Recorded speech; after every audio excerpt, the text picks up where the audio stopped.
Who think I live in a room dropping facts, that's true. Tap that screen for a thinker. Tap, tap, share this live, let it ricochet. Send it out.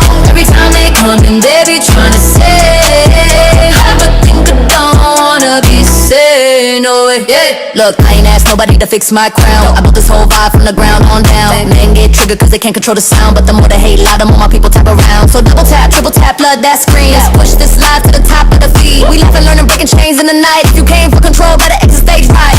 Tap that screen for a thinker. Share this live, let it ricochet. Go on, share that thing. Every time they come in, they be trying to say, have a thinker, don't wanna be said, no way. Thank y'all so much. Keep tapping the screen. Let's get to 100 people in here. We're going to hit one more. We haven't played this one in a minute.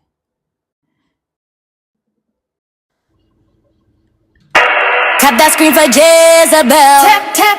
Think alive and breaking spells. They cry in caves like Elijah did.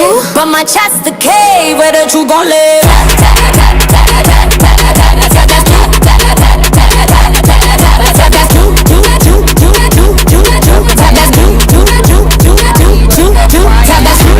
tap that screen for Jezebel. Think alive and breaking spells.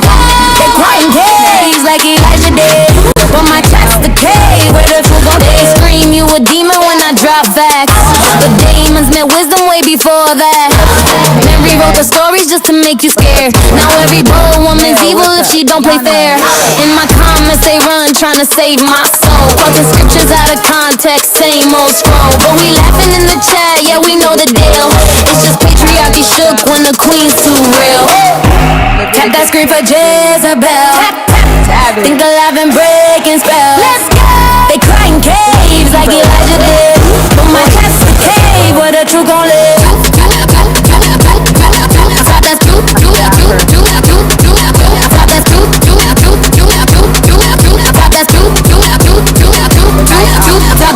I'm the new Jezebel, not their cartoon witch. They flip my name cause my power made men twitch. If the prophets gotta hide cause a woman got voice, that ain't my curse, baby, that's their choice. So keep tapping, keep sharing, flood the vibe with flames. Every demon comment just proves my name. I ain't running from the lies, I flip the spell. Think it's live and she the new Jezebel.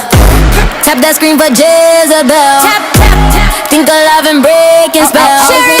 They cry in caves like Elijah did. But my chat's the cave where the truth gon' live.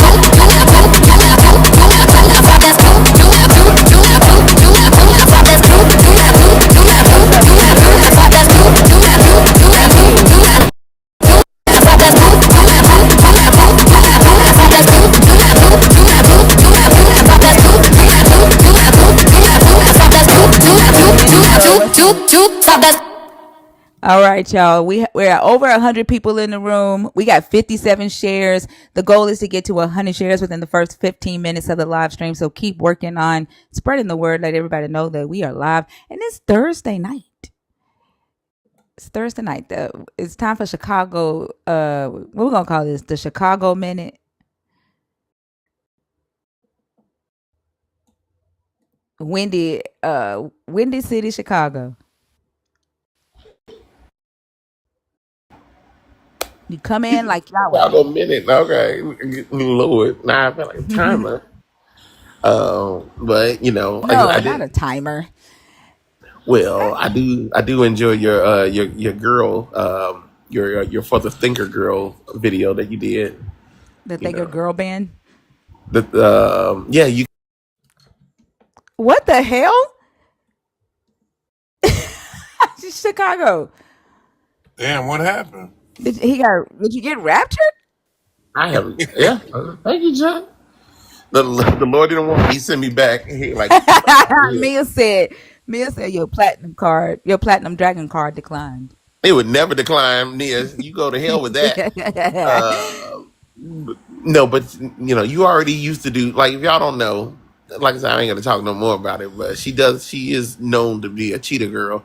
So her video that she put on her page, if y'all haven't seen it, her lifetime song and stuff today, it was a great little song. What you call it, a lifetime song? Like, yeah, you know, I've been through so much shit, and I don't give a shit no No, more. it does not say that. You like, hey y'all, please like this song, like, and everybody like, oh my god, we love it.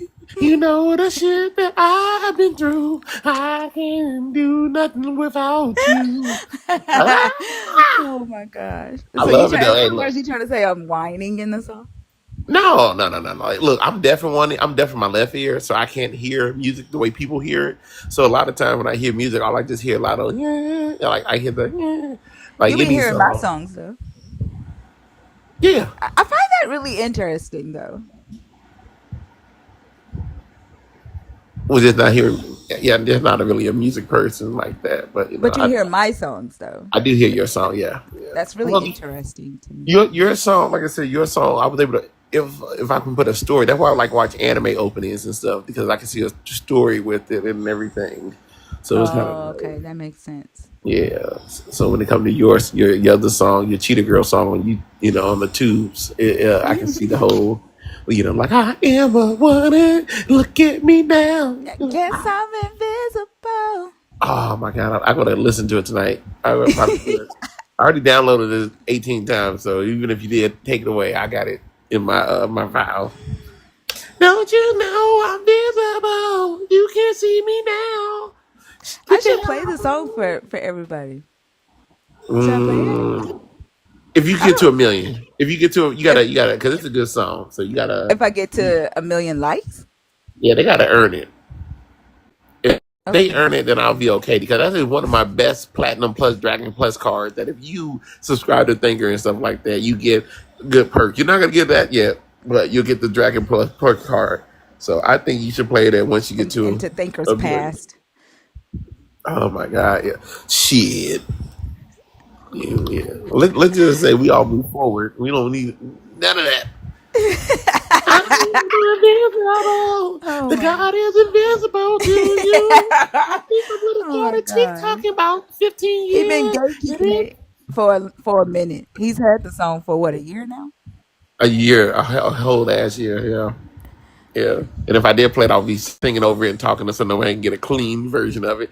Kind of like that Wu-Tang clan that went to that really rich asshole guy who the pharmaceutical person. So yeah, I can't wait.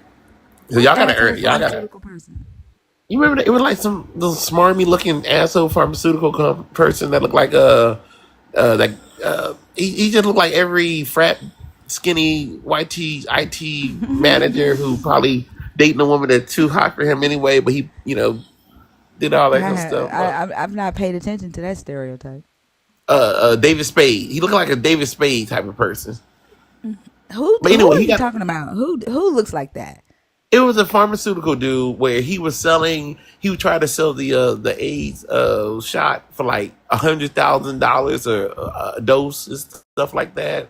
And he bought the Wu Tang Clan album, and it's the only album made and everything like that. Oh, okay. You No, know him I when you haven't heard hear it. about that.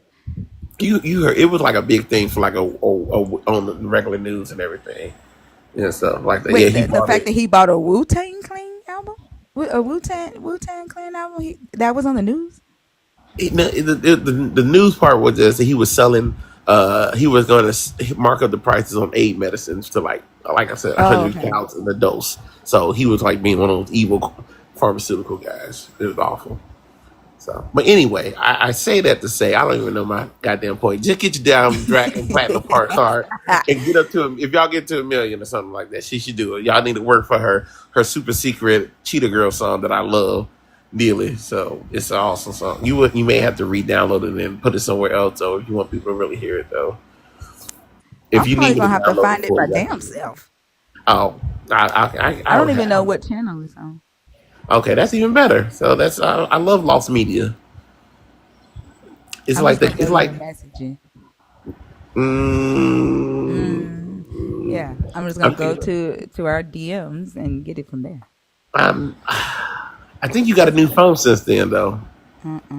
It don't matter. Even if I got a new phone, it's on the computer. If I hack your vape, then I think I can get into it, and you won't be able to. If you just suck really hard on that vape off air and off air, quote unquote, then I got That's exactly it. Anyway, get that Dragon Plus card. Good night, everybody.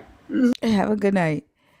He is a trip and a half. All right, y'all. We are at 101 shares. Thank y'all so much for working really, really hard to get us up there before the 15-minute mark. I appreciate y'all. We had 168 people in here, 45 people on YouTube. It's still climbing up. If you are a believer in the God of the Bible, if you are deconstructing, if you are an atheist, the guest box is open. Nelly, did you see the Evan Rock, thank you so much earlier for the $4.99 super chat. Evan says, I was reading Numbers 20, where Moses struck the rock at Meribah. In verse 24, it seems that Yahweh punishes Aaron for what Moses did. Any thoughts? Yeah, like a lot of what the punishments that Moses was pushing out, I think I think honestly it's Moses. Moses was gaslighting them, basically. Moses got away with a lot of shit. Just think about when, what's his name? Ah, God, I can't think of the name of the guy that came up against Moses, and he was building a community. He wanted to be the leader, and then 25,000 of them got killed. Yahweh opened the ground up. Like I think it was like literally Moses is Yahweh. I know who you're talking about. What's His that? name is Korah. Thank you. I was going to call Cora. it that Yeah, today. that's it, Cora. Yeah, Korah. So like the Moses not being held accountable for his own actions and other people in the camp always getting punished for shit Moses did. Like to me, it just tells me that Moses was Yahweh. Like he was another cult leader. Hell, the character Moses by himself is a gaslight. Shit. Yeah, yeah. But yeah. What was I getting ready to say? If you are a believer in the God of the Bible, if you're deconstructing, if you're an atheist, the guest box is open.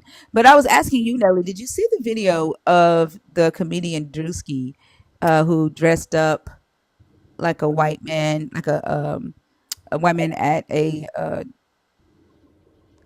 car show? Like he was at a car show, and like you really could not tell if that he was Drewski at all. Did you see that video? I hadn't seen that. Do you know who Drewski is? Yeah, I know who Drewski is, yes. But Yeah. I haven't seen that video though. Is it floating on TikTok? Yeah, it's on the news because a lot of white people are saying that it's whiteface and that it's wrong and offensive. And I was just wondering what your thoughts were on that. And but a lot of the people that's calling it offensive, a lot of white people are like clowning them for it because like one, he wasn't doing it to put down white people, and he's dressed up as other people before. And he wasn't like I think I don't know like it's kind of like it's giving White Chicks, the movie White Chicks with Marlon Wayans, you know what I'm talking about? Yeah, yeah. Yeah. So he dressed up in full costume and pretended to be a white man at a car show, and he was saying Trump slogans and stuff. Yeah, I'm looking at it now. I looked it Yeah. up. Yeah, hell yeah. Rolling Stones, Yahoo, everybody got this cat doing this. Yeah, because it's controversial right now. And like I don't know, I don't necessarily see it as the same because blackface, when they were doing blackface, it was to mock. And it was because they didn't want to put black people in their movies or in their plays, so they would just put on blackface. Yeah, I don't see it as the same, but a lot of conservative white evangelical conservatives feel like it's offensive. Well, I mean, we don't even have to go back as far as blackface. If that's the case, then what about those two white guys that were that wore the mask of black people of these black men. I mean, it literally looks real, and they were robbing, and they got Oh, I caught. didn't know about that. Yeah, that's what I was looking up because when you said blackface, I said, shit, we don't even have to go back that far. Shit, but that it wasn't no big controversy about that shit. Yeah, I was thinking about that too, because like there's been many times on TikTok where somebody has done blackface. They even had the blackface TikTok filter, and then when we talk about it, we're told that we're being too sensitive. So like my thought was, are the ones that are saying that this is offensive, are they just saying it because they're like, oh, now's our time to be able to say, don't do that to us because y'all don't want us to do it to y'all? Like, are they just doing it because they can now? Like, are they really offended? That's very weird. It's shit. That's just yeah. I don't think so. I mean, 'cause like I said, uh, if you was to Google that, you'd see what I'm talking about. I mean, this literally happened, and when he got busted, they found out he was wearing a mask. And I mean, the mask looks so real. It looks. You said I'm this looking at. just happened? No, no, no. This happened. Oh, No, no, no. This. Let me see. When did this actually happen? Let's see here. Uh, this was hell. This was in 2012, oh, I didn't hear about that. April 12th, 2012. Yeah. Um, his name is Conrad. I can't even pronounce his last name. Zdierak. He had a silicone mask, uh, and it looks so real. I mean, I'm looking at the picture, but his name is Conrad, and he was robbing banks and stuff. Damn. Yeah, and when they caught him, they realized he had on a mask. It was actually a skin tight rubber silicone mask. If you pull it up, you'll see it. It looks so real. He looks like a black dude. And then you see him. he, And see, I would say that that's blackface. And then if a black man had done that and put on a white mask and robbed, that's whiteface, right? right. But I think what Drewski did is similar to White Chicks, to the movie White Chicks, Hmm. and a lot of white people loved that movie. Like they weren't upset at the Wayans brother. No. But I just feel like this is just a time for them to be like, uh, y'all scream at us when we put on blackface at Halloween. Right. That So part. yeah, yeah. But yeah, it's like all over the media right now, and I'm not a Drewski fan. I don't like him. Uh, Not Yeah. him. I don't like his content. I don't like his content either. Yeah. No. You know. But I'm assuming. I mean, he's pretty big though, because I think him and what's that old rapper? I can't think of his name. Back in the day, he had that song "Pump Pump Pump Pump It Up," but pump it up. I know Uh, the song. I can't remember the yeah. rapper. Well, him and Drewski, that rapper, and they do those football commercials, those ones where you can bet online, pick three and all that, pick what some kind of pick deal. They run commercials and stuff. So he's pretty big Yeah, yeah. as a content creator, but I, The out of the I'm just like being introduced to his content within like the last couple of months, I would say. But what I've seen, I'm not a fan. Not a fan. Brown Sugar, did you come up on purpose or on accident, love? Yeah, I came on purpose. Hi, Thinker. Hello, how are you? I'm good. How are you? I'm doing good. Good. So yeah, I just wanted to come up because I saw the topic and it was a little bit new from, the original topic. So I was like, I want to come up and talk about this. So um do we talk about both topics or pick one? The one or Pick the one. alternate. Okay. Um, did God lie to Adam and Eve to protect them or to control them? Okay. So for the Adam and Eve thing, is it about the like when God told them they should die, like they will shall surely die if they eat from the tree of knowledge? Yeah, Is and that the like, yeah, like, yeah. basically, I'm asking, Hmm. like, is it better to have the knowledge of good and evil, or not? Like, was he trying to protect Hmm. them from, being the responsibility of deciding morality? Wow. That's very interesting. I never thought about that. Um, I definitely don't think he was trying to protect them. To me, the whole story of Adam and Eve, now since I've been like deconstructing, just feels like an unnecessary problem that that God created. Um, so I definitely don't think he was lying to protect them because I mean, like, they had just been created, right? So it's like they didn't even know anything, right? Like good and bad, and they didn't even know what it meant to die or anything like that. So I felt like if God genuinely wanted them to protect them, it's like I would think that he wouldn't put the tree there in the first place, right? Like, or why would you put something there that like God knew what was going to happen, right? He knows everything. So if he knew for a fact, like, I'm going to make these people, I'm going to put this tree here, they're going to eat it, and then it's going to ruin everything. It just is like, why would you put it there anyway when you already knew for a fact what they were going to do with it? So I definitely don't think the whole story just doesn't make sense to me.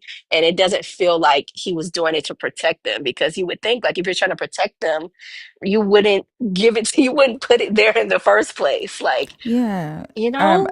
yeah, like, so, because I do read like ancient Near Eastern, other ancient Near Eastern oral traditions, and I know Hmm. that um the gods would come and live on earth, and they had these ziggurats, that they would, that they call like the mountain of the god, or the home of the god, where they would come to earth and stay, and the humans would come and worship them at their Hmm. homes there. And so I'm thinking, right, like, Hmm. the tree was the food of the gods, and because the god was on earth at that time with the humans as he was Hmm. creating, that was their food. Like, they were in this garden that was closed off in Eden, Hmm. and I like I think this is where the mountain of the god was, and so it was not that they're not supposed to eat it, because that was what the gods ate while they were here. That's just what I'm thinking after Hmm. reading other ancient Near Eastern stories. Hmm. Wow, that's fascinating. I've never even heard that perspective before. Um, I guess that would definitely make sense, obviously, given the people who were writing it at the time, right? They would write, in similar to other, oral traditions that were going around. Um, that's very interesting. So, but I think even then, like, even, given that caveat, it still seems like if he knew the outcome and how bad it was going to be, I think threatening them with something that they had no concept of, it doesn't seem like that would make any sense. Like I think they did have concept of death, of though. death. Well, Okay. like, it would only make sense. Like, this is what, Hmm. believe. So in the Christian doctrine, they Yeah. didn't have concept of death, because they have this Mm. whole spiritual death thing. They're not Oh. reading the text as is, right? Oh. They've added a extra biblical context and interpretation to the text. But like, Okay. if we think about it, Mhm. the Christians would also have to be saying that the animals were immortal too, right? Like, the animals Oh. didn't die, and so like, they were just expected to populate and uh Oh. grow, like, with Yeah. animals, like, you know what I'm saying, like, Yeah. they, Right. yeah, like, they would have to say that the animals were immortal. And Right. I paid $20 on Justin's live, like, last week, because I wanted Mhm. Justin to address this. I had that question. I was like, man, were the animals immortal? if the Adam and Eve didn't know death, Mhm. that means that they had never experienced an animal dying, right? Wow, yeah. That's fascinating. I never thought about that before. You're right, because that's from the Christian perspective of like they wouldn't have any concept of death. Okay. So I guess then from that perspective, I guess my answer would be it had to be, it feels like still a form of like control, because if God is telling them, that they shouldn't eat from this apple. And so basically you're saying that he's telling them not to do this thing and they shall surely die. But they didn't die though, right? But I hear Christians will say, well, oh, it was a spiritual death, right? But it seems to Hmm. me that God didn't tell the truth because the snake came in and he like, you ain't gonna die, like he don't know what he's talking about. Like you're just gonna have all this knowledge, and they don't wind up dying. And I guess from a Christian perspective, I guess you could say they spiritually died, but it would seem That like he wasn't truthful. he wasn't truthful. Like the story Right. is saying he lied, right? Right. And the story mimics other ancient Near Eastern stories about eternal life, like the Hmm. the Epic of Gilgamesh, the Right. um, story of Ea and Adapa with the food of life and the water of life. Mm-hmm. Um, and so, like in the story of the Babylonian folktale of Ea, which is Enki, the god Enki, the Hmm. Babylonian god, and Adapa, which is the Adam version of that Hmm. story, where Enki created Adapa. And Adapa was responsible for the humans, like he was over the humans, and the humans were Hmm. created to do the work of the lower level gods. The lower level gods were created by the big gods to do the work on earth. They got tired, right? Like they Hmm. got tired of doing work, so they created humans to do the dirty work for them. And so Adapa was put over the humans, and he ended up breaking the south wind, which was seen as a god, and he got in trouble with the big god. So the big god Anu tells Enki, "Go get the human that did this, um, so I can see him, so Hmm. we can punish him." And when he found out, the big god found out that the human was intelligent, that he had knowledge of good and evil, Hmm. um, and he was like, well, I can't punish him now. He's like, he has the knowledge, right? Hmm. He has the wisdom like a god, so now I need to give him eternal life so that he can become a god, because it would be a waste, right, to have him be a human on earth and still have this knowledge. Well, Aya tells Adapo, when you go see Anu, Anu is going to offer you the food of death and the water of death. Don't eat it. Don't drink it. So he lies to him, to Hmm. keep him from gaining eternal life and becoming a god, right?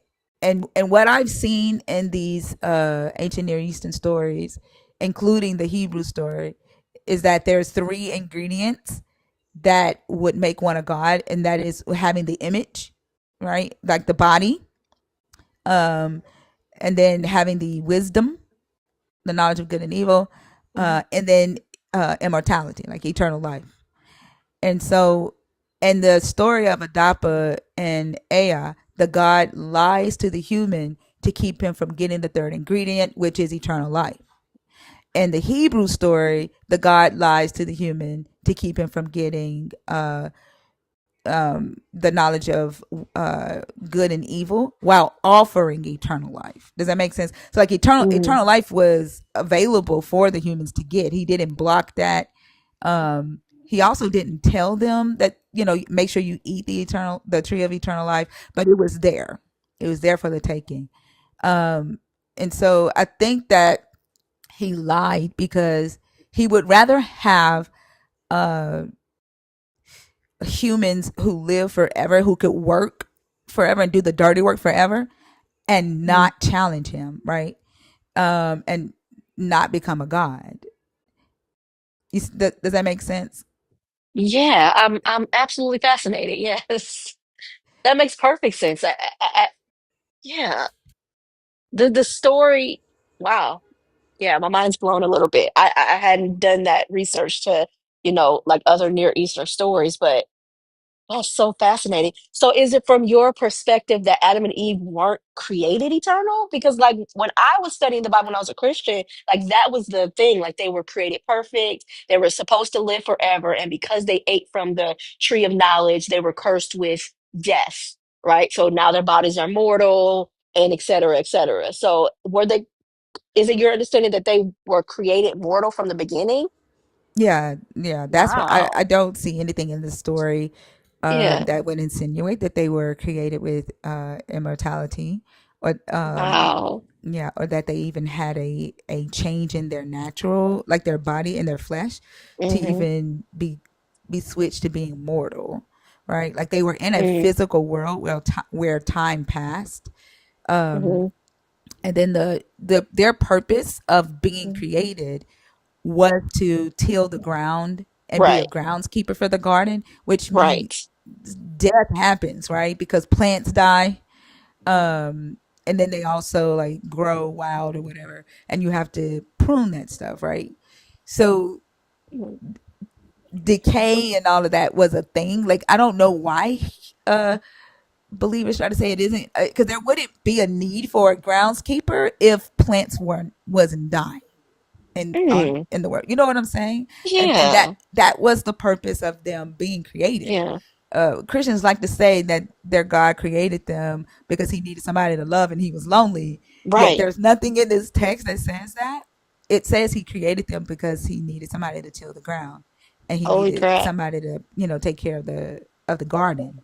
Another thing to think about too is that if they were immortal, then what was the purpose of the tree of life? Because they specifically says if they had ate from the tree of life, then they would have been immortal, and God blocked the tree of life with the swords and flaming swords and all that bullshit. Yeah. Yeah, and if he didn't want them to, he wanted them to have immortality as a slave, Mm. which the Hebrew word there used there is aved, not evid, but avad actually. So they were a worker, like a slave.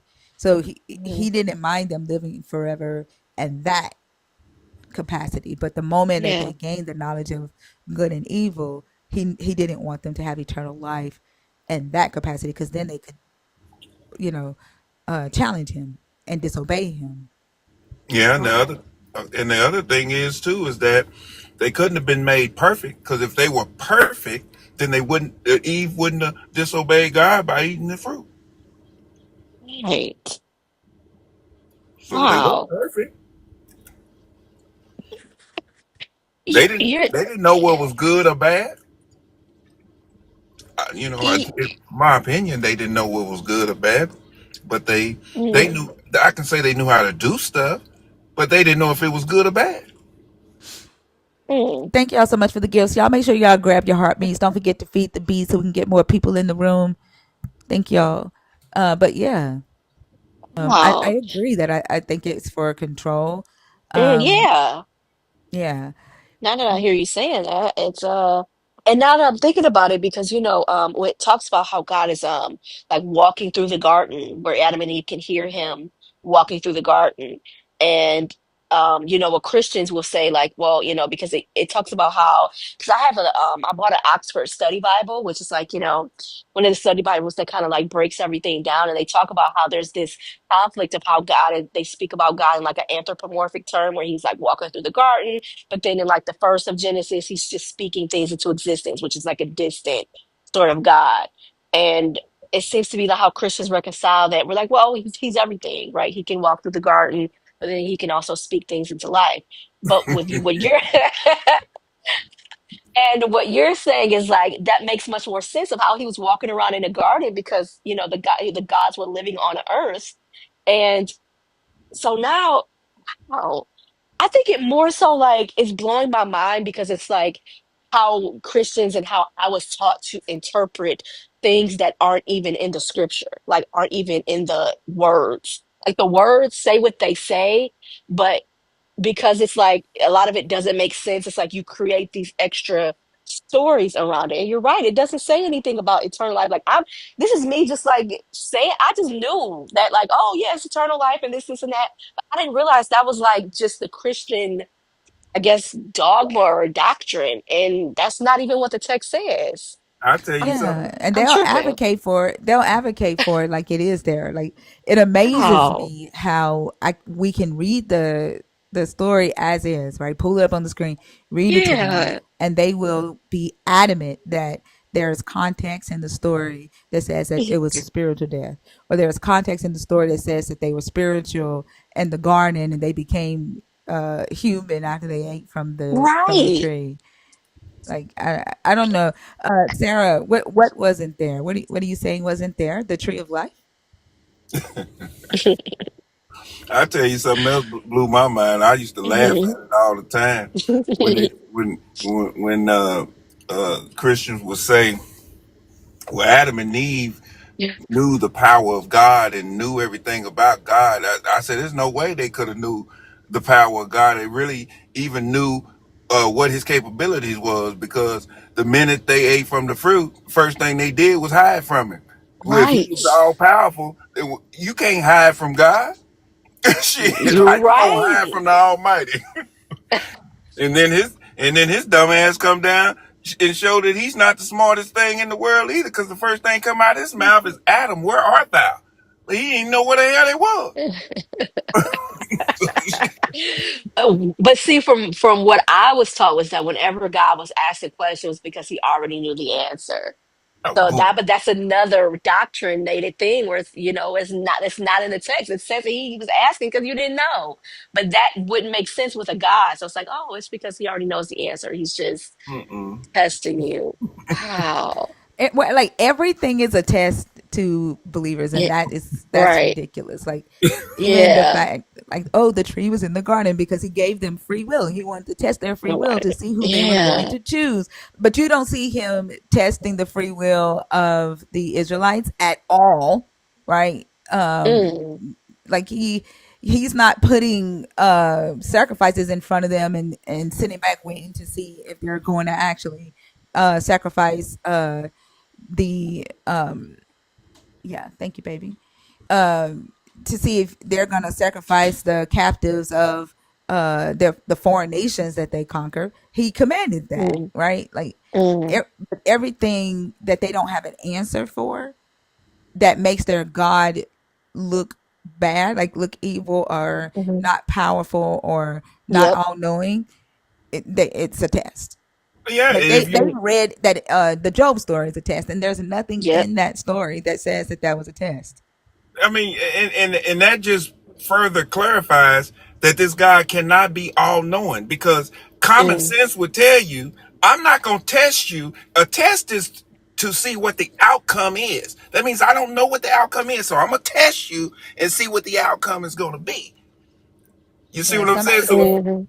somebody said the other day, the test isn't for him, the test is for us. We don't know the outcome. Wow. Like, oh, okay.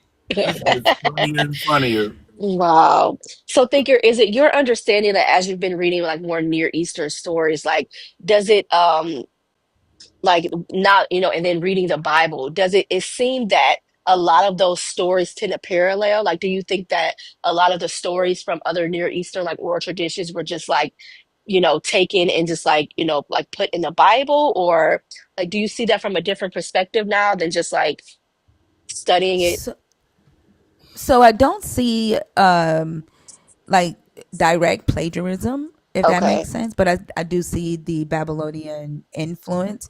And Mm, the reality is that a lot of this was written while they were in Babylon and right, after they left Babylon and went back into the Levant area.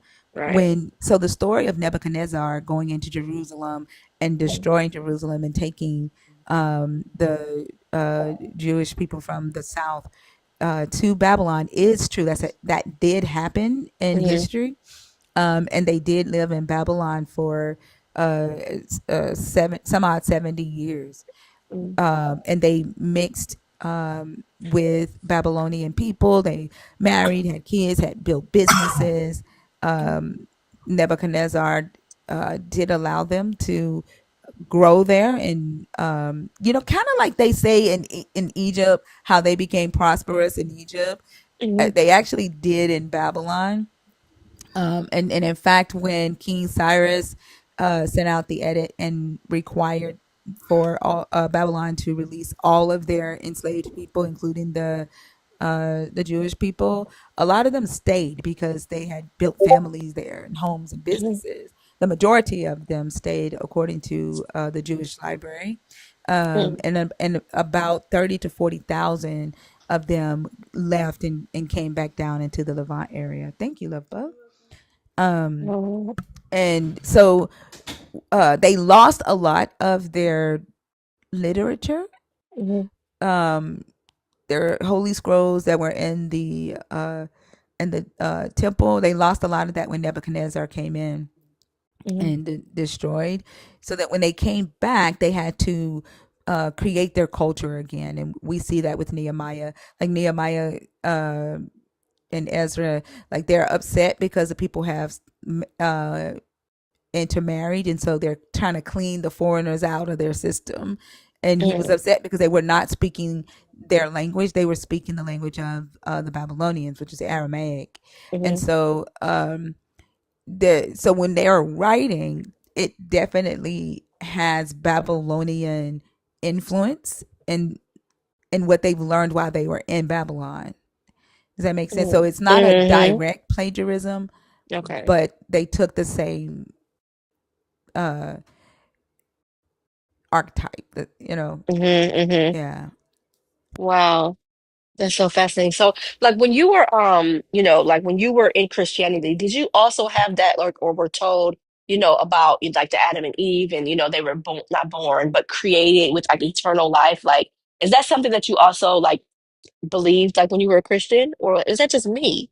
Because I feel like that was like a taught thing, That or Adam like, and Eve was born yeah, immortal. I was well, never taught created a that. more like like they had eternal life, and because they ate from the garden, that's why, you know, I was never no. taught that. No. Really? That's crazy. Maybe I guess that was just my church then. No, it's not. I've heard believers on this stage say that, but Okay. yeah, but we were not Wow. taught that. No. Seventh Day Wow. Adventists were taught that though. I was taught that. Mhm. Seventh Day Adventists. Yeah. Wow. That's crazy. I had this whole little talking point that I was gonna talk from, and now I'm like, No, you can talk. God. You can still talk about it. Like we believers come up Yeah. here and talk about that all the time. Yeah, because I'm like from the perspective, I'm like, oh yeah, definitely. Like I feel like God was trying to control them because he lied, right? They didn't die, right? But then it's like again from my perspective, from what I was taught, which is crazy, that they had this eternal life from the beginning, and that if they ate from the tree of knowledge, but it's still like from again from the my perspective, it was like, well, why would he put the tree there in the first place if he knew what was going to happen? He knew all this outcome and everything that was going to come after. From the Christian perspective, it wouldn't make sense of why he would even tempt them in the first place when he already knew what was going to happen. And I thought they were like, like immortal, right? I thought it was like everything was perfect in the Garden of Eden. They were supposed to live forever, but they messed it up. So from that perspective, I'm like, um it seems like if you're going to put something in the garden and for a fact like this is going to ruin everything, it would seem very almost like you're like playing games, where it's like what's going to happen, but it's like I'm just going to do this anyway. And they wouldn't have had any knowledge, at least again from what I was taught, they wouldn't have had any knowledge of like good and evil, so it's like I don't know that I'm doing this bad thing, right? And from what I was taught, it was like, well, they didn't even know, they wouldn't have had concept of death because like we were taught that they were, immortal. They were supposed to live forever to worship God. I had no like knowledge that they were just supposed to till the ground. Like I was never taught that. Well, It was all And about that's interesting because like yeah, there's nothing in the text that says that no, they were created to worship, but no, it definitely says in the text that he looked and he saw that there was not a man to till the ground, wow, and that he made a man, made the garden, took the man, put him in the garden to be the groundskeeper, right? wow. So like it literally says that in the text, and they've taught what's not in the text and have cause a lot of people to just ignore what's in the text. And that's what I find fascinating, is how we Mm. all have this same understanding of this story when the words have Mm. been there the whole time in front of our faces. And yeah, to me that is so fascinating. Like, Oh my God. how, like, I tell you something else that's fascinating to me is that when Mhm. Christians read the story, they can read that story about Adam and Eve, and where God told them, in the day you eat of the fruit, you should surely die. That they can read that whole story, but they don't even put two and two together. They don't realize that God and the serpent used the same exact words. I mean, Wow. literally the same exact words. The, you the, know, the, the serpent said the same thing. He said, ye shall not surely die. For in the day ye eat of the fruit, ye shall become like God and all that stuff. yeah, and I'm gonna show you kind of what they do now. So, when the serpent talks, um, in the NRSVUE, so like Yeah. here we have it in the King James. Oh gosh, let me see, which one am I doing? Wait, why is it doing that? What is that? Hold on, y'all. I gotta figure out what's going on with my display.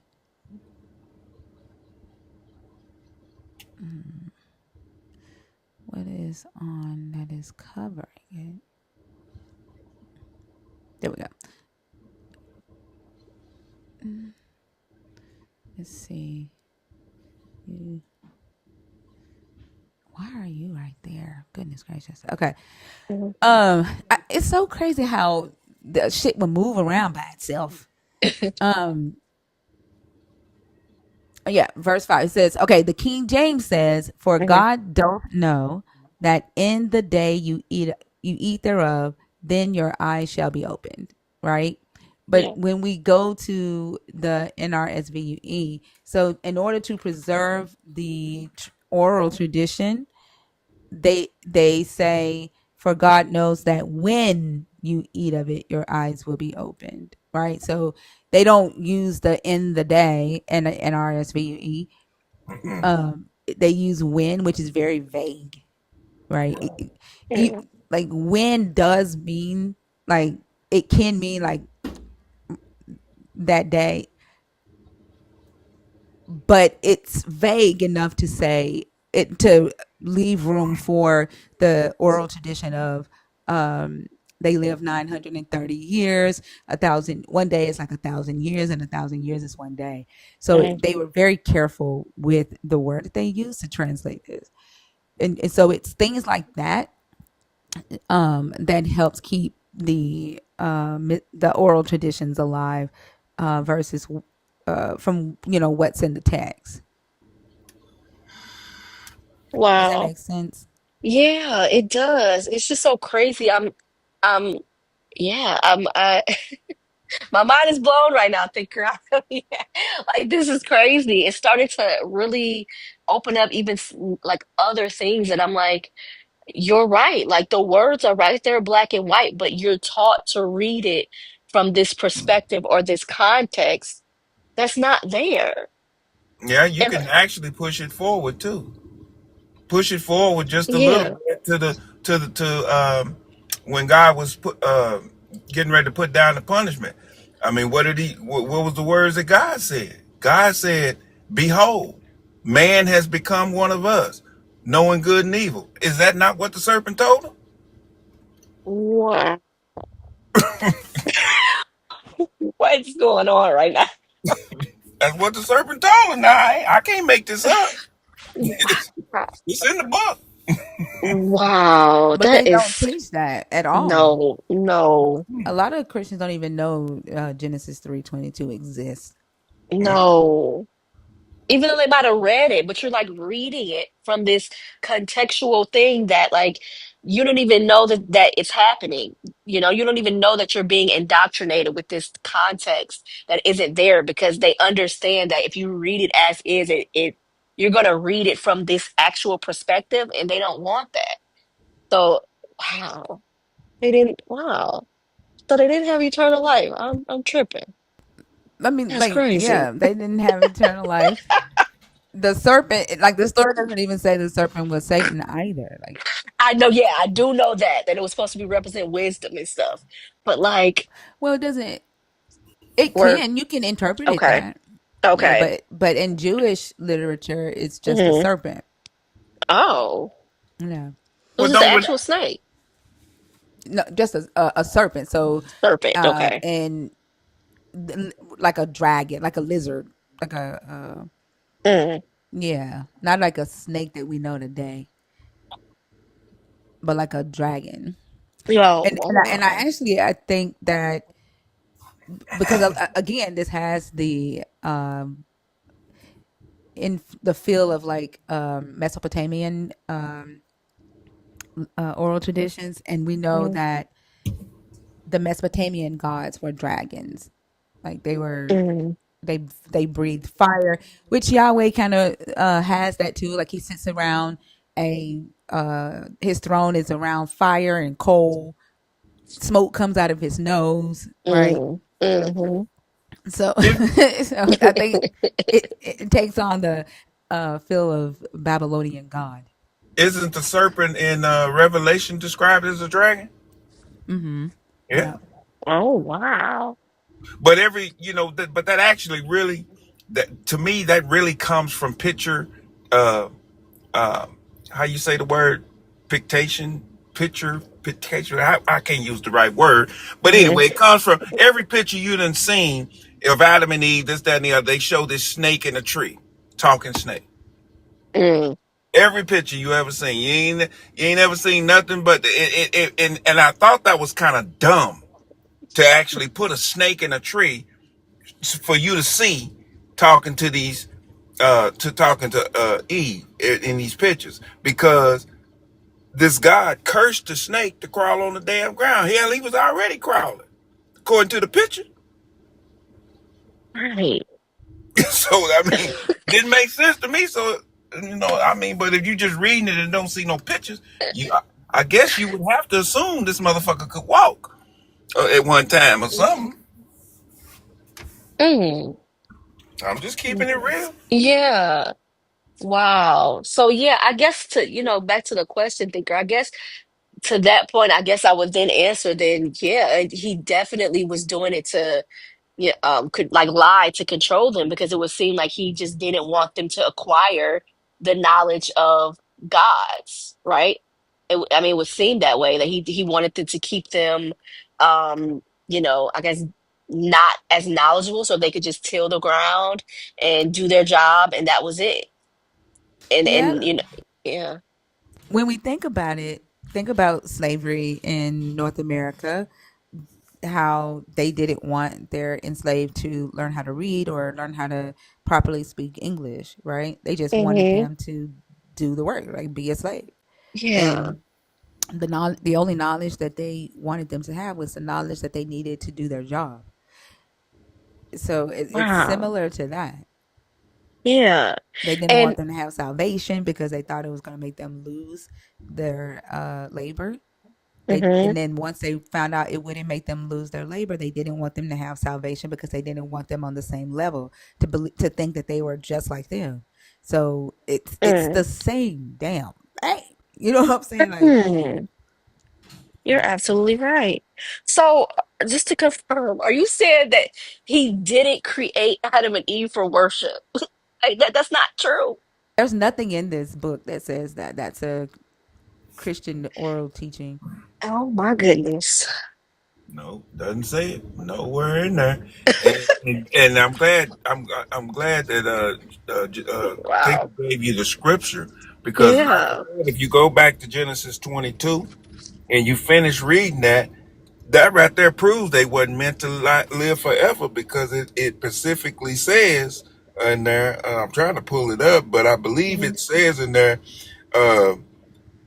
uh, he might reach out his hand and something like that. Reach out his hand to take also from the tree of life and eat and live forever. So that means they wasn't Hmm. made to. They wasn't immortal when they was made. Wow. But a Christian, like a believer, will hear that, and they have, and said, well, that's now with their new nature, right? Like, I'm sorry, I just burped. They'll say that's now with their new nature. They went from being spiritual and immortal to being human flesh and mortal. And so now he doesn't want them to eat of the tree of life to have eternal life. Like, they Mhm. will twist themselves into pretzels to hang on to that idea. Not all of Mhm. them Yeah. believe that they were created immortal. Like, there's, Mhm. I would say that that teaching is the minority. Mm. Most people that we talk to about this Mm. story do not think that Adam and Eve was made to be immortal. Right. Wow. Right. That's crazy. So when it says, they talk about how, like, in Genesis it says, like, so the God, they will be like us. They talk about us a lot, and like, let us make man in our image, right? I was taught that we're talking about the Trinity.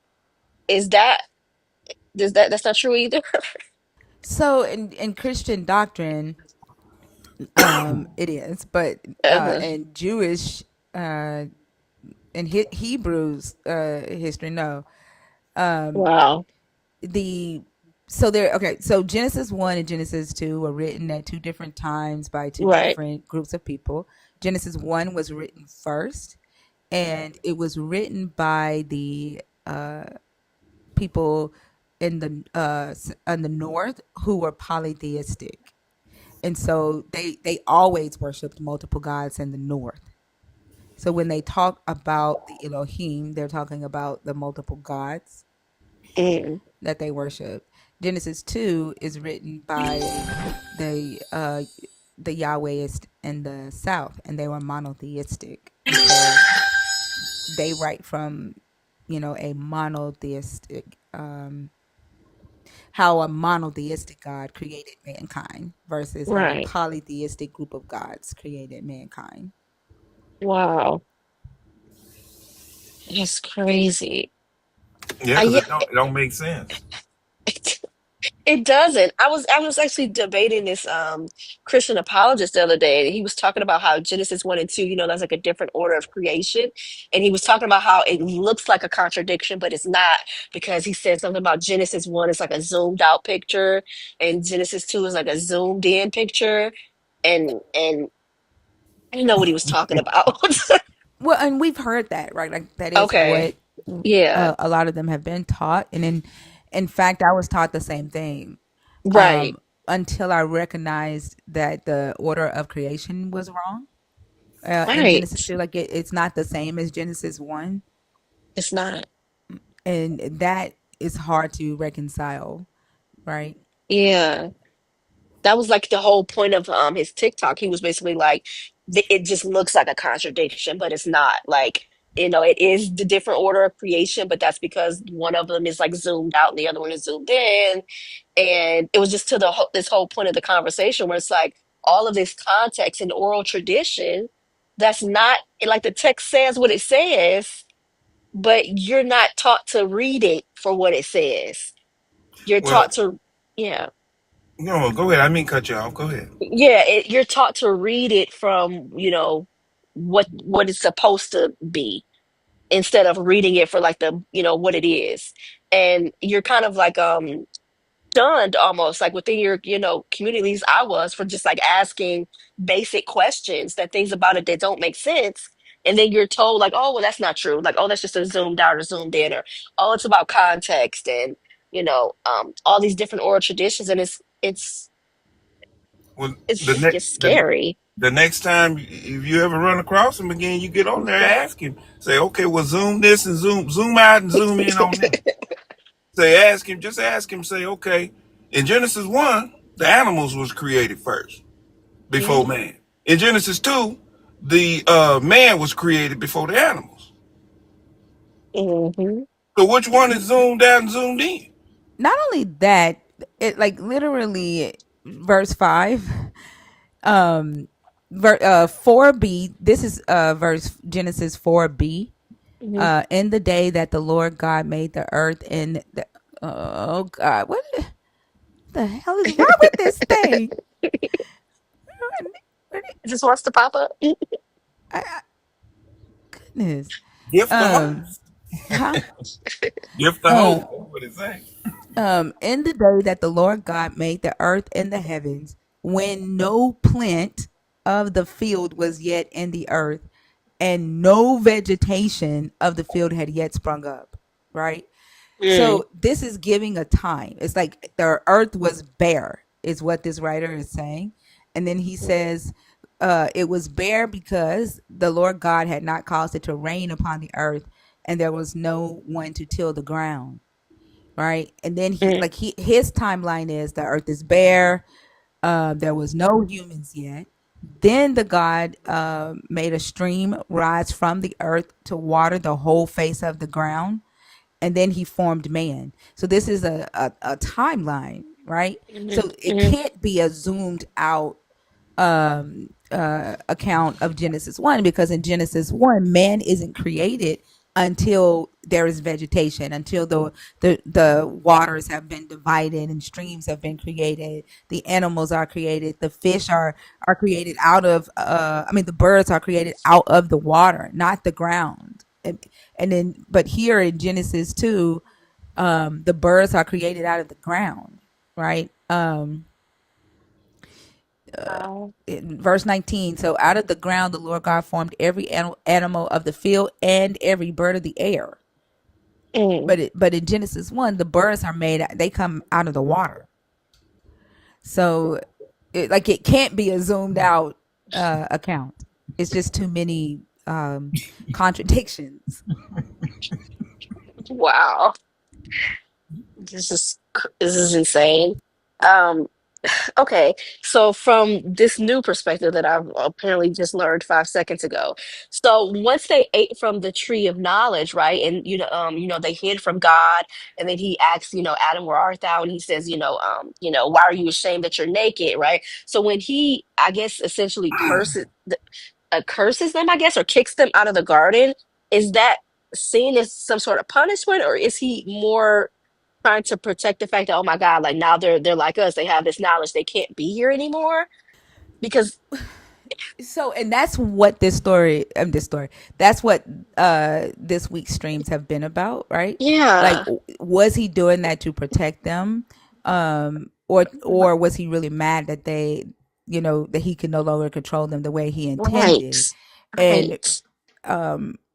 for me, I see it as, and this is me taking what I've read about this God in the Hebrew text. Mm, And if I look at how the Israelites were expected to obey Moses, right? They were not mm, expected to question Moses, to question the God. They were expected to be loyal, to believe, and to trust. If they did not do that, if they mm, complained or, rebelled, then a lot of them were killed. They were punished, right? So the God expects you to just obey. The same way with Adam and Eve, he mm, punished them because they didn't just obey, right? They did their own thing. And right, so I see it as a means of control. But then again, like my set of moral standards would be different for that of a believer. I'm not loyal to a God, right, right? So if a God were to tell me, go into another land that is not your own, kill mm, everybody there and move into their houses, I'm going to say no, right? I'm going to say I'm right, not going to do that. Um but a believer would say, uh if a believer who has said, I obey God, I don't question God, everything he does is just, he's sovereign. I'm mm, pre Adam and Eve brain, like I'm pre Adam and Eve level of knowledge of good and evil, right? mm, Hold on, let me let Nelly back up. okay,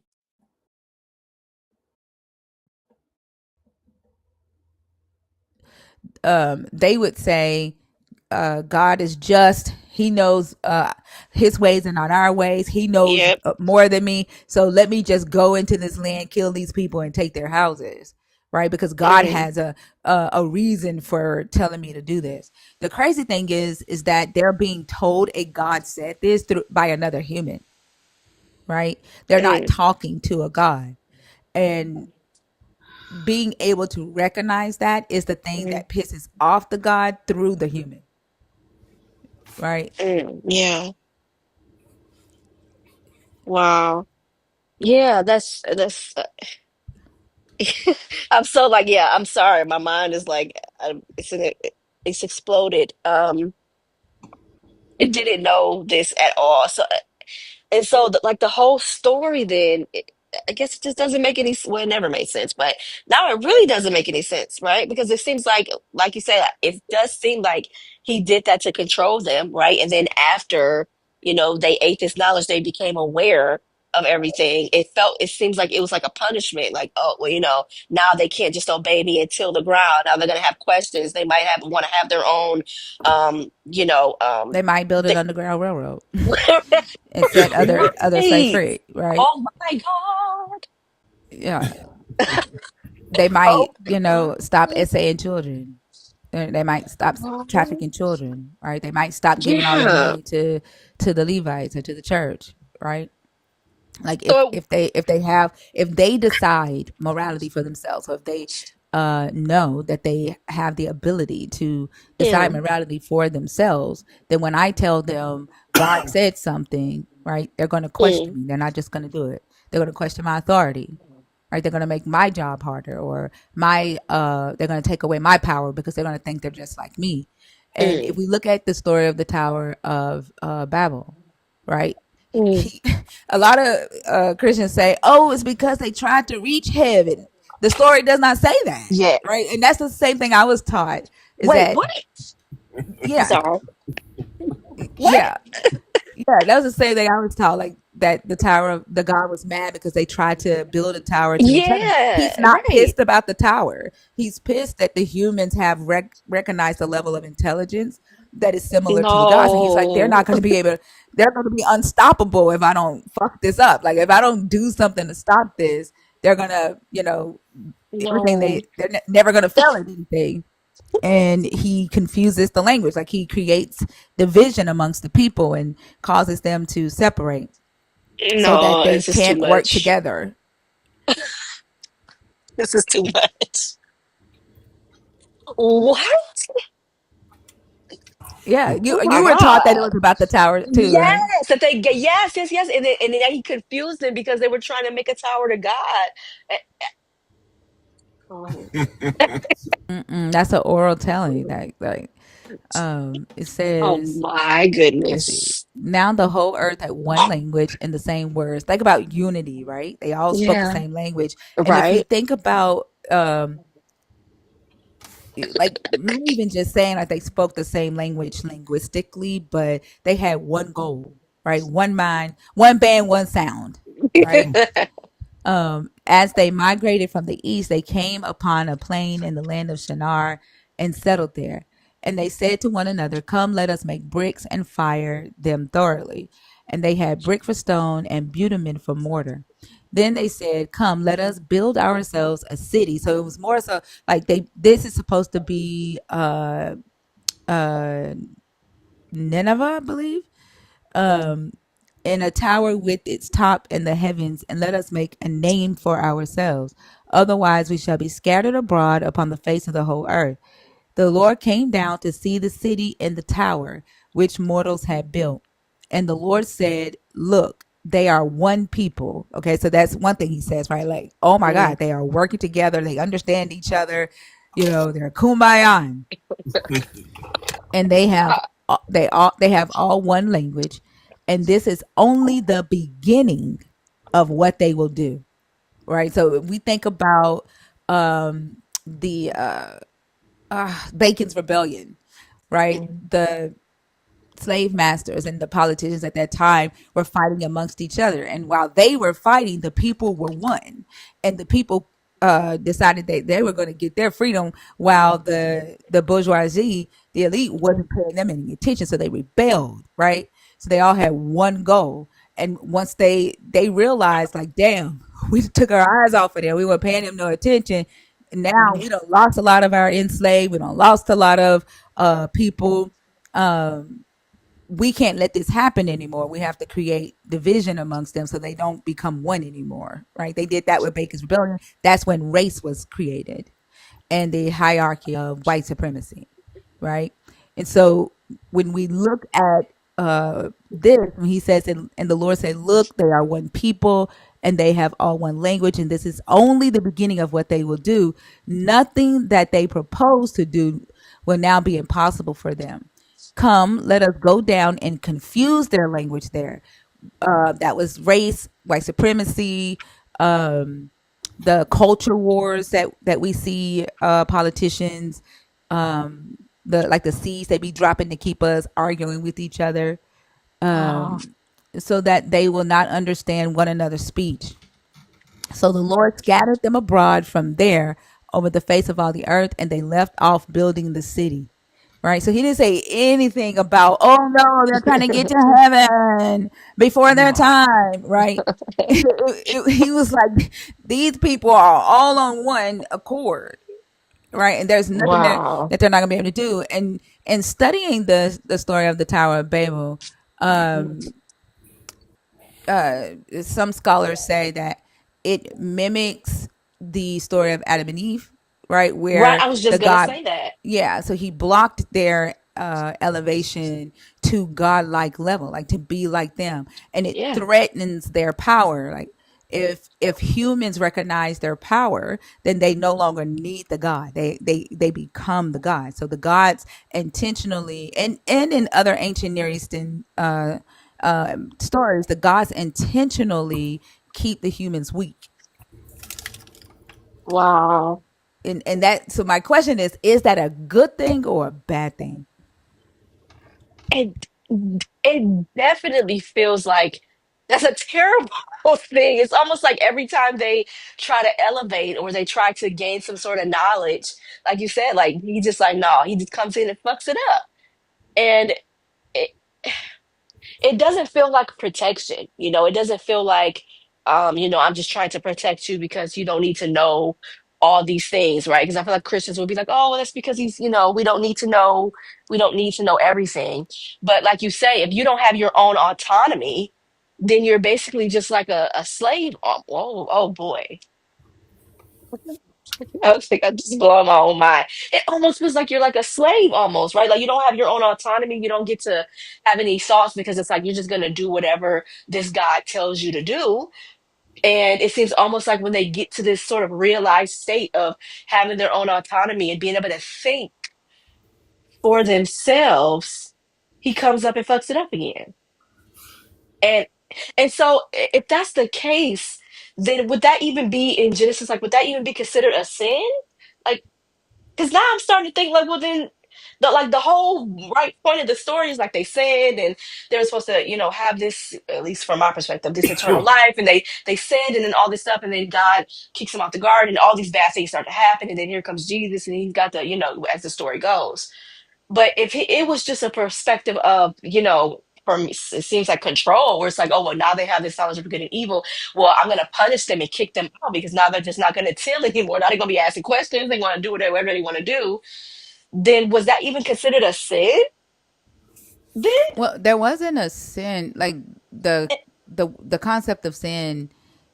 We don't see until Genesis 4, whether Okay. God mentions it, but the definition of sin was to transgress against the divine law. Okay. And so they had already sinned per se. It's really like to miss the mark.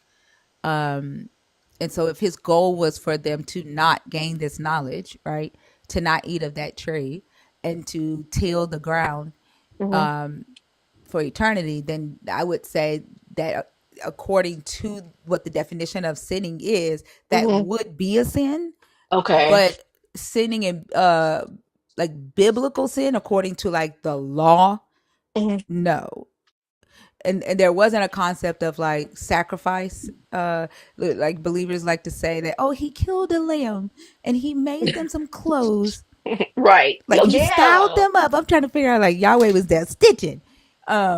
But there wasn't a like a a concept of sacrifices then, and they say, oh, Mm-hmm. that's a foreshadow of what he was going to give Moses to give to the Israelites down the road. Mm-hmm. And if that's the case, right, Mm-hmm. it there were a specific process when it came to offering atoning for sins, and part of that process is the high priest that Mm-hmm. was offering up the sin. One, he had to be clean. When he got done with it, he had to go clean himself before he even went into the holies of holies, where the Ark of the Covenant was, where the presence of their God was. So it doesn't Mm-hmm. make sense for this God to be touching a sacrifice and offering up the atonement to himself, getting his hands dirty with sin, when he didn't even want the high priest doing that when they brought the meat into the holy of holies. Like it doesn't make any sense. And then he another part of the process is they had to lay their hands on the head of the animal in order to transfer the sin from the Mm-hmm. sinner to the animal. Right, there has to be a transfer. Right. That's why all the sins of the world was transferred to Jesus. The story says he took on the sins of the world. That Right. he did the transfer, right? Which I don't fucking know how, because who touched him? In order for our Wow. sins to transfer him, they don't make no sense. But that's what they say. Like he took on our sins, so but there was no transfer in the garden, right? Like Adam and Eve didn't like lay their hands. It doesn't say that, that process was done. And then Right. after that, they were supposed to discard of the skin of the animal once they killed it. Mm-hmm. They were to burn it, right? They were not to wear it. So for the God to kill the animal, they, let's say Adam and Eve did transfer their sin onto the head of the goat or the animal, and then God kills the animal, sheds the blood. He takes the skin of the same animal where they transferred that sin to and puts it on them. He's putting the sin back on them. So when they say our flesh is sinful, okay, he made you sinful. Like if he forgave you and then made you sinful again, if that is what you are saying, that is in the story. A lot of these Wow. oral traditions don't align with the story, but it's believers using their imagination in order to what they call hermeneutic scripture, interpreting scripture, and so it Mm. creates these oral doctrines, these oral traditions that become doctrine that we all adopt, right? Right. And it doesn't match what's in the story. Wow. Yeah, it definitely seems now that from this information I just learned is that it's like multiple times when the humans in the Bible seem to almost get to, this state of knowledge that God comes and messes it up, not to protect them, but it almost seems like a control, because why wouldn't you want them to have any knowledge? What would be the negative side of them, having their own autonomy and knowing things, right? It seems like the downside would be they're not going to do what I want no more. They're going to, they're not just going to do what I say and that's it. And it seems like there's a lot of parallels, even like with slavery, right? Like they didn't want them, like you said, like they didn't want them to read, they didn't want them to have this knowledge because they weren't going to do what they said. They were going to have all this knowledge to be able to escape or to rise up against them. And it's just almost like that weird parallel there, and even like Not only today, that, like, I could tell you that I'm a god, and you won't know. Like you don't have the ability to critically think, right? And wow, if I could tell you anything, right, right? And and you and it's believe not it, that they didn't have any knowledge; they just had the knowledge that they needed. right, Yeah. wow.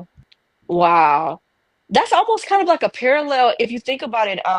It seems to me like even with today, like even with Christians, right? Right. Where it's like there's this sort of shame with like critically thinking, right? When you're asking these basic normal questions about the Bible, right? Here come like Christian apologists where it's like, no, you know, what it says isn't really what it says. And what the text says, it's like, no, there's gotta be this context. And it's almost like it feels like that same thing where it's like if you try to get this knowledge or doing this research to find out about what's actually in the Bible, it's like these Christians come around and they say like, oh no, like this isn't what it is, like you're just not understanding, to keep you like that, what does it say? God's ways are higher than your ways, and lean not on your own understanding. I have that tattooed on my body, unfortunately. Really? I know, lean not on what? Why would I do that? But like lean not on your own understanding feels like, as I'm sitting here right now, feels so deceptive because it's like they're telling you that like you can't trust your own thoughts. You can't Hmm. trust your own critical thinking. Like what you see isn't really what you see. Like not, and to believe like a child because children are naive and they believe everything. And yeah, I got to get that tattoo covered up.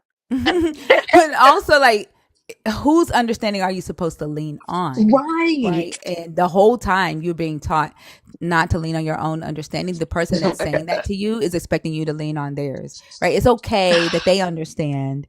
Right. Yep. Yep. And you are to trust what they're saying because they know what they're talking about right then and there. Yep. Don't question it. Just trust and believe it. Like, Yep. it's very manipulative, and Yeah. um, it does cause you to kind of think like, damn, does my is my mind working wrong? Like, why do I want to question? Why Right. don't I just automatically believe what they're saying? Like, am I Right. rebellious? Yep. Have I gone reprobate? Like, you Yeah. start asking yourself that. You do. Oh my God. It makes you feel like a bad person almost. Like there I had struggled when I was a believer so hard with doubt because it was like my eyes were telling me, like, okay, this doesn't make sense, right? And I would pray to God so much. I was just like, God, please take away my doubt. When I was in church, they would tell me, I would talk to my pastor about it. He was like, oh, well, just think about doubting Thomas. And, even he doubted until he put the finger in the hole, whatever he did. And, you just have to ask God, to not make you double minded and to take away your doubt, And I spent so many years like begging God, like, please don't send me to hell for doubting. I believe, but it's just hard. And that's so like that messed my mind up so much. There were days I would like cry out to God, like, please don't send me to hell for doubting. And it was just like, I'm just critically thinking, like I'm just using common sense, and I was being shunned for just using common sense. And man, that's Yeah. crazy. Hmm. I've always said, Wow. that's one of my speeches. I always say to me, the Bible is built on four elements. And the Mhm. elements that I see the Bible is built on is belief, faith, right, and wrong. Those are the Mm, four elements that the Bible's built on to me. But it ain't built on truth or false. mm, It don't tell you what's true and false. That right right. there is not there. It's just you gotta believe it. That's it. Wow. Yeah, that's pretty much it. You have to believe it.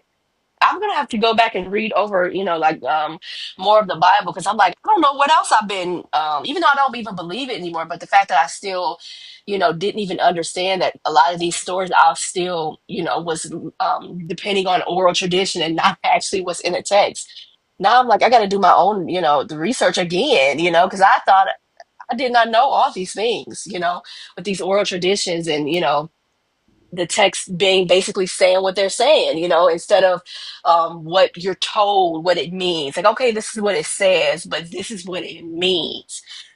And that's so, man, I feel like that's so damaging, to have to, like I said, not lean on your own understanding. And God knows, his ways are higher than your ways. And it basically is like, just don't think don't think for yourself, don't ask questions, because if you do you might wind up leaving the faith, and you might wind up getting to that point where it's like you don't believe anymore, and it People, seems like that's kind of the ultimate point of apologetics almost.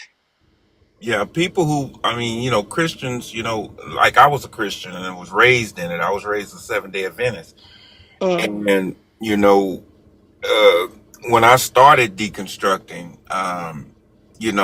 I tell people the truth hurts. The truth yeah. is gonna hurt you because you believe this for so long in your heart and your soul, but the truth is gonna hurt you. It's gonna hurt your feelings. It's gonna take Mm. you through different cycles in life. You're gonna be angry, you Yeah. know. You're gonna be sad, You're Yeah. gonna, start, you're gonna start asking yourself. I mean, a worry, and then you're gonna have those what I like to call backslides. You're gonna have that backslide too because you say, well, what if it is though? What if it is? I don't want to go to hell. What if it is? You know, Mm-hmm. you go through those Mm-hmm. stages, man. Wow. Yeah. It's And tough. I've only been deconstructed for a short time, but I definitely, now that you said that, I definitely have been like, I would say like every couple of weeks, or I go through like a different emotion. Like at first I'm happy and I'm like, oh my God, I'm so glad that I got out. And then other times I'm like angry. And then other times I'm like you said, like if I'm going through a tough moment, it's so crazy that I want to revert, right? I want to cry out and say, like, God help me, or please God help me. And I have to actively stop myself when I'm going through something because that's what I always did. When I was going through a hard time or whatever, it was always like, well, prayer. I'm going to go to church. I'm going to pray. I'm going to beg God and cry out and ask God to help me. And recently I've been like, having to stop myself from, like you said, regressing and going back and not doing that. Almost like I don't even know how to not do that when you're going through things. It's just like, oh, I'm just gonna go to church and I'm gonna, cry out and ask for God's help, and even though it's not gonna help, right? It's like you're only gonna get help if you actually do something. So it's like, yeah, so there's these different, phases that I'm going through, like back and forth. And with this new information I just learned, now I'm just like, wow, like my mind is completely blown, like honestly. But that's okay though. I mean, Right. my mother was a Christian and my father was a Christian. I was Mm, raised in a Christian home. There is still, even what I know today, I will not, you know, criticize my mother for what she taught me or criticize my father for what they taught me because they only taught me what they knew and they right. meant no harm, you know? So, Yeah. when I look at it that way, I mean, they was only teaching me what they thought was right, you Mm, know, and yeah. and that's okay. Right. You know what I'm saying? My mother was dying on her deathbed. You Mm, know, she was talking about, I'm ready, I'm going to heaven, da da da. I didn't say, Mama, you're not going to heaven. I didn't right. say that. I just said, you're right, Mama. That's where you going. Mm, You know. So wow. and I think Thinker said this before. I've said it before. The goal is just to give you the information. Now, what you do with the information is up to you. But Mm, I'm definitely not here to change your mind. I'm not here mm, to tell you to stop praying. I'm not here to tell you to stop going to church or stop believing in your God. None of mm, that. That's not my goal. I'm not trying to do that. I'm just trying to yeah. give you some information in hopes that you would research what I'm saying. Don't believe what I'm Mm-hmm. saying. Don't ever believe what I'm saying. You know, research it, write it down, and go try to invalidate what I said. Right. That's the goal.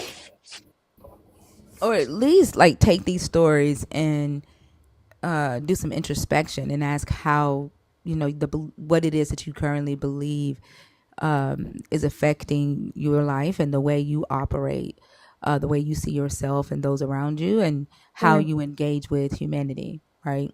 right. The how it affects you making daily decisions, and morally and ethically. At least do that, because the belief system does teach some very harmful things. Mm, One of those being not to be able to question, right? Not to yep. do lean on your own understanding. Like that's a harmful belief, Mm-hmm. right? And so I mean, a lot of people when they do start deconstructing, they Mm-hmm. do end up leaving the God. But some people reconstruct into a what they call a healthier belief system. I don't know what Mm, that looks like. me Um, neither. yeah, but everybody that does this process doesn't necessarily walk away without a belief in a God or this Mm, God. yeah. It's Yeah, hard. It's hard to process. I it mean, is. when you believe, I tell people all the time, belief is the strongest element on this planet. If you ask me, it Mm. is because once you believe something so strongly, regardless if it's biblical or if it's just outside of the Bible, if you believe it so strongly, it's going to change the perception of your reality. Period. Yeah. And that's what it does. You know. Mm-mm. Yeah. Definitely. I'm definitely going to research, the stuff you told me today because I'm going to just go back through the Bible and, analyze other, stories and like line them up with, like the oral traditions of what I was orally taught versus what's there. Because I'm pretty sure that's like riddled all throughout the Bible. So, yeah, my mind is blown, thinker. Yeah, I'm Well, it was tripping. great having it was great having you up here, Brown Sugar, as Thank you so usual. much. You're Thank you so welcome. much. Yes, I'm gonna stay in the comments. I'm gonna stay in the comments for about an hour or two. But thank you for having me so much. Drop me down, girl. You're welcome. Have a good night. Bye, Nelly. Bye bye. That was a If good you conversation. Yeah, she always has a good conversation when she comes up. If you are a believer in the God of the Bible, if you're deconstructing, or if you're an atheist, the guest box is open. Please make sure you are 25 and up. John, get out of my box. Get out of my request. I'm not bringing you up. Like I don't play with kids. Um, oh, that person.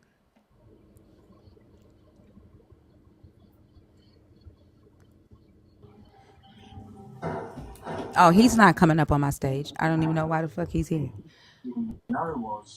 Stefan, are you up here on purpose or on accident? What we are born into. What's this? Isn't Hold on. always who we are.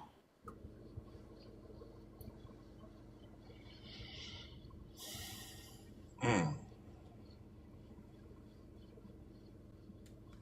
John, I swear that he don't have anything better to do. Smooth ruler. Okay.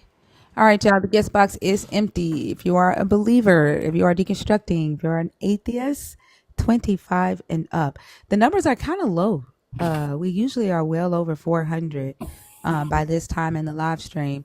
I don't know if we're on the FYP or not. I don't want to do a restart.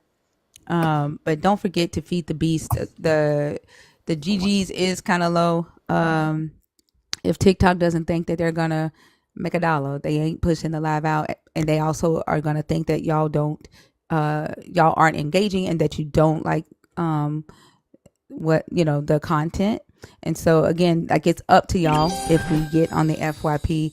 Continue to share the live, comments, help, and if you are a part of the team, send your heart me's that'll help us get out on the FYP so we're not sitting here in silence. I swear I feel like I still have that church announcement voice. Like we're still on the first goal. Mm. Oh wow. Y'all are y'all awake? Y'all there?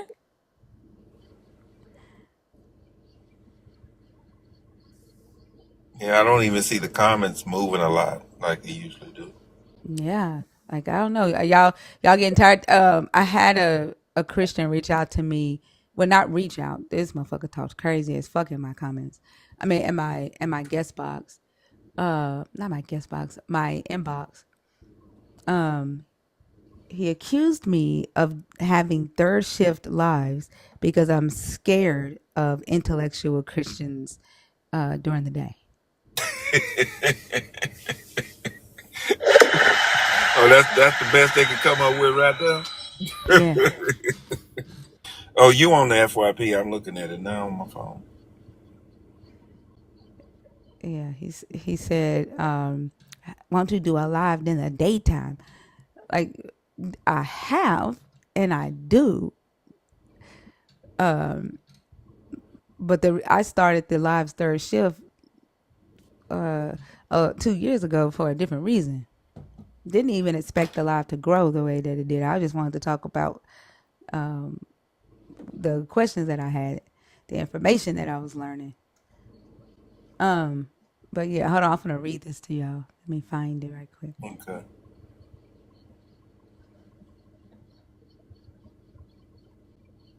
He probably blocked my ass because I told him. He said something at the end of the thing. He's like, every knee shall bow, every tongue shall confess. And I told him, like, basically, I ain't got nothing to do with your God wanting hid from the whole world. And now here you go. He said, I love for you to actually get logical people and smart people on your little lives that you have. You clearly do it at the dead of night on purpose to get people who don't know what they're talking about. Like, since when does people like being up at nighttime determine the level of intelligence? I'd love to shut your little thinker theories down one day. God bless you, though. Hopefully, you finally come to the truth. Every knee, every tongue. I said, you all have the worst personalities ever. Am I supposed to read this and feel peace from you and your Savior, or would I be rude for responding to you aggressively? You have no idea why I started my live streams during third shift. You have no idea if I have or currently host lives during the day. As usual, your Holy Spirit has given incorrect information based on human perception and limited knowledge. Fuck your God and his request for every human to have head, to give him head. And then he said, we all got to die someday. I pray your soul finds true repentance before it's too late. I mean, you know what gets me about that, what you just read? He hoped that you come to the truth one day. I mean, you must can't read. It's deconstruction, motherfucker. I mean, obviously we know what you know. They We think, deconstructing from that. well, they think deconstruction is just focused on not believing in the God anymore, Oh, and not necessarily, trying to find the truth, right? right. Yeah, and they're offended by our, like, literally this book says work out your own soul salvation. And like they get so offended by other people's fucking journey of their own soul, spirit, mind, life, whatever word you want to put there. They get offended by somebody else's journey. Like it's weird to me. And then when I ask them, why do you need me to believe what you believe in order for it to feel true to you? Like, My ex-wife told me that that I'm not supposed to go outside the Bible and look for my knowledge. yeah, that's what we were taught. I just looked at her. I didn't say nothing. I just looked at her. The issue though is that they don't even go in the Bible.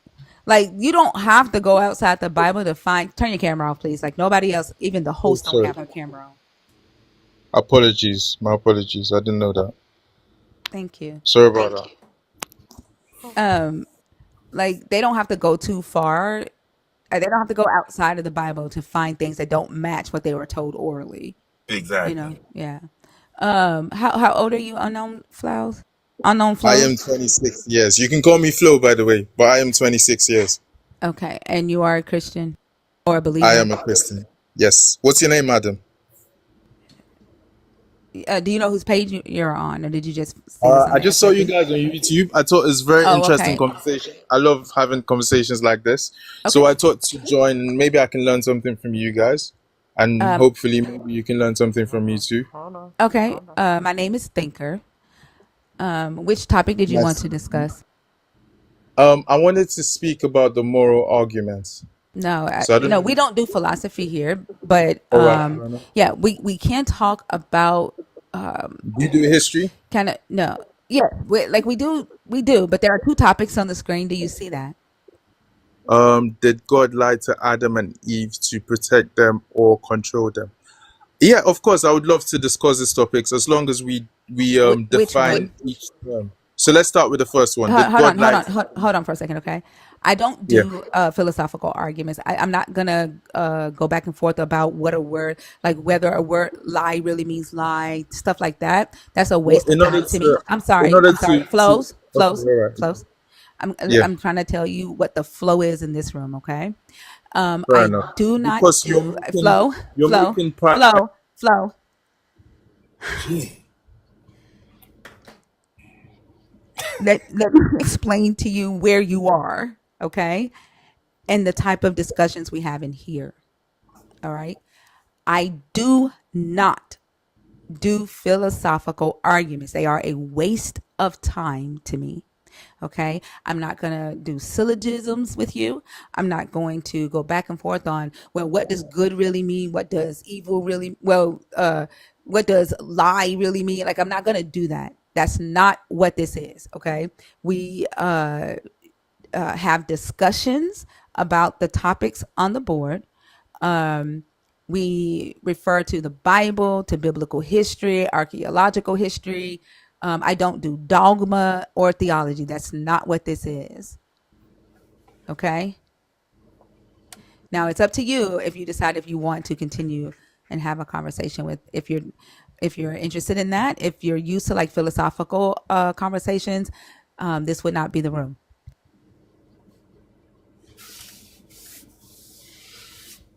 You're on mute.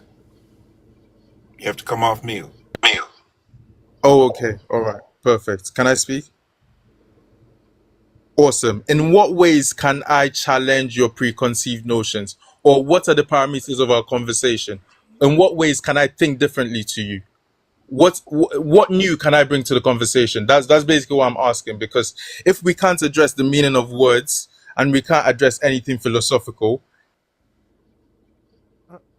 And that way, by going to a Phil Bro Live, that's going to be your best bet.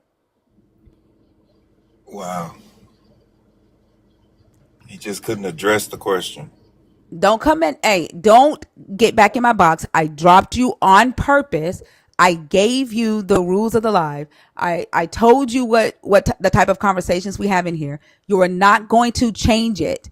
This is not a Phil Bro room. Go find one. This isn't it.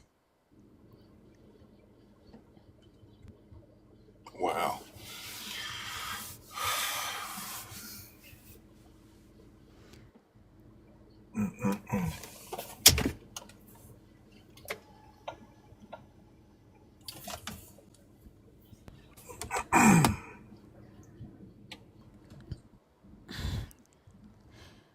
Oh my God. Do not type in caps in my comments, dude. Valapalooza. Hi, how Okay, are you? tonight. I'm well. How are you? I'm doing good. Did you come up on purpose or on accident? On purpose. Okay. And how old are you? I'm 33. I spoke to you Okay. before. I just didn't have a profile picture. Oh, okay. And I'm trying to remember, are you deconstructing? Are you an atheist or a believer? Deconstructing. I'm typically Okay. a nerd, but I don't auto renew anything. My cards stay locked. So Oh, okay. And I was wondering in my head, I was like, I know she was a nerd, but then when it opened, I'm like, no, she's not a nerd. yeah, Okay. normally I am. Okay. Okay. What you got? So for the topic, it was definitely control. Because we know like the whole idea of this God is pretty much just like evil anyway. But I was actually thinking that since the devil was supposed to be sent, like casted to the earth, and Adam and Eve were typically like, well, they were traditionally supposed to be like the groundskeepers. We were technically just supposed to work for the devil. Like we were just supposed to keep house for him. Mm-hmm. Yeah, but I but agree. Do no, you see it do was you see the definitely God of the control. Old Testament as like he would be the devil? If there was a devil, the God of the Old Testament would be that. I think I actually haven't even like gotten too much into the Old Testament or in like versus the New Testament. I really don't even know like where they kind of separate because, and I was thinking about this earlier too. We're kind of fed the belief that the Bible's kind of hard to believe or like understand with your own understanding, and so I didn't spend any time as a believer like in my own word. or like trying to understand it for myself. And so, I didn't really have too much knowledge about the Bible. I actually had just like created like a vision of who Jesus was based on what I had been taught to believe by the church. Yeah, they do teach that, you need a pastor or somebody to teach it to you because you have to have an anointing or be close to the Right. God, which is really crazy because they always talk about like old covenant, new covenant, and they quote Jeremiah 31, and in Jeremiah 31 it literally says no longer will you have to say no God, you will just know him. Like he goes from needing a prophet to speak for him to the Israelites, right, to communicate his will and his law, to saying the law will be written on your hearts, which means you will no longer need a prophet, Mm-hmm. right? I And sure did. yeah, and so and Jesus comes, the Christians come, and it's like, oh, you need apostles, you need a teacher, right? How would they know unless there is a preacher, right? Is because the Gentiles they wasn't in covenant with this God. They didn't know the God, right? But it's really odd that they use Jeremiah 31 to justify why the God switched from the Israelites to the Gentiles. Right. I have to bring that up to my mom. I don't know, she's not even that old. She's in her like early 50s and she's still caught up in this pretty bad. She like praise dances and stuff, and she just believes that her deliverance is in her dance for Jesus and her dance for God. And I've even tried to lead her to your live just to kind of get like a better understanding of what these things mean, and she just won't. She just avoids it at And all she costs. won't until unless she gets to that point to where she wants to question herself. And this is what we were just talking about with brown sugar.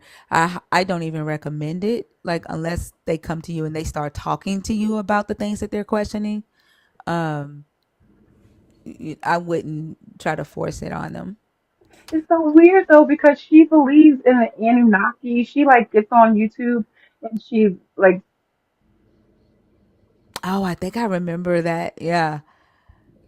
theories and stuff, and she'll entertain the idea of that, but just not not certain like in depth portions of the Bible, like the actual Bible, which is so strange. I also think it's interesting how, well, I got my first Bible from the church when they used to put them in the church for you to take, and they always gave out the King James version. I don't know if that's because I'm a little older and that's the like variation that they had available the most, but I do think it's like to set that kind of harder to read, confusion kind of standard, so that you need it to be like read to you kind of thing. Does your mom know that the Anunnaki is Babylonian, like Mesopotamian? I don't think so. She doesn't. She still believes Jesus is black, and I try to tell her that he's not. That he doesn't even look human. Like that's why I want her to see your page. I want her to see it so badly, so that she'll kind of snap out of this. Because I do feel bad. I feel like she has like, still she can still have a good portion of her life to live, and she could do that much more freely.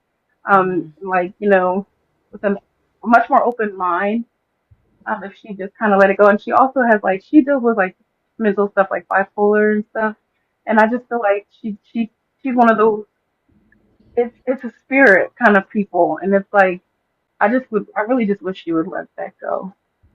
That really comes from, the only way you could believe that Jesus was black is because once upon a time you believed Jesus was white.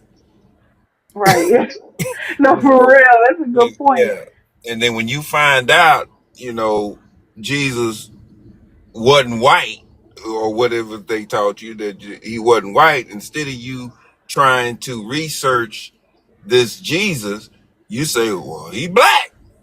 Right, right. All these smell was like the hair, like like wool, and like it's just it's. I think the whole thing is kind of set up to be kind of tricky because why would they interpret it that way? Or I don't know. I And don't know that's too not much even about what it. it says. It doesn't say that. They interpret it that way, but that's not what it says. They miss one key word in there, which is like. They missed that word because I and believe, Ah, and the word and because it says his yeah, head and his hair, yeah. like that's saying his like his head, his face, and his hair were white like wool. Like this is talking about a transfigured sheep, from a lamb to a sheep. Hmm. crazy. And it's just like it's. I think people who want to believe in something so bad and want to see themselves I mean, that's like if you in dyed your something that's hair. supposed to, be bigger. That's like Say that again. if you dyed your hair white, and I come up to you and say, "Wow, man, your hair is white like sheep's wool." I'm not saying your hair is woolly. I'm saying it's white like sheep's wool. That and like Jesus, he passed away at 33. He shouldn't even have had gray hair by then. It is. It's so crazy. Well, they're It's getting so that from crazy. Daniel, right? Daniel describes Yahweh, and actually, I don't even know if Daniel is talking. The book of Daniel is talking about Yahweh. Might be talking about El Elyon, but the Ancient of Days, his hair was white, and like wool, and so they're basically the writer of Revelation, who was also a Hebrew, is writing from his teachings growing up, right? Um, and so that's why he has Jesus having like uh, white hair, because it's to signify that he had a full Mm, transformation from Yeah, like that this is so young interesting. lamb to this older, more mature, transfigured Oh. sheep. yeah. Kind of like, uh, what's her name? Kind of like Storm. Yeah, yeah. I always imagine Jesus nowadays like just as a drunk guy, like on his mom's couch, kind of like waiting for his magic moment to happen, and his mom has to make him get up off the couch and help the people that he could. And then, like he's supposed to be a carpenter. Where did this story about him being a carpenter even come from? Like if he never built anything? Right. Like there's nothing in the Bible that says that. I agree. What you mean? I'm like, you would think that there'd be like one temple, like maybe a home or something, like left behind. Like this is what Jesus actually created, but he's just a carpenter that like slept with his friends on the way, like to his travels around, and stayed with his mom and drank. He ain't fixed one damn thing in the Bible. Nothing. Nothing. A homeless carpenter is crazy. That's like a mechanic with no tools. Right, a mechanic without a car. He's like, the Son of Man doesn't have a place to lay his head. Build one, carpenter. Like what? Like you out here Right, healing everybody, but you can't right, build your home. You supposed to be a carpenter and God. Why are you homeless? exactly. Same with Mary. What is her name? What's her name? Mary Magdalene. I don't. Mm-hmm. There's so much in the Bible that I just don't know. And it took me like I don't know. I probably stayed in it for like 3 or 4 days um for me to like really get over the heartbreak of not believing in it anymore. I was in like it was like a rush of feelings. Like I was disappointed, sad, also kind of embarrassed. Oops, hold on, sorry. Kind of embarrassed, but then also it's like I actually felt like I loved whoever he was supposed to be, and to find out that he was not there, it was just like dramatic. But it's You really know, ridiculous when you think I about don't that. think Christians realize what they be saying.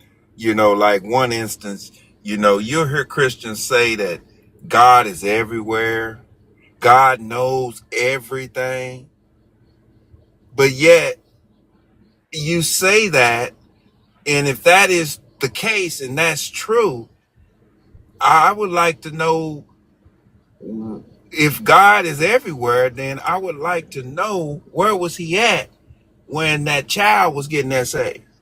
Okay, or Where when the was he? serpent was talking to Eve, Yeah, like shouldn't he have stepped in? Like, well, yeah. Where was he? Where was he at? You know, because obviously, if he's everywhere and sees everything and does nothing, what the hell I need him for? that was one of those Job that he did that twice. I was watching Ian's live today, and he was talking to a Christian who said that it um it's okay that God does not heal cancer, right? And the God doesn't have any obligation to heal cancer and shouldn't heal cancer for everybody. But then he turned around and said slaughterhouses for animals was immoral. What kind of person says that people shouldn't be healed? Like those kind of, um, I don't know. It's just I don't think that their loyalty to defend this idea, this institution, I think it blocks their like it literally blocks their thoughts. Like they say things, and I don't think they understand the entailment of what they're saying, because there's no way that he's saying it's inhumane to slaughter animals for food consumption, but it's moral for a God to watch people suffer from cancer and hear them praying and begging for him to heal them and him not Right. doing it. Even little babies and stuff like people who are considered innocent who haven't done Yeah. anything. Hmm. God don't like babies. Oh, right. He hates Get out, those give me kids. just a second. Unknown flows, get out of my box. I said no. I said no. And we were not discussing the problem of evil. We were talking about a conversation. I'm not doing a philosophical conversation with you. The answer is no. Mhm. Yeah, I I kind of made a Christian mad. I was talking to him at the truck stop. I don't know why Christians walk up to me and start talking to me. You know, when I'm sitting there trying to eat. But anyway, they talk to me, and so I just start, blurring off stuff like they blur off stuff. So stuff that ain't even in the Bible. So I said, okay, so you remember when Satan killed all the firstborn, and I said, no, wait a minute, that was God. I said, okay, you remember when Satan um flooded the earth and killed a lot of people? Wait, that was God too. Boy, I was making him mad, saying stuff that was in the Bible, but using Satan as the perpetrator, the one who did it. No, it's You kind know. of like I don't know if maybe it's because we're like deconstructing, but it kind of seems like people are more like prone to speaking to you about God or just bringing up God sporadically now that they're like gotten away from the fairy tale. You know why Like, they do that? Christians is gonna bring up God to you because that's the only way they feel you'll listen. mm, Like I wonder how many people who have been essayed or graped sit down and think to themselves, this is a philosophical issue. Should I be happy that I was graped? And is this for the Lord's work? I wonder how many people, Flo, do you think just go through a syllogism in their minds after they were graped? that's what they're brainwashed to believe. Mom, like one time I wore my contacts for too long, and I got an ulcer in my eye, and I was in the hospital, and my mom was literally like, "God's gonna use this as your testimony." When they were telling me like I could go blind. He's like, he's going to heal you, and he's going to use it as your testimony. When really, no, it was a lesson like not to keep your contacts in too long. Like, but God's going to use it as your testimony. Like, it's such a, and then like it starts so early. I was like, my dad told me a story about how my grandma took me to church when I was like 2, and the pastor came out in all white, and I got up and was like, "Is that Jesus?" Like, so I don't even remember a time where like I didn't like wasn't like he wasn't forced down my throat. So it's like it starts so early. It's like I think it's really something. Like it's crazy how hard it is to not believe it once it's set there. Yeah, belief is something else. Well, but I don't want to hold you guys too long. That was my thing, and then I I think you a DM. It's just like a neurodivergent idea kind of sort of thing. I think it'd be pretty cool, and I'd like to know what you think about it. I don't know if you'll like it or not, but I just kind of was thinking one day. Okay, I'll take a look at it. Okay, All right, thank you well, for coming up. it's always nice talking to you guys. Thank you for having me. Same here. Have a good Thank night. you. You too. Bye. Bye-bye. All right. If you are a believer in the God of the Bible, if you are deconstructing or an atheist, the guest box is open. You know, I talk about people, Can, I'm go sorry, ahead. one second. Selena, can you block unknown? He's one of those boundary crossers. Selena, are you there? Oh man. Let's see. Joshua, are you in here? I can't block him from. Thank you, Dudad. I didn't even know you was in here. Thank you. I do that. Hey Deborah, did you come up on purpose or on accident? On purpose. What you got? First off, how are you? I'm doing well. How are you? I'm doing good. Good. I've been just sitting, listening for a while, and several things have crossed my mind because Mr. Nelson brought up God doesn't like kids. And it got me thinking. So, my silly mind goes into all these different places. We're told by Christians that we need to choose life, right? So they're the forced birth, the whole thing, because all of this potential, and they get to have a life and they get to decide for themselves when they get older. But for some reason, unaliving all those babies back in the Old Testament, that was fine because God just knew they were going to be wicked. All of them?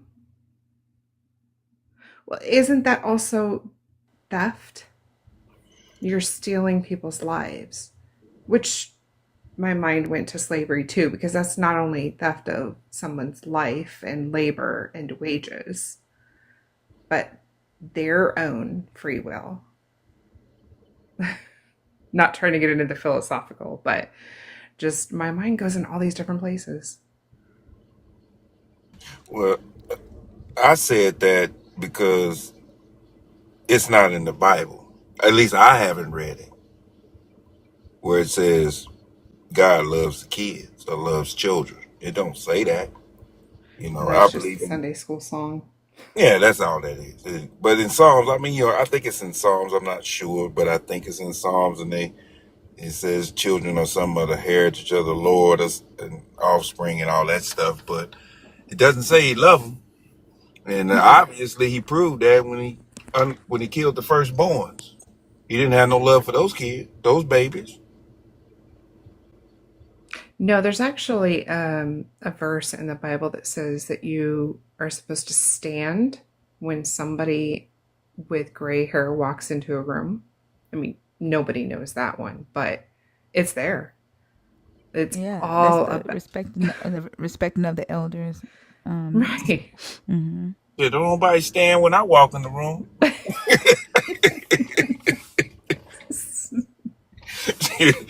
My hair white as snow. Yeah, heaven forbid us women age gracefully and just let our natural gray come in. Nope. We got to look young and pretty, I cut but mine. not too pretty. We can't cause somebody else to stumble. There you go. There you go. Oh my goodness. Yeah. No, I thought I would just share that I think the most important thing that gets overlooked is there's so much theft in the Bible in so many different ways. Oh yeah. And the biggest one is your identity, as a couple of the past guests have been talking about, is this: you turn off your brain, don't think for yourself, don't question. You have to have a pastor, this intermediary, so to speak, which Job said there wasn't even supposed to be one. And God got mad about the children of Israel choosing a king. What is this all about? Like intermediary. I don't understand that. But and just to talk on that, when it comes to women, period. I mean, just reading this book, if they really read this book as a woman, they throw this sucker so far away from him, it'll make your head spin. Oh Cause I yeah, mean, to me, it it seems like God don't even But like they women. but they don't. They're literally in my comments defending the story of the Levite and the concubine. Um like they're not. no. They're loyal to the God. I don't even know how. If I had, I'm sure it was the cognitive dissonance reading that story and just glossing right over it. But having somebody point it out to you, I never I don't read even it know while I was a how. believer. I didn't even know it existed. But it's like punching yourself in the face defending this God as a woman.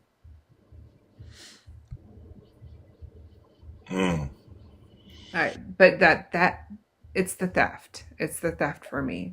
Thou shalt not steal. And everything, every aspect of your life and your choices are taken from you. Except for when it comes to, are you going to put your faith in this God? It's wild. Well, when Moses supposedly got the Ten Commandments or whatever from God, it should have been a PS in there or a clause in there or something like that. It should have been like, you know, thou shalt not kill unless I tell you to do it. Thou shalt Mm-hmm. not steal unless I tell you to do it. I mean, but that ain't what it say. Because this God breaks every rule that he supposedly made. Yeah. Uses humans. Yeah. And the craziest thing coming out of my journey, or going through my journey, coming out of my faith, was seeing all the different places where this God broke his own rules. And if Jesus was like this fulfillment, this extension of God, then he wouldn't have been breaking the rules either. He wouldn't have been changing the rules, adding rules, taking away rules. It wouldn't be a house divided. It would be this univocal message. But then seeing like, oh, this is an eternal priesthood. This is an eternal covenant. Okay, well then half of this book doesn't make sense. The Well, crucifixion's violating all those sin sacrifice rules, and why are they on different pages? Well, they're It's gonna be like, on different pages because the God's on different pages. I mean, that's just a saying. Don't hold on to God's unchanging hand. Hell, what hand I'm gonna hold on to? Cause he must got 1,000 of them. Cause he changed all the time.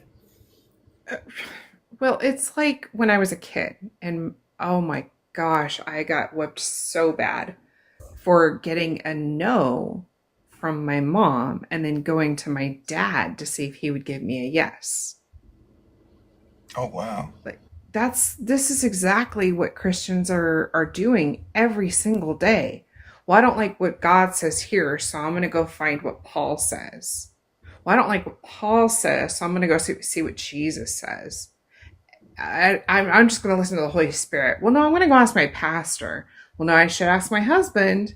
It's like they're always looking for the loophole or the contradiction to make the narrative make sense for them. Well, yeah. I mean, my well, I can say that my father was cause we were country, so, but my father would not do that. He would more or less, I go ask my father something, first thing come out of my father's mouth, did you ask your mama? That's the Right? thing come out of his mouth. I don't know if he was scared of mama or what, but I mean, I would ask dad something. I say, hey dad, can I go over here and do that? Did you ask your mama? No. Well, okay, well, you can go. Or if I say, well, yeah, what did she say? She said I couldn't go. Well, you can't go. That's how it went. Mm-hmm. Well, that was the one. Well, there was two pieces of advice that my mom gave me when I was uh, real early in life getting married. Because I asked her, I was like, if you could give me a piece of advice just one, what would it be? Mm-hmm. And she said, let me think about it. And she came back to me like a day and a half later, and she's like, okay, I thought about it, but I have 2 pieces of advice. And one of them was make sure that you're on the same page, that you're consistent, and that you back up what he says and he backs up what you say, because let your yes be yes and your no be no. And I can't think off the top of my head what the other piece was because it was so long ago, but that was big. Yeah. And then to see that Jesus is saying something else than what his Father says, it's just like, okay, how are they one? There's a few Jesuses in the Bible now. You and I know that. Yeah, you know it's a few Jesus in the Bible. I mean, hell, if you just look at the crucifixion, those were 2 different Jesuses that got crucified. Because I believe it's Luke. I'm not sure. Thinker could probably tell you better than me because I'm calling off the top of my head. But I believe it's Luke and is it John and Luke? One of them says Jesus carried his cross proudly. Da da da. The other one say he needed help. He's falling down. Simon, it was one of the Simons. It's like 50. Yeah, I mean, yeah, it's multiple Jesuses. So I guess, when it comes down to what Jesus said, what God said, because I mean, hell, Jesus and Paul didn't even agree. Mm-mm. They so far away from each other, it's ridiculous on how to be saved. Yeah, but Paul was a diva. He couldn't get along with anybody. That's a good one. Wow. Okay. I might have to use that. Paul was a diva. Do it. Yes, absolutely. Okay, did you have anything else? No, I'm good. I just sitting here not sleepy when I should be. Okay. Well, I know we definitely appreciate you coming up and conversating with us, and you're more than welcome to come back. Oh, I shall. I'm a dragon nerd. I know you are. I sit here and listen and learn and take notes, and it's Thinker, I love you. Your live is epic. It's top shelf. Yeah, we love Thinker.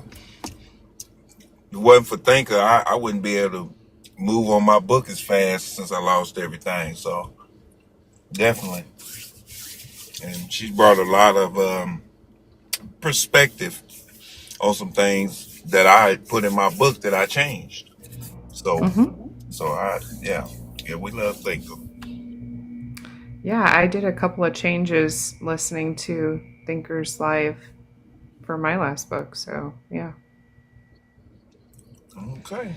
Well, anyway, you guys take care. Have a great night. Love you. Too. Let me down. Thank you again. Okay.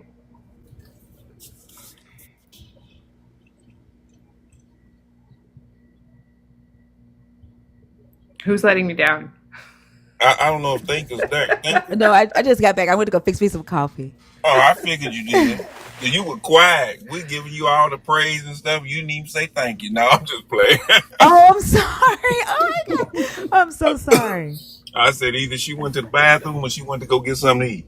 No, I would go get me some coffee. I'm sorry. Are y'all done or? Yeah. Okay. Yeah. All right. Thank you, Deborah, for coming up. I hope you have a good night. Oh, you too. All right. All right. Bye-bye.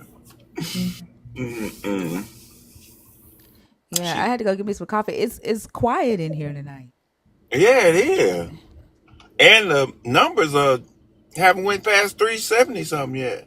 Yeah. The GGs are low. I don't know. Like normally by this time we're well over 6,000 diamonds. It's kind of dead in here tonight. I think people are asleep.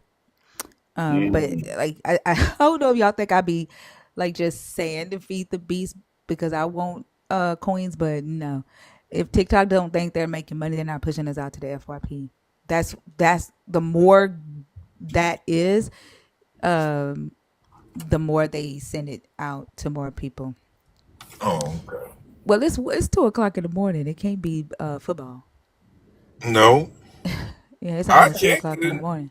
I'm gonna check it again, but I thought you on the But FYP. also, a lot of people that normally are in here are on YouTube because the YouTube numbers are higher tonight. So I Okay. think people prefer YouTube over TikTok. So most people are on YouTube tonight too. But our conversations happen on TikTok. So and we got to have the TikTok audience going up. You got to feed the TikTok algorithm in order for us to have conversations. There has to be conversation happening in the chat. Got to be doing the gifting. Got to be liking the stream, sharing the stream. If y'all just set your phones down, like I'm telling you, we could be up here like having the best conversation, but if y'all aren't engaging, TikTok's gonna think it's not quality content, and they're not gonna push it out. That's just how the algorithm works. Right. And if you're like, it goes by the number of heart me's as well. If people have joined the fan club, but they're not getting their heart me's, like it goes like there's like a point system. So, um, but yeah, if you are a believer in the God of the Bible, 25 and up, deconstructing 25 and up, and atheist 25 and up. I am also going to ask, like, when you come up, to make sure that your conversations are geared toward, like the deconstructing, research based, like, just make sure that it's to share information or talk about your deconstruction journey, things like that, when you come on stage. Okay, no philosophical conversations in here at all. That shit irritates me. Also had one on his live today, and I felt bad because I did cuss him out and I called him a little snake bitch, and I felt bad because that wasn't my live. But and so I did that on somebody. I was on Oso's panel and I called one of Oso's guests a little snake bitch, because he was being very slimy, with his the way, like the moment we would prove a point, he would change the argument. He would pivot. He wouldn't accept things, or he would only concede so that he could change the argument to argue about whether something is prescriptive or descriptive, and all of this shit. Like, this is why I don't fuck with Phil Bros, because all they do is run from points. Like, they just switch, like they'll keep you in one motherfucking, like, on one thing to like argue about whether good means good, and what's your definition of good. Well, could it mean this? Like, it's just that I can't. And they do it as a way to, uh you know their goal is to win an argument, and not even prove a point with truth. Their goal is to try to introduce the plausibility of something, right? Like, kind of like apologetics, and it just feels slimy to me. And so I try my best to stay away from those conversations because they irritate the hell out of me. And I can't even think, like, the type of mind that wants to engage in conversation in that way. Like, I don't even want to be around that person. Now, there are some philosophical conversations that I can listen to, right? The way Ian argues his philosophy is interesting. He knows how to keep them from doing the deflecting. And then Jeff, our co-host Jeff, he adds a lot of sarcasm into his, so he keeps his interesting. But like the amateur philosophers, ew, I fucking cannot.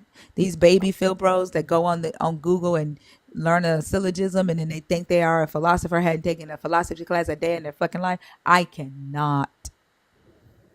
I cannot. Yeah, I'm with Look at this shit. Look at this shit. Look at this shit. This is what I'm talking about. Like is this the third black man that has done this week alone after I said no? This is the third black man that has crossed my boundaries, not respected my boundaries.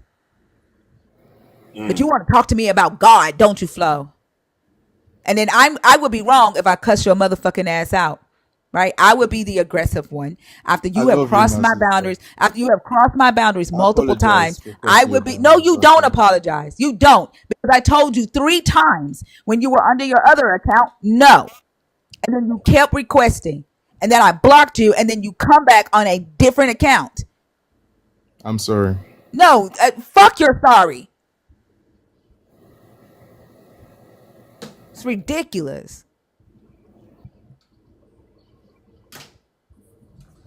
That's what I'm talking like straight creepy.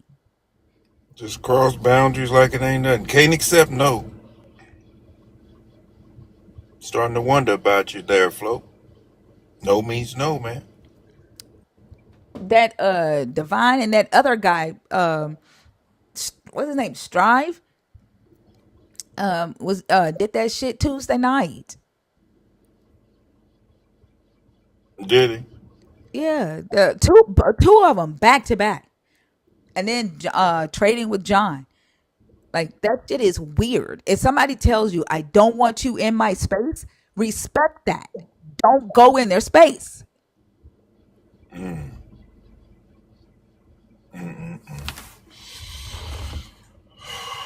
Boy.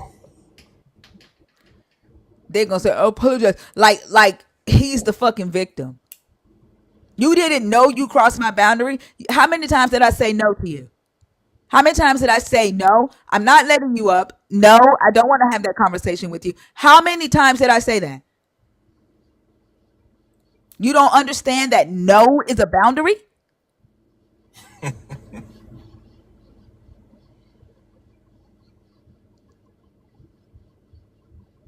That's, yeah.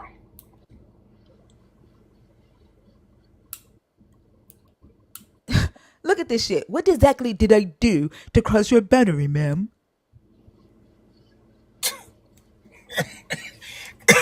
Switching accounts and coming back on stage, motherfucker. Shit. That's one. Got straight grape personality. You the type that'd be standing outside at the fucking gas station and you ask the one why she pumping gas and you got a man and she say yeah and you still like let me get your number and she's like no I don't want to talk to you. I have a man. Or she said, I'm not interested. I'm not dating. Leave me alone. Man, you can have a friend though. You can have a friend though. That's you. A woman got to tell you that she's gay, and then that don't even work no more. That don't even work because you got bring your friend. Let's have a threesome. Let's have a threesome. Oh, boy. They kill me with it. Goodness, no means no. Car, how are you? Hey, how are you doing? I'm good. Can I get your age, please? I'm 23. You got to be 25. Why? I just had a whole debate with this guy about atheism. I'm sorry. Do you hear me schooling a guy about boundaries? A little bit. A little bit. And so do you think that it would be smart for you as another woman to cross a boundary as I state a boundary? I was just asking. Do I have to give you a reason why it's 25 and up? If I state a boundary, that's what the boundary is, right? And then for another woman to come up here and cross a boundary while I'm telling a man not to cross a boundary, when someone says no, the answer is no. I'm okay.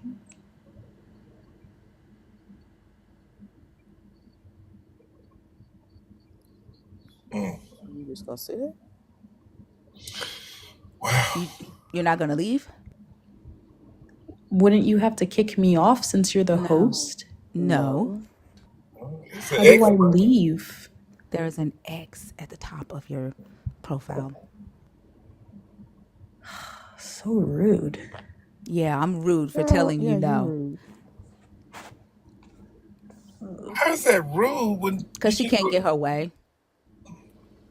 just lay down the rule? That's it. Sorry, you have to be 25 and up. Well, I was just on.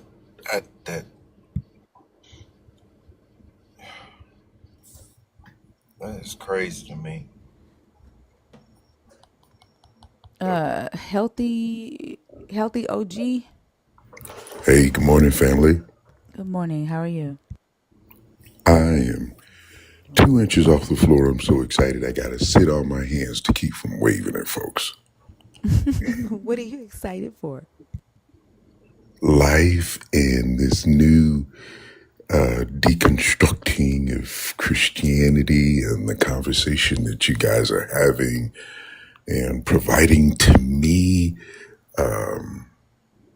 the fact that I'm not alone in all of this disbelief and all of this hocus pocus red bowling ball paint job on Santa Claus's sleigh kind of lifestyle where you believe in something out in the sky to have control over you. It's amazing to me. It's amazing. That's awesome. Are you coming up to talk about one of the topics on the board, or? Yes, well, yes, absolutely. Said, did God lie to Adam and Eve to protect them or control them? Well, see, the bigger picture is, I think actually the question sort of wants you to confirm the story. And you guys have just heard it. I heard someone mention of how, well, like the flood is just a part of other stories, and all of these stories have come together to create the Bible and Christianity. And so, to answer that question, did God lie to Adam and Eve? Well, first of all, there's no God out there to lie to an Adam or an Eve because there's no Adam or an Eve. You Is see there what a I'm saying? story? Is there a story written about Adam and Eve, Healthy OG? Yeah, there's definitely stories. Okay, and so Yes, like ma'am. when you were in school Yes, ma'am. and you read the story, your teacher handed you a piece of paper and you read the story Right. of Jack and Jill, right? And it says Jack and Jill went up the hill to fetch a pail of water. Jack Right. fell down and broke his crown, and Jill came running after. And then the question says, who broke their crown? Hmm. It answering that question and having a discussion about Jack breaking his crown, does that therefore mean that we believe Jack and Jill actually existed and actually ran up the hill and fetched a pail of water and fell down and broke his crown? Or are we Absolutely not. discussing literature? You're right. Right. And when we read the story of Adam and Eve, in the story, there is a character called Lord God. And that character says something to another character I named see. Adam, Right. right? And people take these stories Hmm. and apply it to their everyday life and to their existence, Yes, right? ma'am. And so we discuss the stories in the book. I see. Yes. I see. Very good. Bring me up to date. Catch me up. Let me understand, the big picture of what's happening here. So, in that case, yes, instead of sort of trying to debate whether it's a story or not, you're right. To answer the question, did God lie to Adam and Eve? Yes. According to the No, the, story, the, I the, the believe so. question isn't did he lie to them? The question is did he lie to them to protect them or to control them? The in the I would say, story he right, wanted to keep the humans from gaining a moral consciousness and deciding good and evil for themselves. yes, They were to rely on the God for that, right? And so right, we have believers today who believe that their God is just. Everything their God does and says is moral, right? Right. And they believe they get their morality from the God. Right. And I believe that, well, that's hocus pocus, and all of that was designed, of course, to control them. I think the story was created as a whole for world dominance and control, and absolutely was not to protect them. How can you protect someone?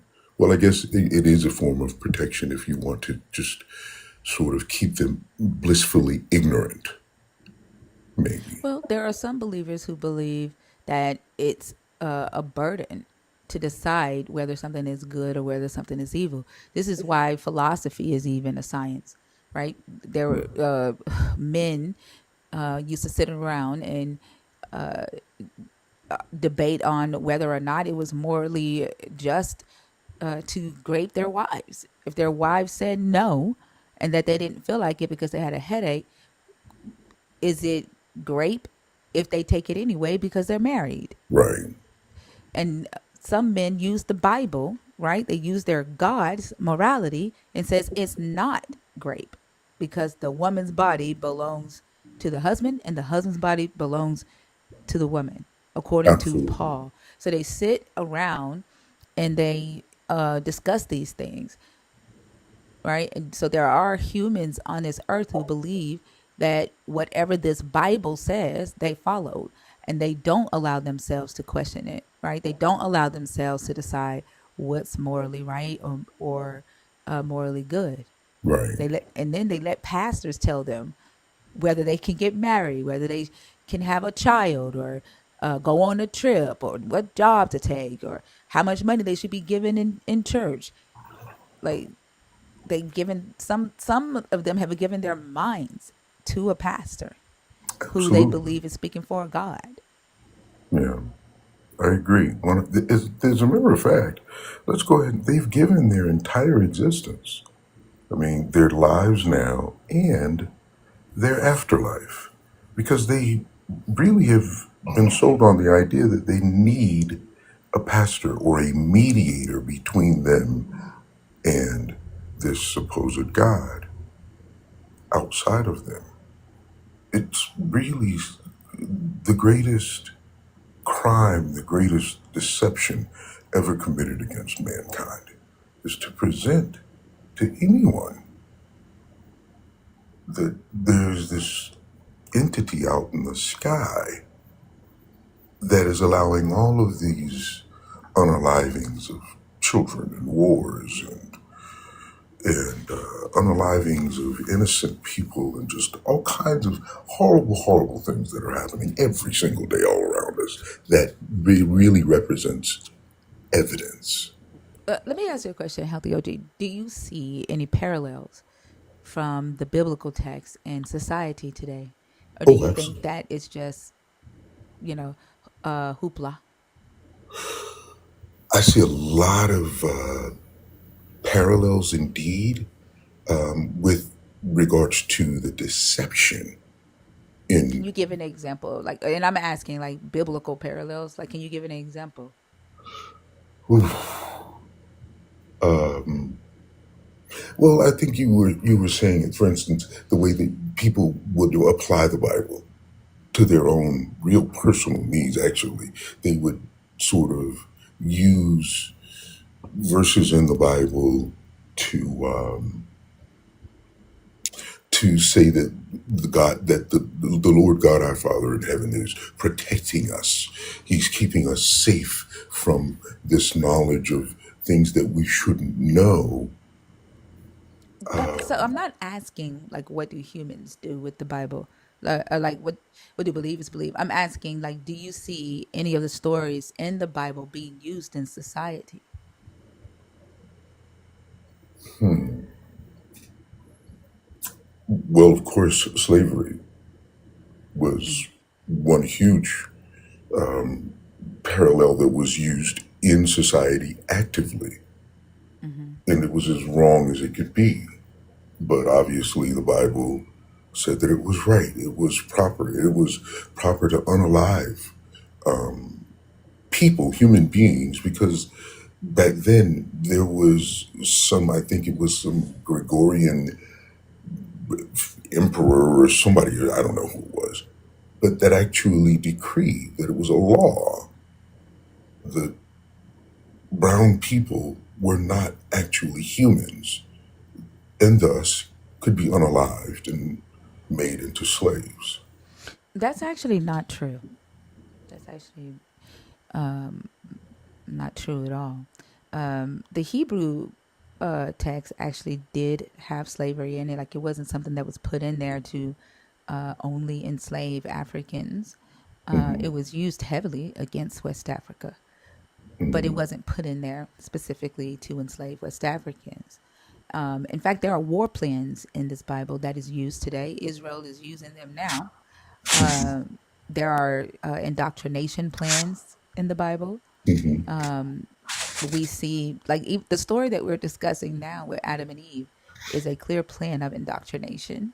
In order, it teaches you how to go into a land and colonize the land and indoctrinate the people and teach them to basically police themselves so that the god or the so-called elite, those in power, don't have to necessarily be in the land to look over or watch over the people.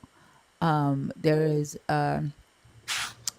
plans for the dominance of the patriarchy.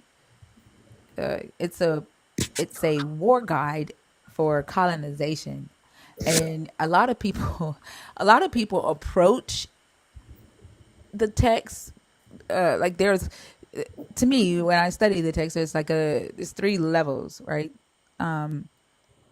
You have the writers that are talking to the so-called masters.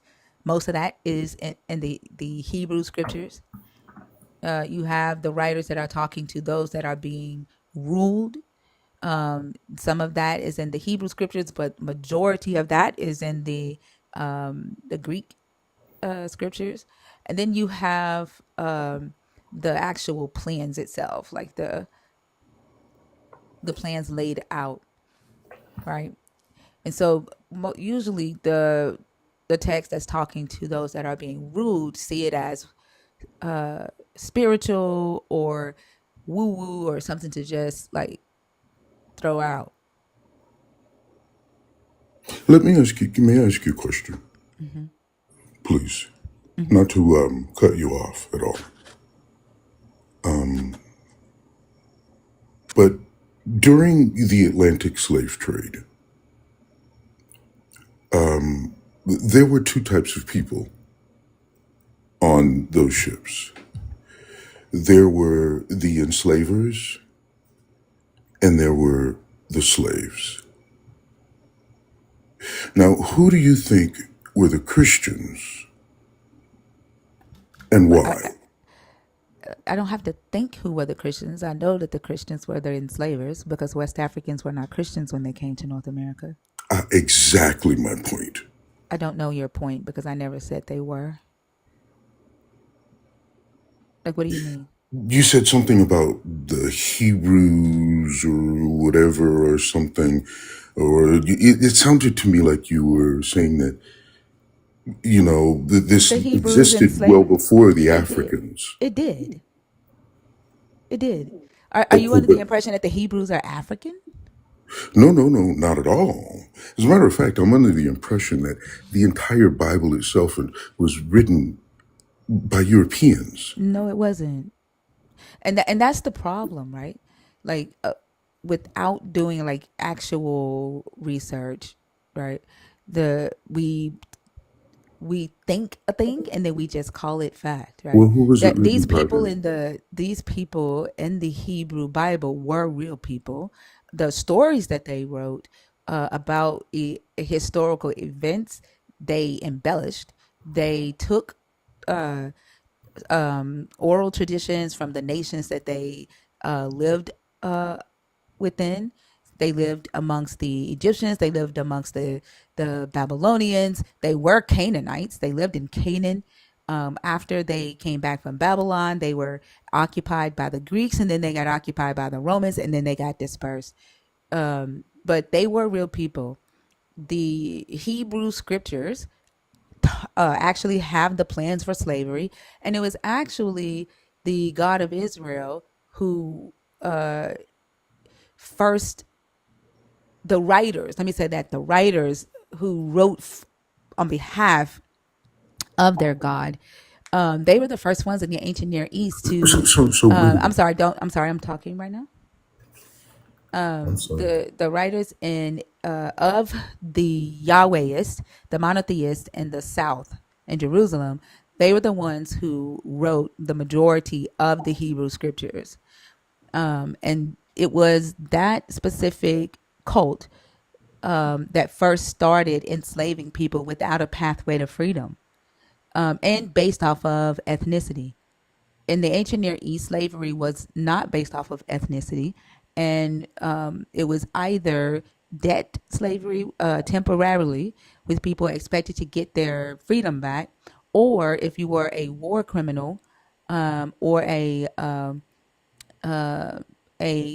fugitive, then you were enslaved and you worked your way up to getting your freedom back. But Israel was the first nation not to offer freedom to foreigners. Once they were enslaved for life because they were a foreigner. And that's what the Europeans, in North America, they mimicked their structure of slavery off of the Hebrew scripture, off the Hebrew structure.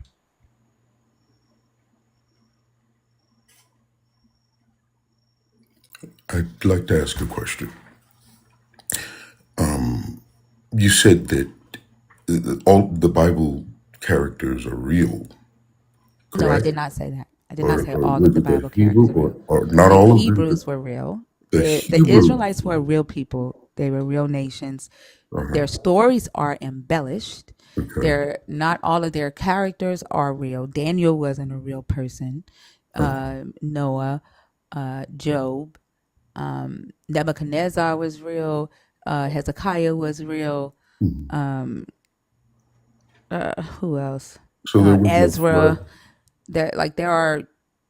There are real people in history, and we can see that in steles, archaeological records from other nations mentioning these people, in the events that the Israelites talk about.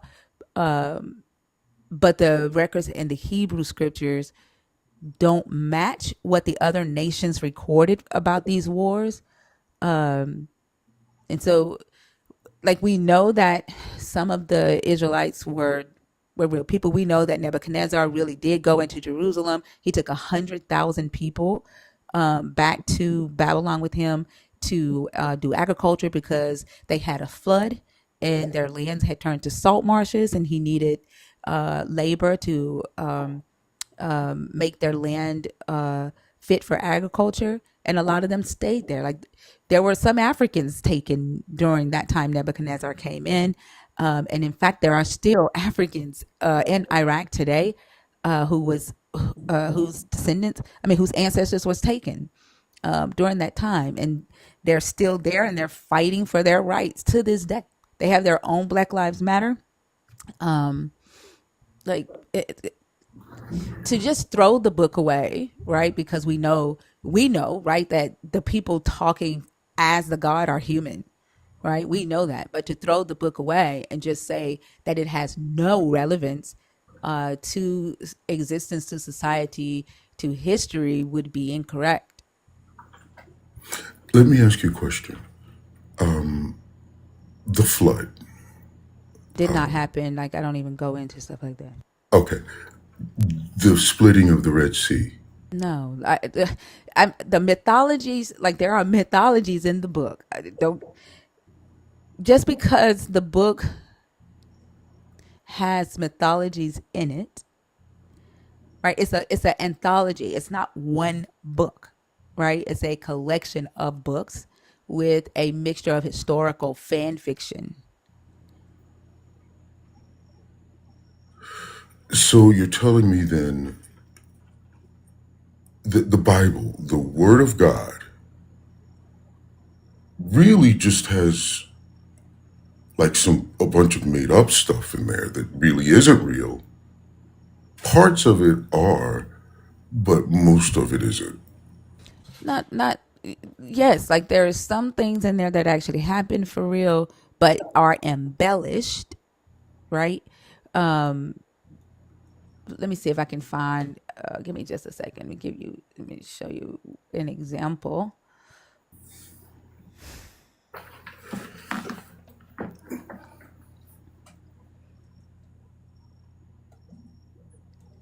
This is one of the reasons why I do study it as well.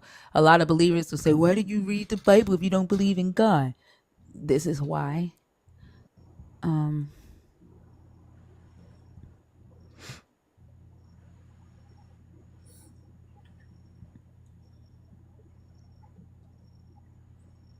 I mean, while you're looking for that, if you don't mind, I'd like to simply say that it sounds to me like you're disproving your point. No, I'm not. You just think I am. These are the kings that actually existed in history. Rehoboam was real. Abijam was real. Asa, Jehoshaphat, Jehoram, Ahaziah. These are all Israelite kings. Ahab was a real person. Jezebel was a real person. Her name wasn't Jezebel though. That was a slur. Jehu was real. Ahaz was real. Jehoiakim, like these were real kings in Israel. But Israel was a sis, real nation. Israel was a real nation. The North was a very influential kingdom.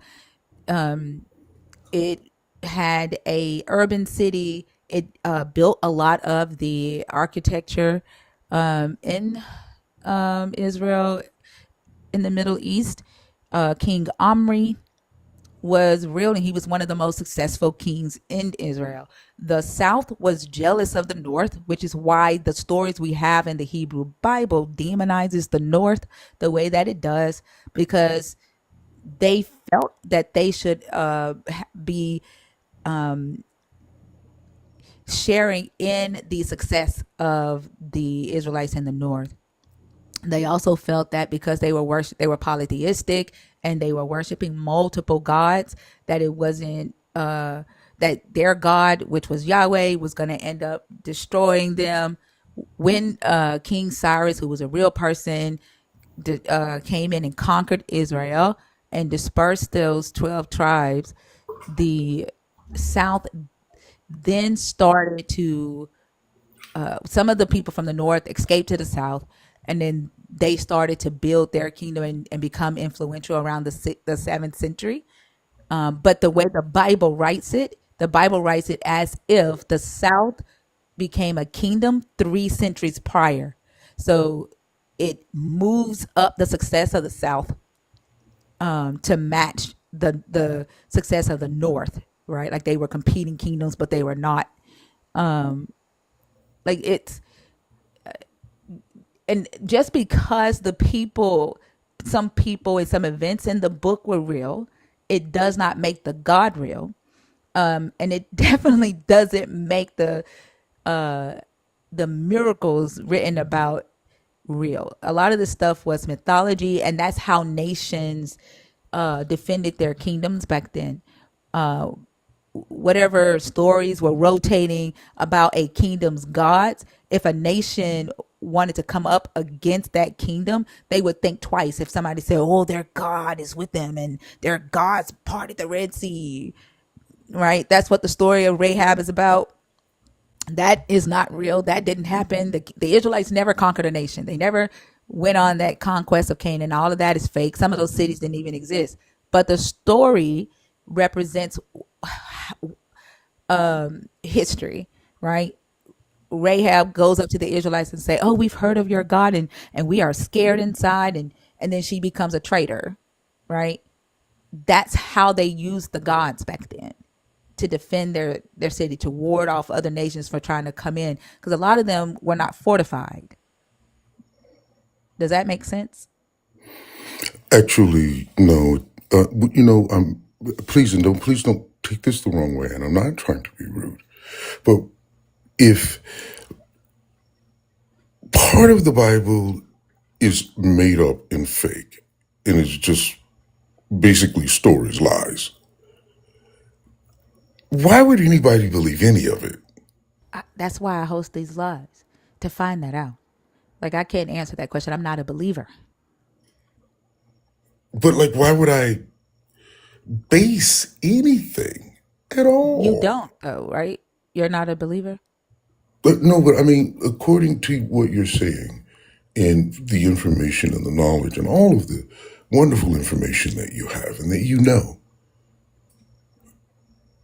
but like, according to everything that you know, and you're proving to me, you're telling me that there's so much of the Bible that is just fake and made up.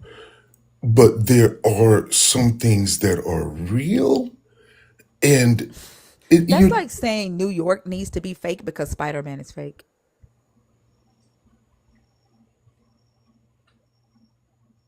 Like, Spider-Man is in New York, right? Like, that's like saying that You know what? Spider-Man should be fake because New York exists. I'm a Marine. I just turned 60 years old on the 31st of July. I call it 60 years old because I'm still a bad boy. But the Marine in me is a really very simple kind of guy. And I'm, and I got that from the Marine Corps. We sort of define the mission, we clear out the fluff, and we execute. If I was to try to clear out the fluff from the Bible and find any sort of a mission or a reason to execute on anything, it would first of all make me very prejudiced and very divisive. I don't know what you're telling me this for. Like, this is it sounds like you just thought that everything in this book was fake, so you just set it to the side or threw it away. Yes, I don't have anything to do with that. Like, everything yeah, in this book isn't fake. Like, it there are is. historic, it's not. Antiochus Epiphanes the fourth was a And real you're person. proving that The it stop is. stop stop stop stop talking about talking. Antiochus Epiphanes the fourth was a real person. The Ptolemy dynasty actually occupied Jerusalem. There were Hellenized Jews. Um, um, Ananias the third existed. And he was cut off because he was trying to stop the Hellenization of the Jewish people. Like, it's not all. It's not there. The stories are embellished and written in a mythological, historical fan fiction with these miracles and stuff and these gods. But the people, some of the people, Moses wasn't real.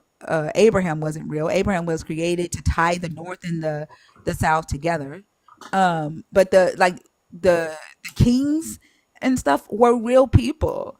Like, these were real people. I can't help that you're having difficulty accepting that. Um, I don't know what to tell you to do with that information. I've never had a usually I have a believer on stage freaking out about me saying that. I've never had a non-believer on stage freaking out about information.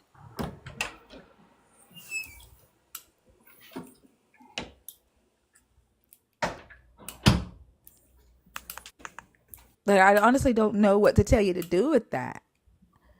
It's just, it's information. Like, do you reject information because it doesn't fit what you once believed? Like, I can't lie to you. I'm not gonna lie to you, but like, yup, it's all fake. That's not true. It isn't true. If part of it is fake, there's no way that I would consider any of it God, or I never said I it was wouldn't. God. I never. That's the like. You're not listening to what I'm saying. I never said it was a God. I never said the God was real. I said the people and the events they talk about actually happened in history, actually existed in history. They were embellished and turned into mythologies with supernatural stuff, like imaginations of the writers, right? But I never said the God was real. Like, that's what you're hearing. And I think you Mm. approached this book and said, this, there's no way Noah built an ark and a flood, flood the whole earth. God isn't real, and just everything in this book is BS. But this book affects society. There are people using the book to influence the way society goes, um, to to have wars, and it's a war guide. Like, I It don't know is what a to tell you. confusing It's mess. a guide for ruling, It's a huh? confusing mess, and Well, it's curious. divisive. And the bottom line is the whole thing. It's a hot mess. It is a hot mess, and it causes so much confusion. I agree. It's awful. I It's agree. and part of it is true, and then part of it isn't. And how could anybody like really consider that something that they should base the best parts of their person and their existence on? Well, I just don't get it. It's think about what I ridiculous. think about. Do you remember me saying the book has three levels? That is talking to three types of people. But either level doesn't matter if Yes, part it of it does. is It does, because garbage. if you are the one being ruled, No, it, not to it base a does. And life. then you got an issue with listening, right? It does matter, because if you are the one being ruled, then you are only reading the text that is speaking to you, and that is the text that says, um, love your neighbor like you love yourself. Forgive 70 times 70. Pray for those who persecute you and have the rule over you. Blessed are the meek, for they shall be humble. That is speaking to those being ruled, to the slaves. Slaves, obey your masters. Do it with fear and trembling, with enthusiasm. It's, if you're reading the rules or the messages that are talking to you, those that are being served, you're not reading what was written to those who are ruling, and you don't know the rulers' plans. And when I'm talking about the rulers, I'm talking about the elite, those who are in charge, who are enacting these plans in this book successfully against society. And if you don't, how the hell can you prepare for your enemy if you don't know their plans? If I know that the You enemy don't is know their lying, plans. I don't care. Said what? If I know that the enemy is lying, I don't care. Oh, really? So, like, with you being in the military, right? I'm You not just, going to follow some if an lie. enemy, you don't know if they're lying if you have not validated it. You've not validated it. You just thought that everything in this book was a lie, and you threw it out. And I know the military doesn't teach you to do, like, if a enemy tells you something, you don't automatically trust it, but you check that shit out. I'm not fighting the Bible. I'm You're not following it. fighting the Bible. You're the people who you. Never mind. Never mind.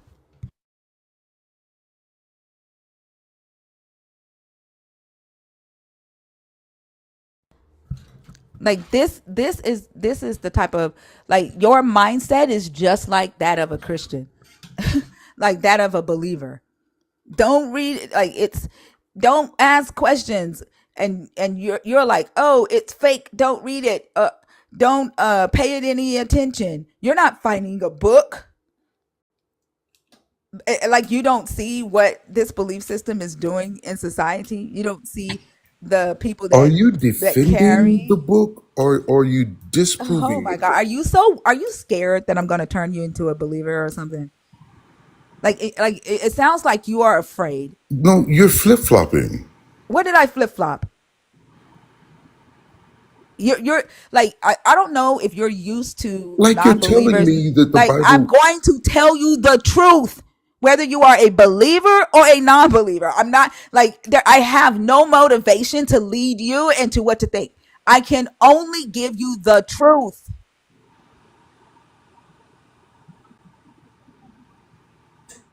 I'm not gonna just agree with you because you don't believe. That would be like, that's my integrity is too important to me for that shit.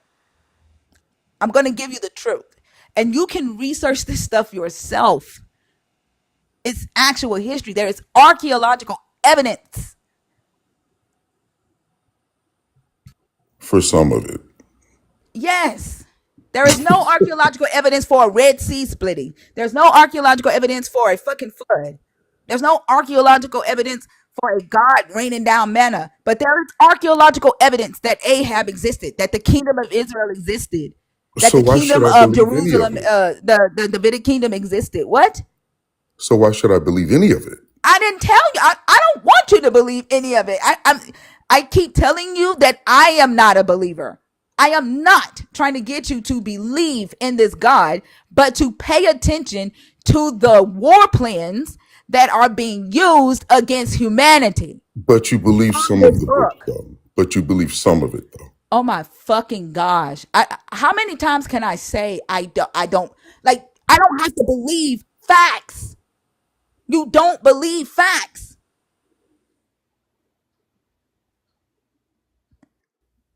How many times do I have to say that? Like I'm not a believer in this God. You I don't don't have to believe believe Jesus facts. rose on the because you like I don't understand.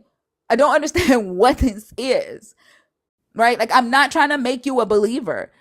And it sounds like I usually am talking to believers who are scared that I'm trying to make them non-believers. I've never had a non-believer act like I'm trying to make them a It believer. sounds like you're confused. Okay, cool. You sound like a believer. Don't he sound like a believer? Yeah. Exactly Like, like what a the believer. fuck? I'm not gonna agree with you just because you say you don't believe in this God. Are Let me you ask you okay? something, man. Let me ask you something. Do you know the difference between believing something and knowing something? Or is that the same thing to Person. you? I don't have to respect somebody just because of their age. The fuck? Why are you offended? Nobody's offended. All right. Well, anyway, you asked a question. What was that, sir? My question is do you know the difference? Or do you think there's a difference between believing something and knowing something? Well, I believe that there's the difference between belief and evidence. No, you don't, because I just showed you evidence of these kings And existing. you're going to tell me now. Like, I just showed it to you, and you still said, I believe. And I'm telling you, I don't believe facts. There is archaeological evidence that these kings existed. You don't believe evidence or accept evidence. You're overexcited. It's okay. Okay, cool. Crick I don't need your crick permission. crick. What the hell? Did I ask your permission? I know I control my body. I control my mouth. You don't. You're offended, and I'm sorry. I I'm not apologize. offended. I think that it is hilarious that you came up here and expected me to just let you spout some incorrect information with that you have not even validated. You've never picked up this book to even study or read it. You've never looked in history to even see if there was evidence for any of this stuff. And then Calm and then down. It's and then okay. you don't with your insecure ass, whether you are military or not. You are sitting here afraid that if there are things that are true in this book that is going to make you a believer, or maybe there is a God that's going to get your ass for some of the shit you done did. I ain't got nothing to do with that. I'm just giving you the truth. I'm sorry to shake you. No, the fuck you're not.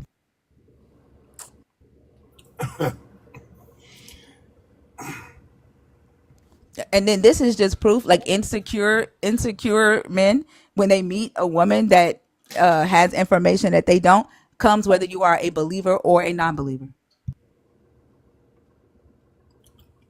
I'm sorry for saying you're confused. Sure. I mean, it just sounds like to me that you don't accept facts. And because she brought up facts, factual information about the Bible, you're saying she was confused. And you said that none of it was true. Which, I mean, the Bible mentions Israel, and you telling me Israel don't exist? Well, I guarantee he's going to talk about 1948 Israel. Yeah. I mean, Well, yeah, that ain't the same Israel, but yeah. it's just that some of the people that are mentioned in the book did exist, but their stories were fabricated. That's what she's telling you. I mean, this is archaeological evidence that it did exist, you know, but the people in the book, and not everybody in the book existed. I mean, there's no evidence for none of the disciples. There's no evidence for none of that. But the evidence that we do have of people in the Bible, their stories were fabricated. Can I tell you a story? As long as it's on the topic, that's fine. It's on the topic. There was this man that made a habit every day of his life. He just was this kind of a guy. He found it pleasurable and unique and beneficial to pick fly shit from pepper. And he went around everywhere he would go. He would do it in his personality and his character, is he would pick fly shit from pepper, and he really was good at it. And at the end of his life, he really only culminated into a very good fly shit picker. Sometimes people spend their lives This is a waste of fucking picking time. fly shit Listen, from motherfucker. pepper. Listen, Come on, folks. if Grow up. you listen, Make if a you want to, decision. hey, motherfucker, you came in here to talk about you not believing in the God and how stupid it is for people to believe in a God. Okay, cool, but you wasted your motherfucking time to pick up fly shit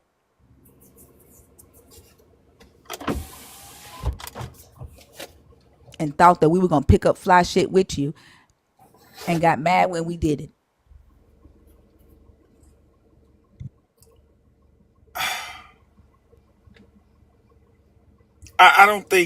I don't think he grasped none of that. He was on some other shit. I didn't quite get that, but I know when he said that bullshit, I was like, okay, here we go. Yeah, he thinks that, like, any motherfucker that thinks that nothing in this Bible has any historical context or historical backing is an idiot. Yeah, yeah. I mean, even something as big as like he mentioned the flood, and you said no, the flood didn't happen, but the concept of a flood did happen. And You it know? happened in the kingdom of Kish Yeah, and Mesopotamia. right. I mean, that's like, I mean, I tell people all the time. I sell them. I say, you know, if you knew of like um, Louisiana, big as Louisiana is, but you stayed where Hurricane Katrina hit, looking at that area, and you didn't know nothing about the other side of the earth or any other side of the planet, you would think the whole earth is flooded because that's how big it was. Like Jericho, the Jericho walls tumbling down. Like Mm-hmm. Jericho was a real city that did exist, and they did have fortified walls, right? Yeah. The walls were broken down three different times: one by an earthquake, uh, one by war, both and two, like one of two of them was like an earthquake, and one was by war, but none of it happened during the time that the ancient Israelites claimed the conquest of Canaan. We know that the ancient Israelites did live around the Jerichoans, and so what scholars have deduced is that they took the stories that they learned from the Jerichoans about the fortified walls of Jericho and wrote their own story about the conquest of Canaan. Like they made it up. Yeah. But Jericho was a real place who had fortified walls. The first time, like the first walls, give me just a second because I don't want to quote it incorrectly. But like it's just dumb for anybody to say just ignore history because the God doesn't exist, as if this shit isn't affecting society. Like it's just fucking dumb. Yeah, that was just ignorant, period. To even say something like that, you haven't studied. Obviously you haven't Oh, researched he it. don't see a point. He don't see a point to study. Mm. And then to start just straight demeaning somebody because you don't want to believe that any parts of this book could be factual. Like that's why I say you're scared. You're scared that you have convinced yourself that the whole book is false, therefore the God ain't real, and you probably out here doing some fuck shit. And me telling you that even one human being in this book actually did exist is scared the shit out of you. And now you scared that you got to pay for the shit that you done. Yeah, if you don't research and study, then you could be easily influenced because all it takes is a believer to go find some archaeological evidence of something in the Bible and he got you. It's crazy. Exactly. Like that's crazy. That's why he was so fucking scared. Like Mm-hmm. the fuck? Like, Yeah. hold on, let me see. Let me get to Jericho. So, okay, so the Jericho was called Tel El Satan.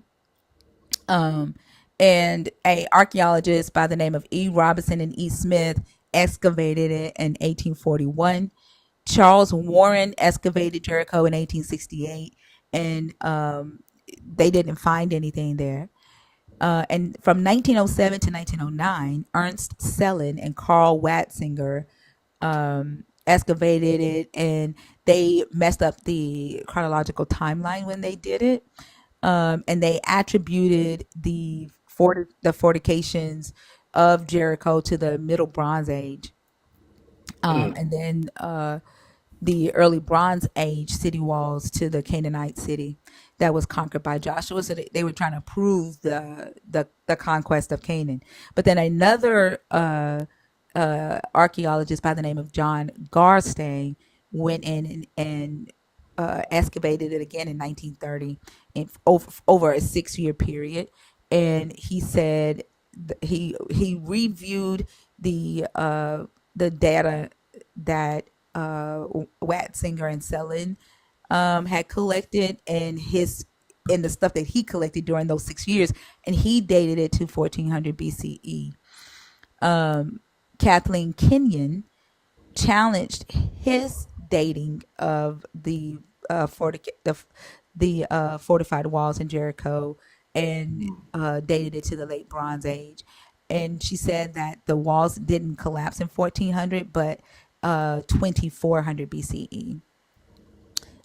She's in her findings. She said that the city wasn't occupied during 1400 to 1300 BCE, and that there were only remains there from like the first time that the walls have been broken down. So let me see. I'm trying to give y'all the actual timeline. But it's been excavated by 1, 2, 3, 4, 5. We have an Italian Palestinian who excavated it with a university called Sapienza University of Rome, and the Department of Archaeology and Cultural Heritage of the Palestinian Ministry of Tourism and Antiquities. This is the longest name of a fucking organization I've ever heard. It's the name is Sapienza University of Rome and the Department of Archaeology and Cultural Heritage of the Palestinian Ministry of Tourism and Antiquities. Mm. But Damn. they spent from 1997 to 2015 excavating Jericho. And so it says later excavations reviewed previous data sets and found that the city of Jericho dates back to the Mesothelic period, 10,500 to 9,000 BCE, and it's one of the oldest continuously occupied cities on Earth, with a few exceptions. There was an influx of new inhabitants during the fourth millennium BCE. And so from the early Bronze Age 2, which is 3000 to 2800 BCE, the city walls was made with more than 2 million bricks.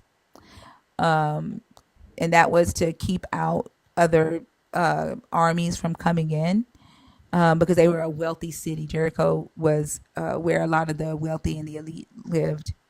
And so, despite its massive size, the early Bronze Age 2 city was destroyed in 2700 BCE by an earthquake. So, that was the first time the fortified walls were destroyed by an earthquake.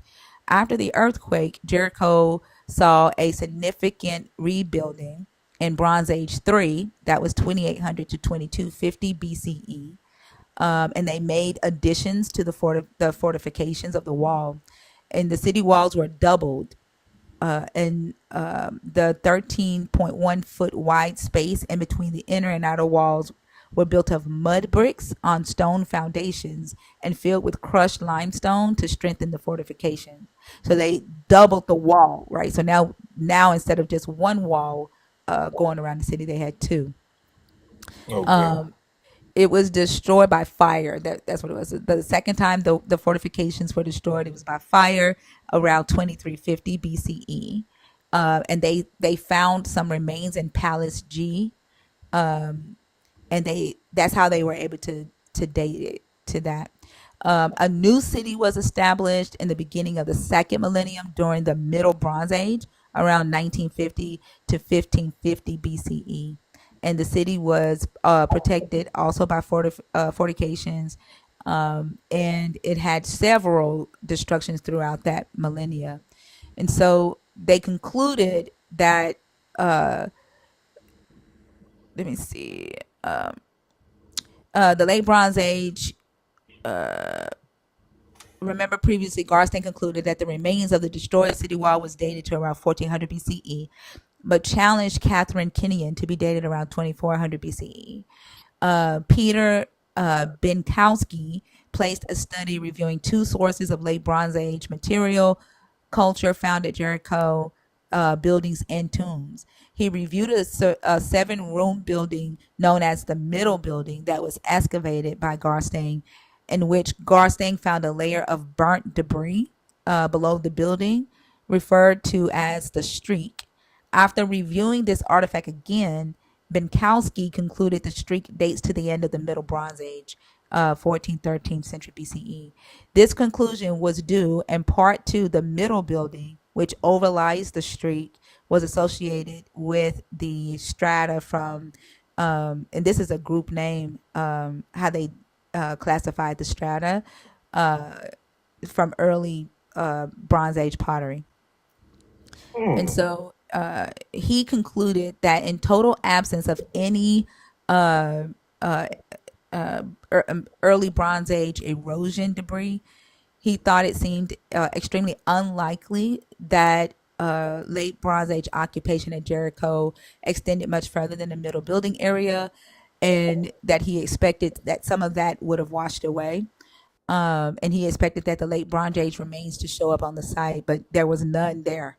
And so he said there was no way that this was a late Bronze Age occupation at Jericho, which is the time that the Israelites write and say that they overtook Jericho.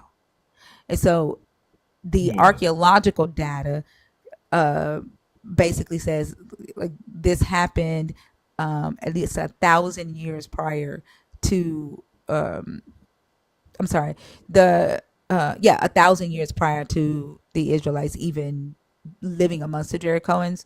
And so what they concluded was that basically they it says therefore the Israelites could not have occupied the city of Ai. Callaway attempted to force the lack of evidence between the site and the biblical narrative regarding the conquest of Ai. The inhabitants of the first phase were not Israelites, but perhaps Hivites. And the conquest of Ai was simply a takeover of this village by Israelites who then became occupants of the site. And the second phase. Hold on. Wait, hold on. I'm looking for one specific archaeologist statement.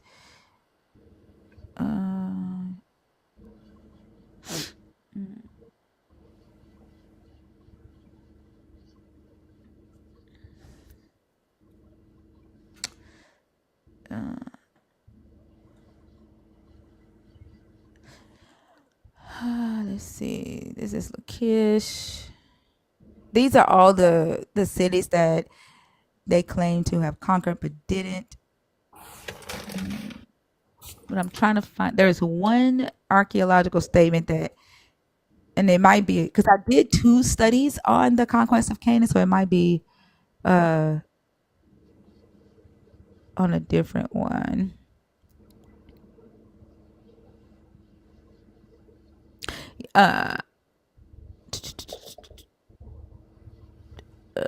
Goodness gracious. Let me see.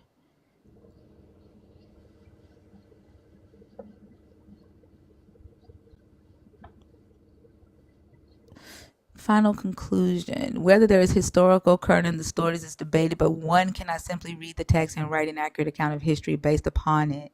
The inevitable conclusion is that the book of Joshua is nearly all fictitious, of little or no value to the historian. It is largely a legend celebrating the exploits of a local folk hero. And this is from several archaeologists going through and excavating the actual city of Jericho. So Jericho was a real place. Their walls were actually fortified. They were destroyed, but not by the Israelites and not by their God. Right. Yeah. Yeah, that right there is important information, to know. And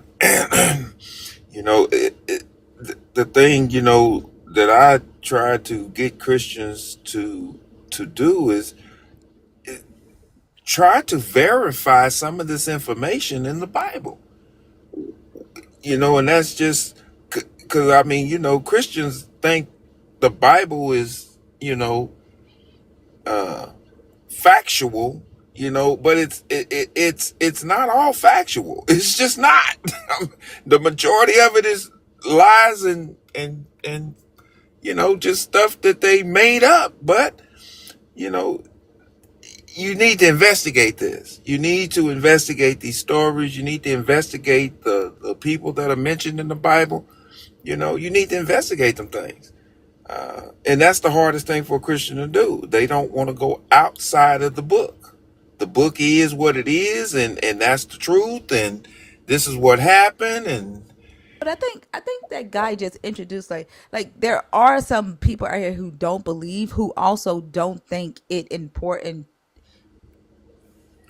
to be, you know what I'm saying, like who don't think information is important.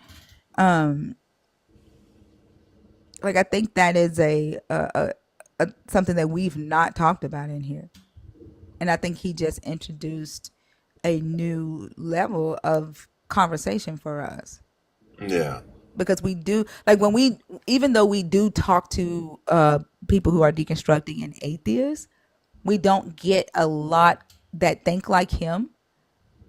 right. Because and we might not be, because they might be thinking that it is fly shit or horse shit. What do you call it? Horse shit? Fly Fly shit? shit. Fly shit. Mm-hmm. And I think too, like if they could be, because he is very misogynistic. Oh yeah. Yeah. So they could either be still, in so many words, from their place from ignorance, helping those that do believe continue to perpetuate the harm from their place of ignorance and participating in the systems, Right. or just their silence helps perpetuate it. So it's not, I think that like that was a real good conversation in a way, because it did help me, like it gave me a different perspective on non-belief. Right. Yeah, that makes sense. Yeah, it makes all the sense in the world. I mean, And kind of like how believers expect other believers to co-sign for them when they're on the stage, he just expected for me to agree with him because he was a non-believer. right. And that shocked him that I just didn't join his believer bashing. You know what I'm saying? Like, I think he thought that this was just going to be a place for him to come in here and just talk about how ignorant believers were, and he didn't expect it to be. He didn't expect that, I think.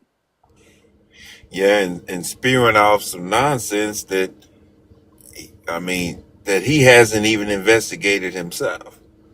I mean, it's very ignorant of anyone. Oh, you know what? It's not ignorant. I'm gonna say it's very stupid. It's very dumb for you to actually think that a collection of 66 books in one book, you telling me that there's no truth in it? Come on, man. Hell, I can find some truth in Batman. Shit. And that's why I brought up the Spider-Man reference. Like, we know Spider-Man isn't real. We know that there's not a human on Earth that can, get webs send webs from his wrist and shit. But New York is real. Exactly. Dude, like me saying that these kings actually existed freaked him out. He glitched out when you say you don't believe facts. Yeah. Because he didn't understand the concept of not believing facts, but knowing and accepting facts. Well, and I think, like I said, I think that he thought that it was a place for him to come and just like talk, like puff himself up about how he's so smart that he don't believe this stuff. Because he's like, I'm so excited. I'm sitting on my hands, right?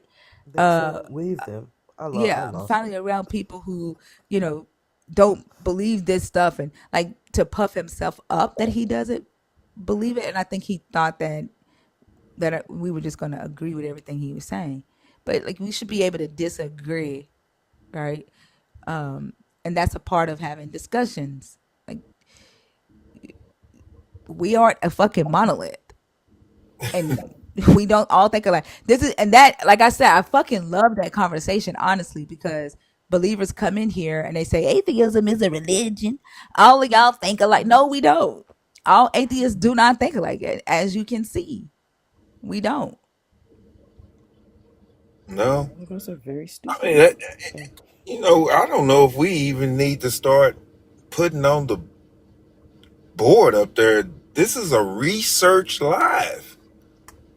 I mean, We shouldn't have to defend that. Like, it's in the black community, growing up being a nerd was seen so taboo. Like, I begged my mama not to send me to the gifted school because I didn't want to be made fun of for being smart. Like, you know how crazy that is. And when my kids got into the gifted schools, I was so excited because I could give them the opportunity that I fucking begged not to have because I wanted to be cool. And growing up, our generation focused on, we made sure we weren't smart. yeah. Most of us made sure we were not smart because that was seen as uncool. Yeah. I mean, I remember a lot, well, not a lot, but I'm saying I remember 3 or 4, maybe 5 people in my high school, and out of the 4 or 5, it was mainly girls that were just so damn smart, and they was like a cancer. you know, that was almost like a cancer, Yeah, to be smart. because you weren't considered cool. And so we Mm-mm. focused on the dumbest shit. And so to have a grown ass man in 2025 still treat knowledge as if, like, ew, you know what I'm saying? Like, that's fucking ridiculous. Yeah. Yeah, yeah. Oh boy, it's the things that our community has been embedded in and we wonder why we are in the position we in. You And you know, heard him call himself instead of he's sexting. That that's why. That was. he's Ugh.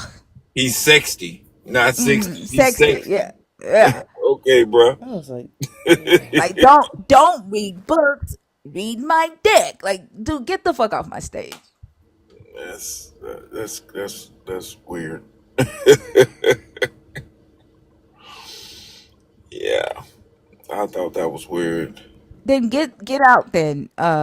If you're offended because I'm talking to black people about black people, then scroll.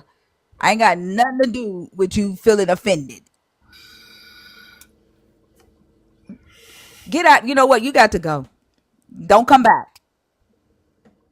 Who was that? Some white person censoring themselves. Oh, yeah, yeah. I'm Like, in the do not box. come in here and do that. Especially like a black person, right? The live was started by a black woman. Every time black people talk to the black community, talk to their family, you want to say, "Oh, what about my family?" The fuck? Damn. Sometimes every piece of information isn't for you. It just Right. chill until we go back to the regular topic. Damn.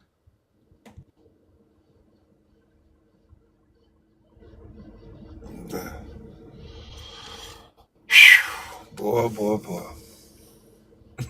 I see you commented on my post today, Saint.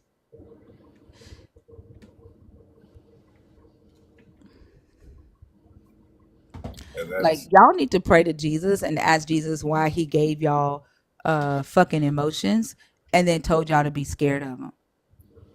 Like, just ask him. Like why did he make your body to recognize when people are disrespecting you, and have the feelings surrounded with that, and why you're supposed to be fucking scared of it. And then ask him why it was okay for him, right, to display his emotions and still be seen holy.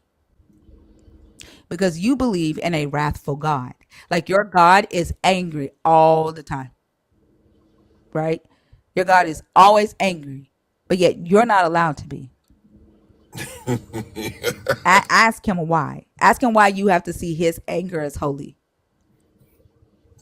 He literally tells you he is wrathful. He literally tells you that he is jealous. Like, he has some of the worst emotions that would cause a person to harm another person, that will block a person's ability to stop and think rationally. And y'all call that shit holy. yeah, that's I'm not ashamed of being angry. I'm not ashamed of being angry when a white person tries to center themselves or call racism because I'd say the black community. I'm not ashamed of being angry at that.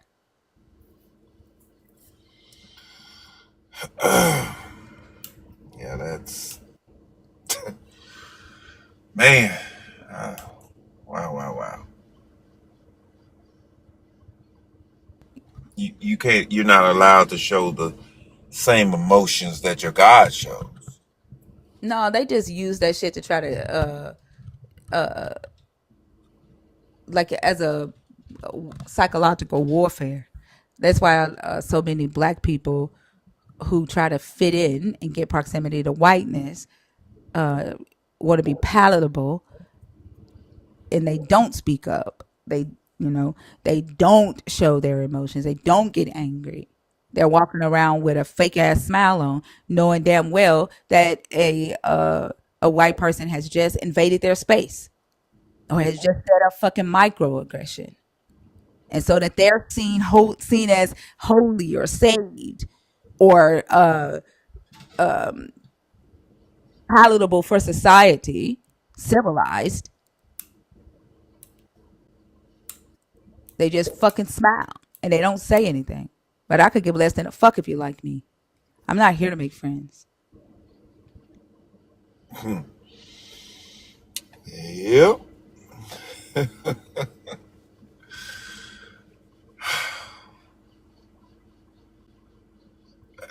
Yeah, that part.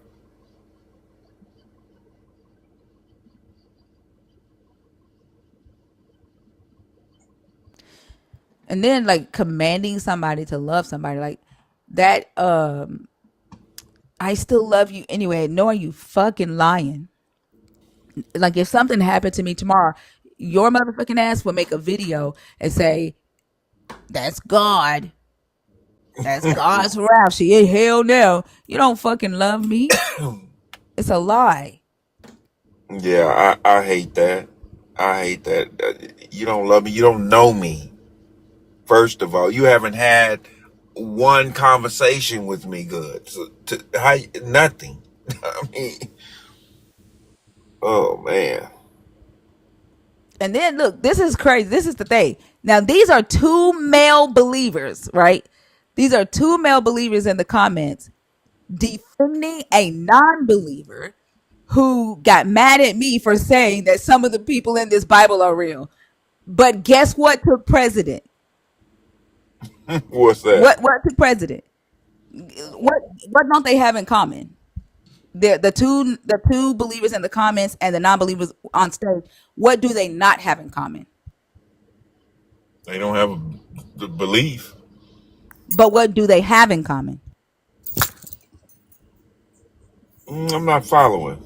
There's two male believers in the comments defending the male non-believer on stage.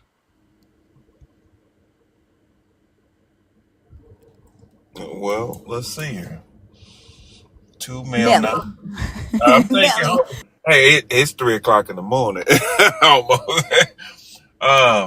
You said two male believers are defending the one male non-believer. I would say that they have. I'm looking for the word. It's not misogyny. What is it? They're males, Nelly. Well, I know they males, but I mean, That's what I'm they have talking in about. common. They're men. Yeah, I know they have that in common, but That's what I was asking for. I was trying to go a little deeper with it than what you was asking for. But yeah, they're the males, definitely. But what do you call it when? What is the word I'm looking for? Misogynistic. Misogyny. Yeah. Misogyny. That's what I'm looking for. Yeah, but I That's don't what even I'm think gonna say. I don't even because the ones in the comments haven't displayed misogyny per se, but it's like male loyalty, right? Like, Yeah. Okay, I yeah, got it. yeah. Like Okay. it's just weird that they expect me to allow the disrespect. Like he just started belittling me for knowing shit. Like he had no reason whatsoever to start belittling me No, and calling me confused, and like and they attacked me for cussing his ass out for him being rude to me. It's male dominance that takes precedent over anything. exactly. I see where you're coming from. You right. You right about that. And it's sad too. I mean, me personally, man, me being on this stage, I mean, I've had a couple of people come up here and try to belittle me, saying, "Oh, you need to grow a pair, or you need to, you know, like you need to take control. You need to stop listening to women." I mean, that's you've heard it, Yeah. and I just think that is the most ignorant thing to even say, because in my lifetime I can definitely name more smart women than I can name smart men. Definitely. In the whole 57 years I've been on this planet, you know, my mother was smarter than my father. Truth be told,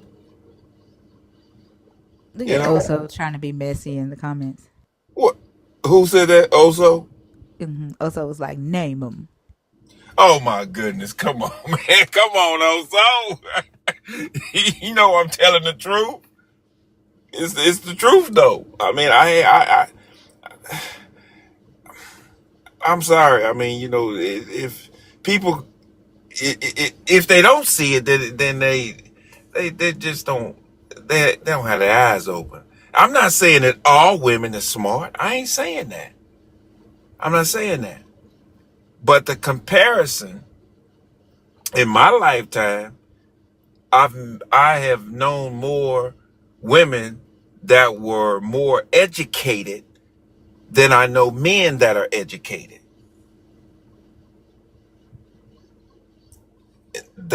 I'm sorry, that's the facts of my life, you know? And I think the society is responsible for that because, well, like for the elite, they pay for their kids to go to like the top schools. They know how important education is.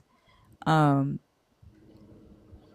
but like they also put into society for men to focus on like women, Exactly.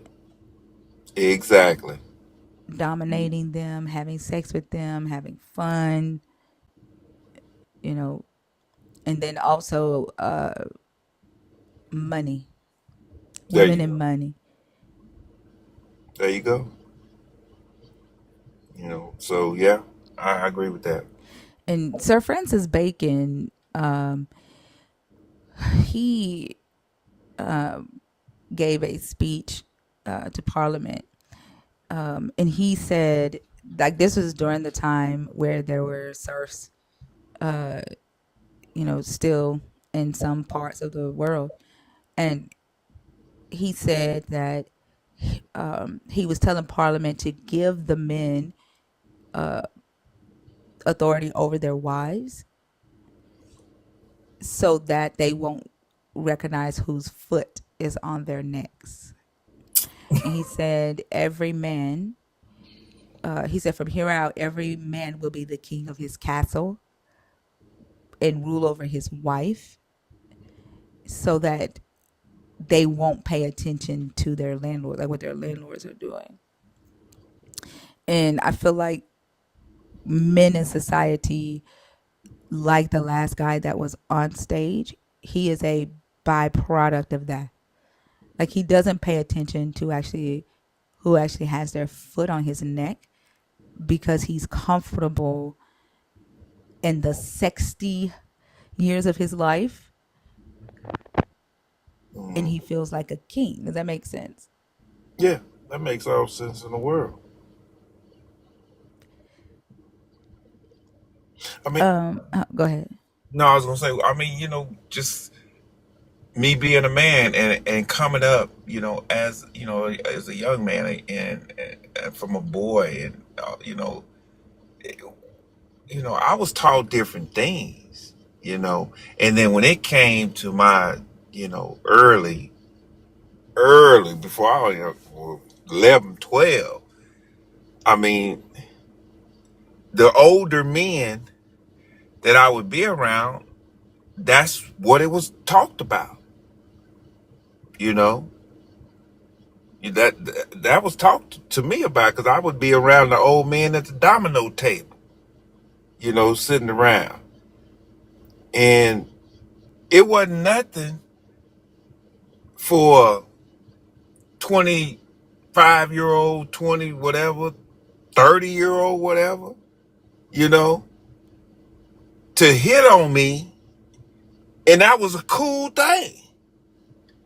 Even I thought it was cool, but the grown-ups that were around me thought it was cool,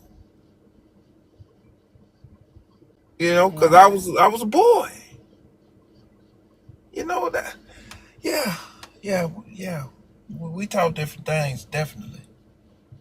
And men are taught to look at women as sexual objects, really. I mean, Well, naturally. the book presents them as sexual objects. Mm-hmm. Yeah, we didn't just. I mean, we didn't just pull that out of our ass. Yeah, it's in the book. You're definitely right. You know. So yeah, I agree with you. I agree with you 100%.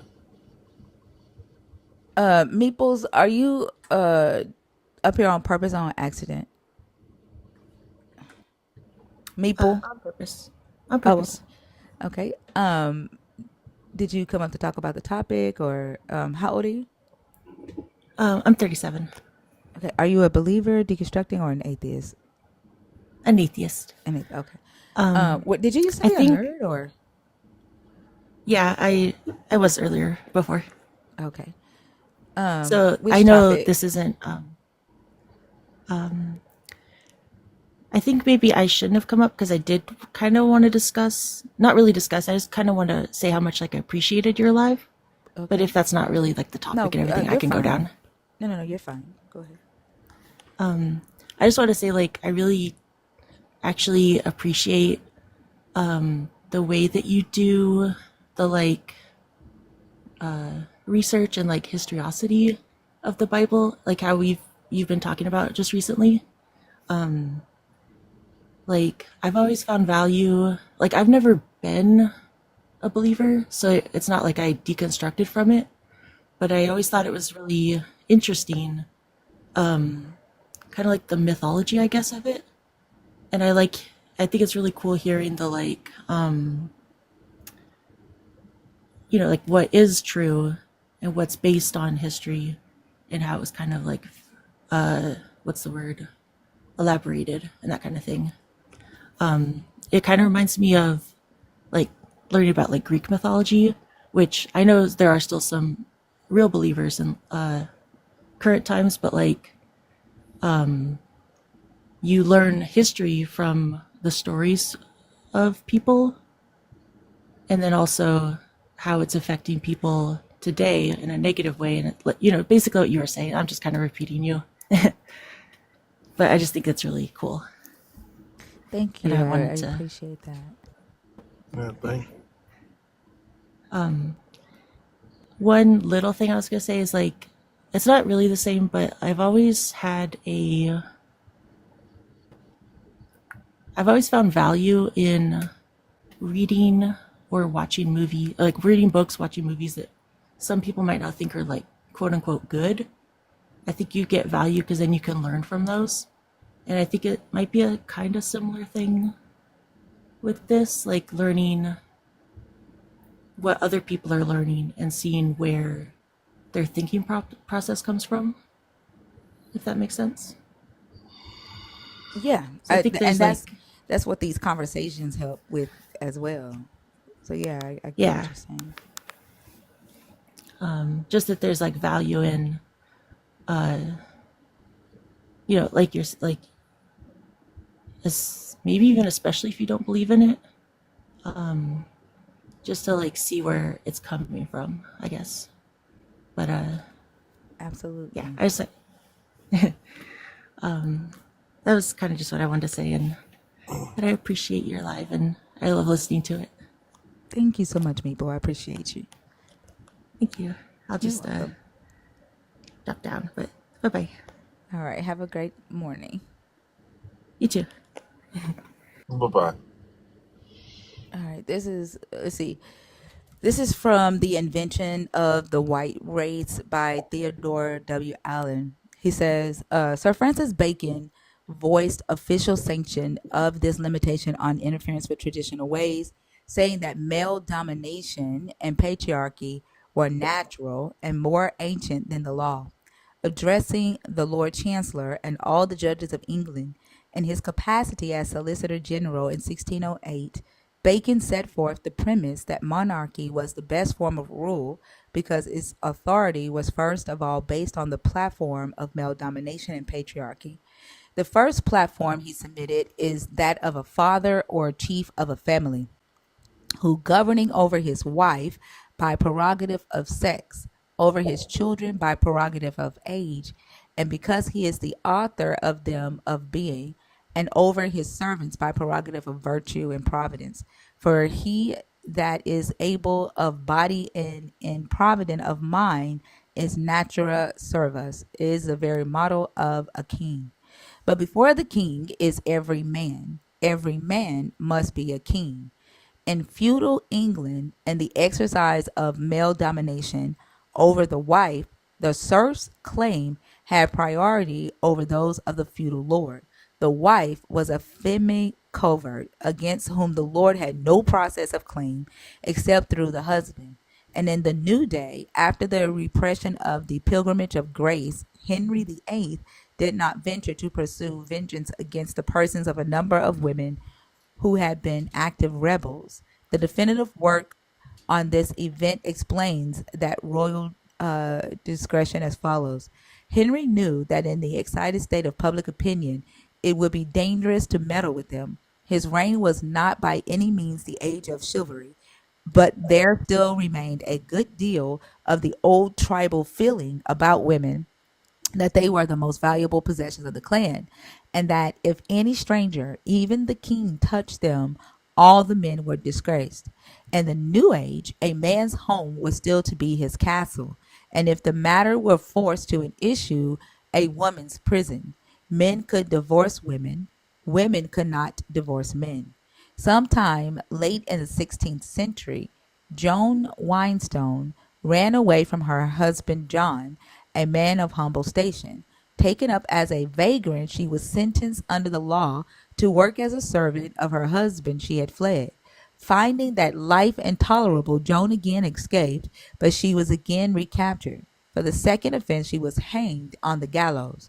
The poor and laboring people of England might not prevail over their kings or their queens or the lords and masters, but the men of these classes could be king and lord and master to his wife. Male domination in this way served as a link between the beaten down peasants and proletarians and the very authority that was beating them down. As such, it operated as another instrument of ruling class social control, disguised as the natural outcome of the sexual differentiation occurring in the population. No Englishman of that day, from Lord Chancellor Francis Bacon to lowly John Weinstone, would have imagined that propertyless yet non-apprenticed English men would ever be so degraded, as they would have considered it that under the law they might not have their own castles and the male privileges appertaining to their gender status. Nor would Bacon or Weinstone have thought to find in nature an apology for the assertion of a general sexual privilege by one set of men, propertied and unpropertied, over all women of another set of the propertyless population. Yet the first of these inconceivable ideas would not only be thought of, it would become an essential operating principle of the Anglo-American plantation economy. And more amazing, the second thought of and instituted will become an indispensable element in the maintenance of the bourgeoisie social control in continental plantation Anglo-America.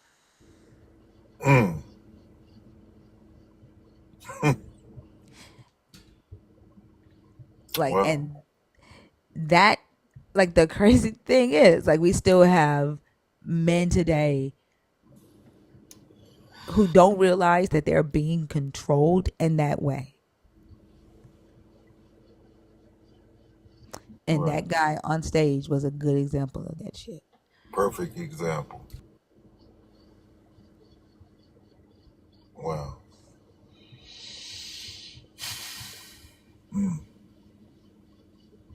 But if you don't read, you won't know. And you'll be 60 years old talking about knowledge is fly shit.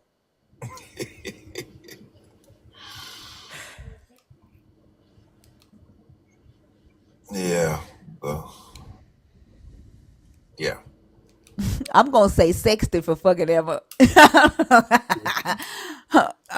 That's gonna be Well, my maybe when I turn 60, I guess I'll say I'm sexty.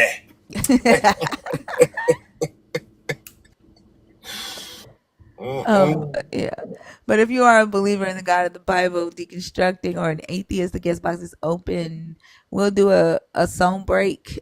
Give me just a second. Let me set the give go right quick. Y'all know we gotta feed the beast. Try to get some people in here so we can have a conversation. I appreciate y'all for waking up. It is almost 3 a.m. Central Standard Time, 4 a.m. Eastern. We about to get the people waking up to Friday morning. To It's going to be 1 a.m. Pacific. So let's wake up to Friday morning. I'm just going to do a crown because that motherfucker just a minute ago tried to snatch my motherfucking crown. All right. Let's see. Let me see if I can go back to Mr. Michael's tap songs. We haven't played his songs in a minute. Wherever they are. Let's see. Okay, yeah.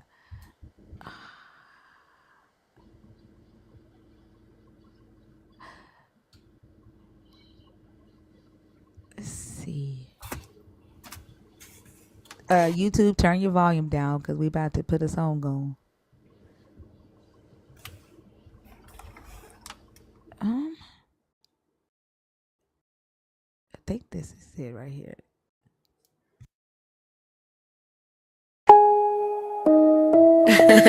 Y'all still lying in the comments?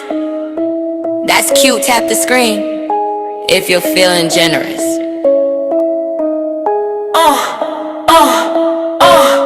Tap that screen, get it moving. Tap that screen, stop confusing. Tap that screen, we don't do fake. One tap now for the nerves that break. Tap, tap, tap, run it up. Tap, tap, tap, truth disrupt. Think alive, no gas, no fluff. Tap that screen if you built up. She made him, but she cut clean. Drop that root word, know what it mean. Hebrew hit, not a check, no steal. Gaslight his dip when the string too real. No sugar talk, no sneak disguise. One tap now if you spot the lies. Nerves unite when the facts unfold. Truth hit hard, but the lights turn gold. Tap that screen, get it moving. Tap that screen, stop confusing. Tap that screen, we don't do fake. One tap now for the nerves that break. Tap, tap, tap, run it up.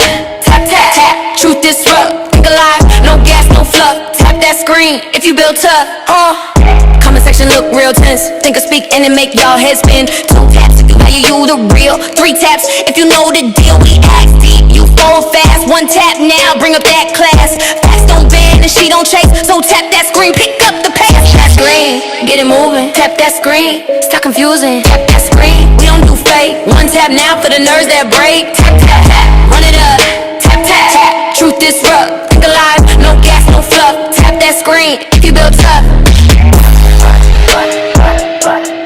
You're either here to learn or to get exposed.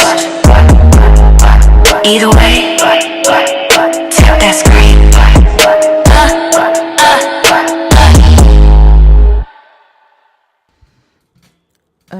Dawn, are you in the box on purpose or on accident? Dawn, did you accidentally tap up in the box or did you come up on I'm purpose? sorry. I was trying to tap up.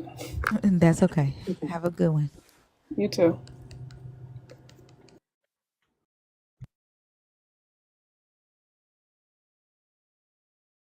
All right, y'all. The guest box is empty. We've been without a guest for I don't know what 30 minutes since that last guy left. Yeah, at least 30. Okay.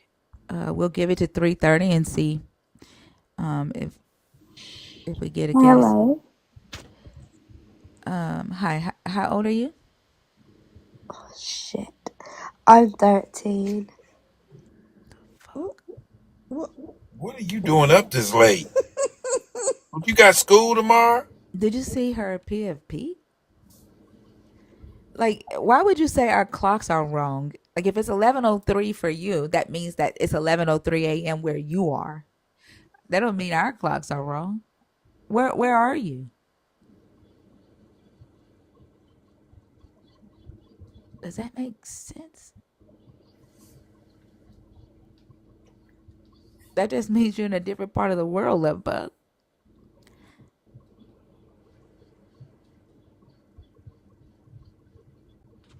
Hmm. She did. She Good said, "Oh morning. shit!" Like at 13 years old, like she said, "Oh shit." First off, she ain't supposed to be on live because on TikTok you can't go live if you're under 18. Um. Oh, okay. Miss Carla. Um. But yeah, that was crazy. Um. Is it Juan? Yes, ma'am. How you doing? Good. How are you? I'm just up. It's 4 a.m. in Atlanta. Okay. Um. How old are you? I'll be 46 in November. And are you a believer in the God of the Bible, deconstructing, or an atheist? I grew up Catholic, but now I am a self-taught guy, to say the least. I'm not sure what that means. I'm asking, do you believe in the God of the Bible? Are you deconstructing from that God, or are you now an atheist? Which one? I think most people would call me an atheist these days because I don't believe anything anymore. Okay, so you are an I must atheist. know. I don't I know mean, what I that. guess that, Do you? may I explain? I don't. No. I only talk to three types of people in here because the conversations in here are really focused. I talk to people who believe in the God that's in the Bible. I talk to people who are questioning their belief in that God or deconstructing that belief, or people who do not believe in a God at all. The this whole "I don't believe I know" thing, like I like it's just Okay, well, yeah, it's making it let me hard for me say, to answer the question. I will, I will believe, I believe in the God in the Bible, but not the way everybody else does. That's fine. I just needed to know if which one of those categories you fit into. Which topic did you come up to discuss? There's two topics on the screen. Do you see that?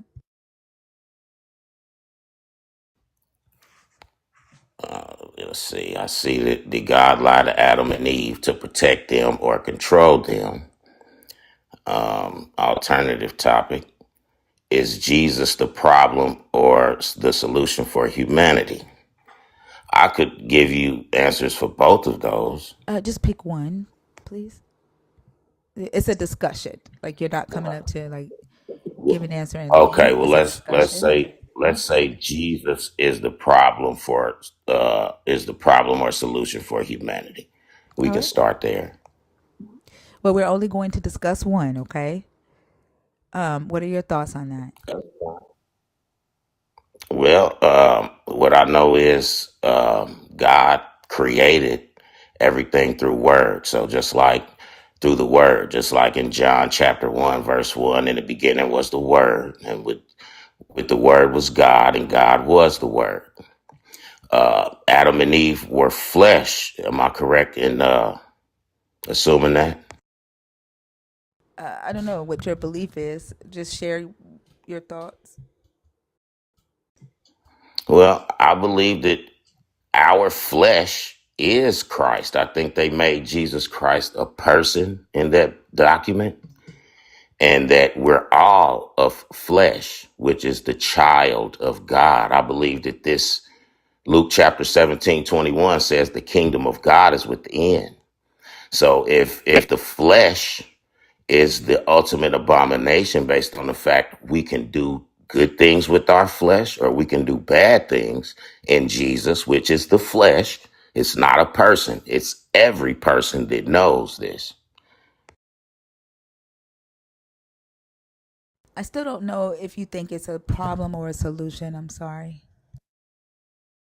I think it could be a problem if you have one foot in, one foot out, And when I say 1 foot in, 1 foot out, that would be belief, because belief is doubt. Belief is more like a seeker mode. I only believe until I know. And how does this Christ flesh as a knower be the solution then if a Christ flesh that is a believer is the problem? Well, a little over a year ago, I quit eating meat. I eat fish still, so I guess I would be a pescatarian. My parents raised me as well as they could, and I know right from wrong, so I don't harm other people and I don't get caught up in drunkenness. I've been married 20 years. I don't commit adultery. Uh, Being an unbeliever does not make me a bad person. It just makes me look at what I know, and I walk in my Christ based on what I know. I walk in goodness. If you believe in the God of the Bible or know that that God existed, you're not a non-believer. Absolutely. I agree. Do you realize you just called yourself that? Well, I mean, like I said, I have a different understanding of it. I believe that heaven and God it lies right there in our skull. It's our most high. So you Okay, don't it's believe in where the we God of the store. Bible, then you don't. Well, You just took I the mean, the concepts and God of applied them to yourself. Like you believe you're the absolutely. God. Right. So we're Well, not discussing, I'm sorry. We're not I believe you're discussing, the God. I'm sorry. We're not discussing human gods. We're discussing the God in the Bible, right? And that's what I tried to tell you when you came up and you said you believed in the God of the Bible, just not in the traditional way, but you actually do not. You believe that you are the God, and I believe the like, Spirit of God is within us all. Is what I believe. Yes, I do. but that's not what you're saying. Again, I'm I sorry. believe. I'm sorry, I, Juan. yes, ma'am. Yes, ma'am. I don't believe, but I know that you have interrupted me twice, and I know that we can't have a conversation that way, right?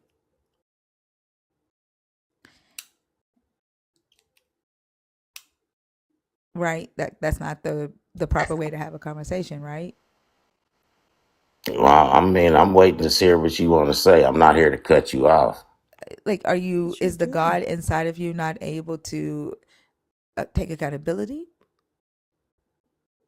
Yes, it's going Well, to the be God my inside of way, you. Duke. It's going to be my way or no way, and my space. You don't get to tell me how to treat me or what I have to accept in my space, Duke. There should be an expectation for it to be my way or the highway.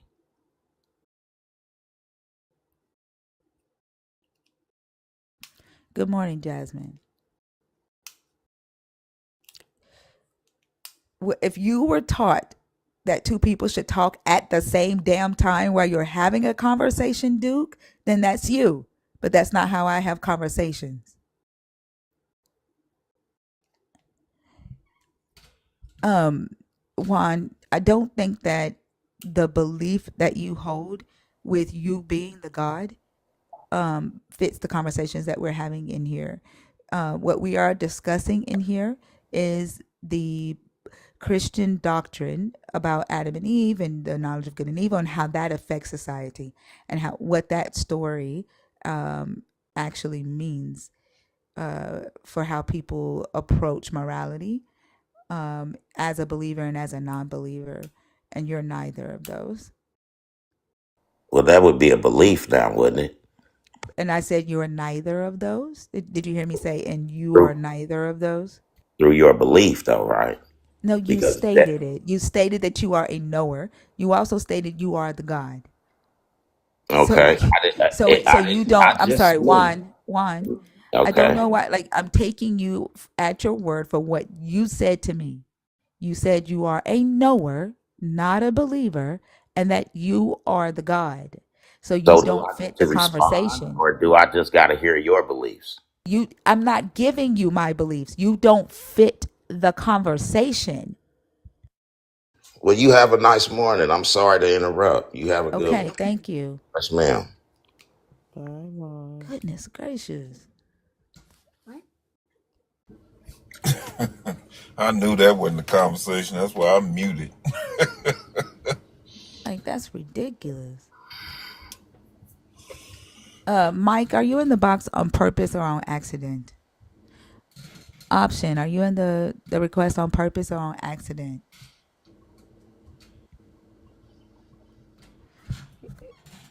Y'all, 15-minute countdown.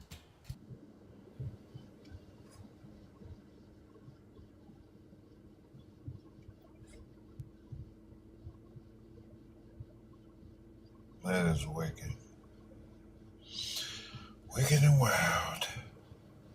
Like, it always like not even surprised me, but irritates me for people to be like, it's her way or no way. Like, what the fuck do you expect? Like, why do you expect to go into somebody's house and have your way? Or to go in somebody else's space? Like, even just standing in front of them. Like, why do you expect to do what you want to do to another person? Like, who taught y'all that?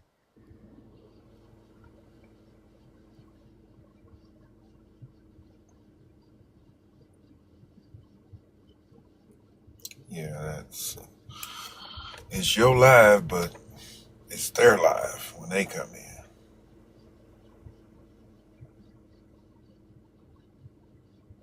I'm talking about that guy, Drew, in the comments. Like, the I don't know. Like, I'm literally this. The crazy thing is, like, no matter what I say, they're gonna go against. Like, I'm literally saying, like, we can't talk at the same time so that I can understand you, right? So that I can hear you. And I get berated for that, for saying, hey, we can't talk at the same time. And then, like, you're in the comments talking about my views only matter, but motherfucker, you haven't even come on stage to even state your views. Like, literally, this live has been up for 4 hours, and none of you that are in the comments have come up. You just in the comments fucking whining. And honestly, you're whining about me being a woman you can't control.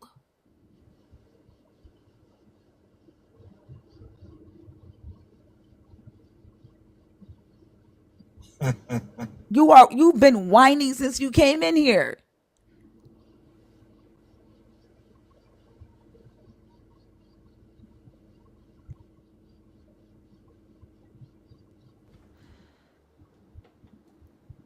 Like, what kind of women y'all been around? Like, I cannot be the first woman that told your ass no.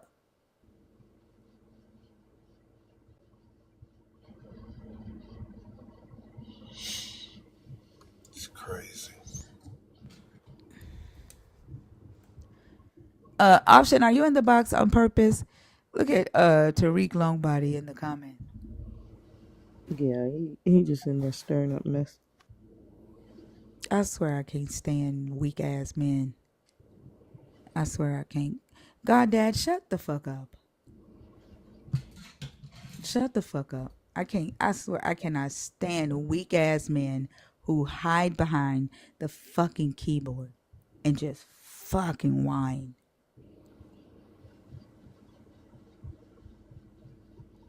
It's crazy.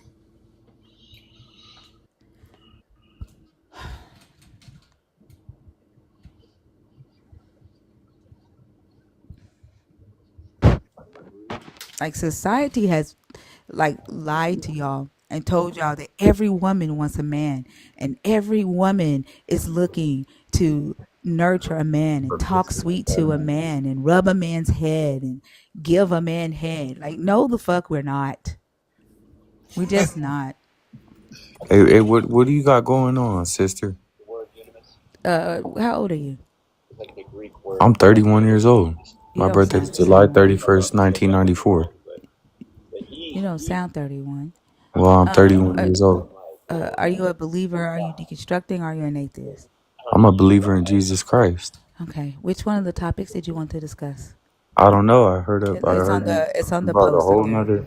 There are a two. whole I nother wasn't talking to you though, whiny pussy man and this dude. and that. Oh, that's what you came up here to talk about. Oh, sorry. Okay. Wait. Yeah. Bye, bitch.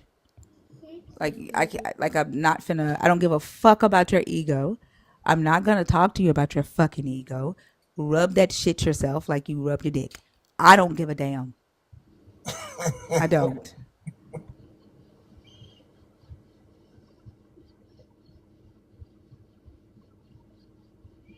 That is wild. John, I dropped you.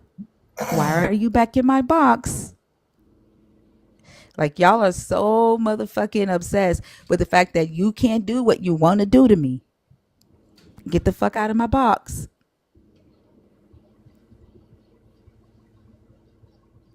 Okay, then why are you here? You don't have to be here, Dylan.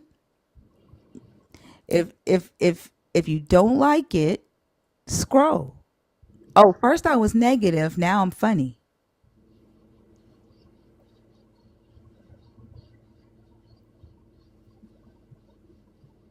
Well, then that says a lot about your personality. You thrive off of negativity. Or you ain't got nothing else better to do. 10-minute countdown, y'all. Yeah, it's running kind of slow tonight, isn't it? Cause it's a bunch of scary ass men in the comments. They came to see the woman who talks shit, the woman who set boundaries. Oh, wow. And whine.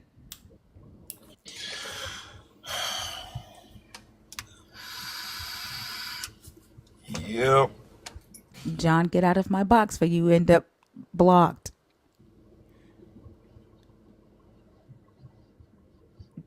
I'm not bringing you up and don't request again.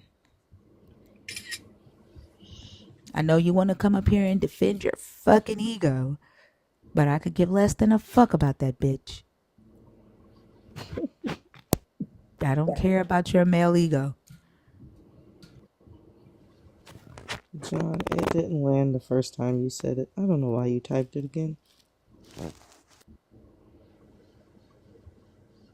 If you'd have come up here, act like you had some motherfucking sense and acted like a 30-year-old man when you got on stage, then you would still be up here. Duke, how old are you? I am 56. Are you a believer? Are you deconstructing? Are you an atheist? I am not a believer. Are And you deconstructing or are you an atheist? I'm sorry, could you repeat that? Are you deconstructing or are you an atheist? I don't believe in either, so I guess you could consider me an atheist. I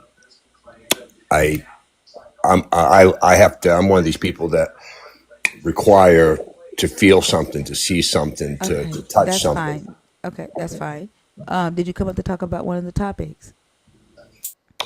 Well, I was the one you were bashing there a few minutes that's ago. cool. Did you come up to talk And I about just, one of the topics? No.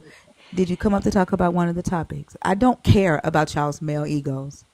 I don't give a fuck about it. You said and that I that's only fine. want to talk about I my get views, that. so you're on stage. Talk about one of the topics. Well, it seemed like it was only your view. Which The gentleman topic? before Juan was trying Which to explain topic? himself. Pick a Which topic. topic? Which topic? Which one? I think it's a problem. Which one? Jesus? The Jesus topic? Yeah, I Go do. ahead. I think he's a problem. Okay. It's too many people put their faith and their belief in something that has. It's almost like car insurance or home insurance to me, in a lot of sense, in a lot of ways. You pay for something your entire life and never get the advantage of having it. And in this case, the only hope is when you die and you shut your eyes for that last time, that there's going to be someone standing there at that pearly gate. That's that's a check that no one can cash, as far as I'm concerned. Nobody can cash that check. It's never been proven. Never. Yeah, I agree with you. But I don't Yep. think that's the only reason why it's a problem. I don't even think that's the biggest problem. Honestly, like I honestly don't think that it's a problem for people to believe in an afterlife for themselves. I think the problem is when they try to force other people to believe it just because they do, right? But Absolutely. yeah, but I don't think that's the biggest problem that Jesus causes. He has a lot of people who carry the idea of him and the things that this character says in this book, um, accompanied with doctrine that men and women who call themselves pastors, priests, prophetess, uh, teach and claim to receive like some inspiration from this God and His Holy Spirit.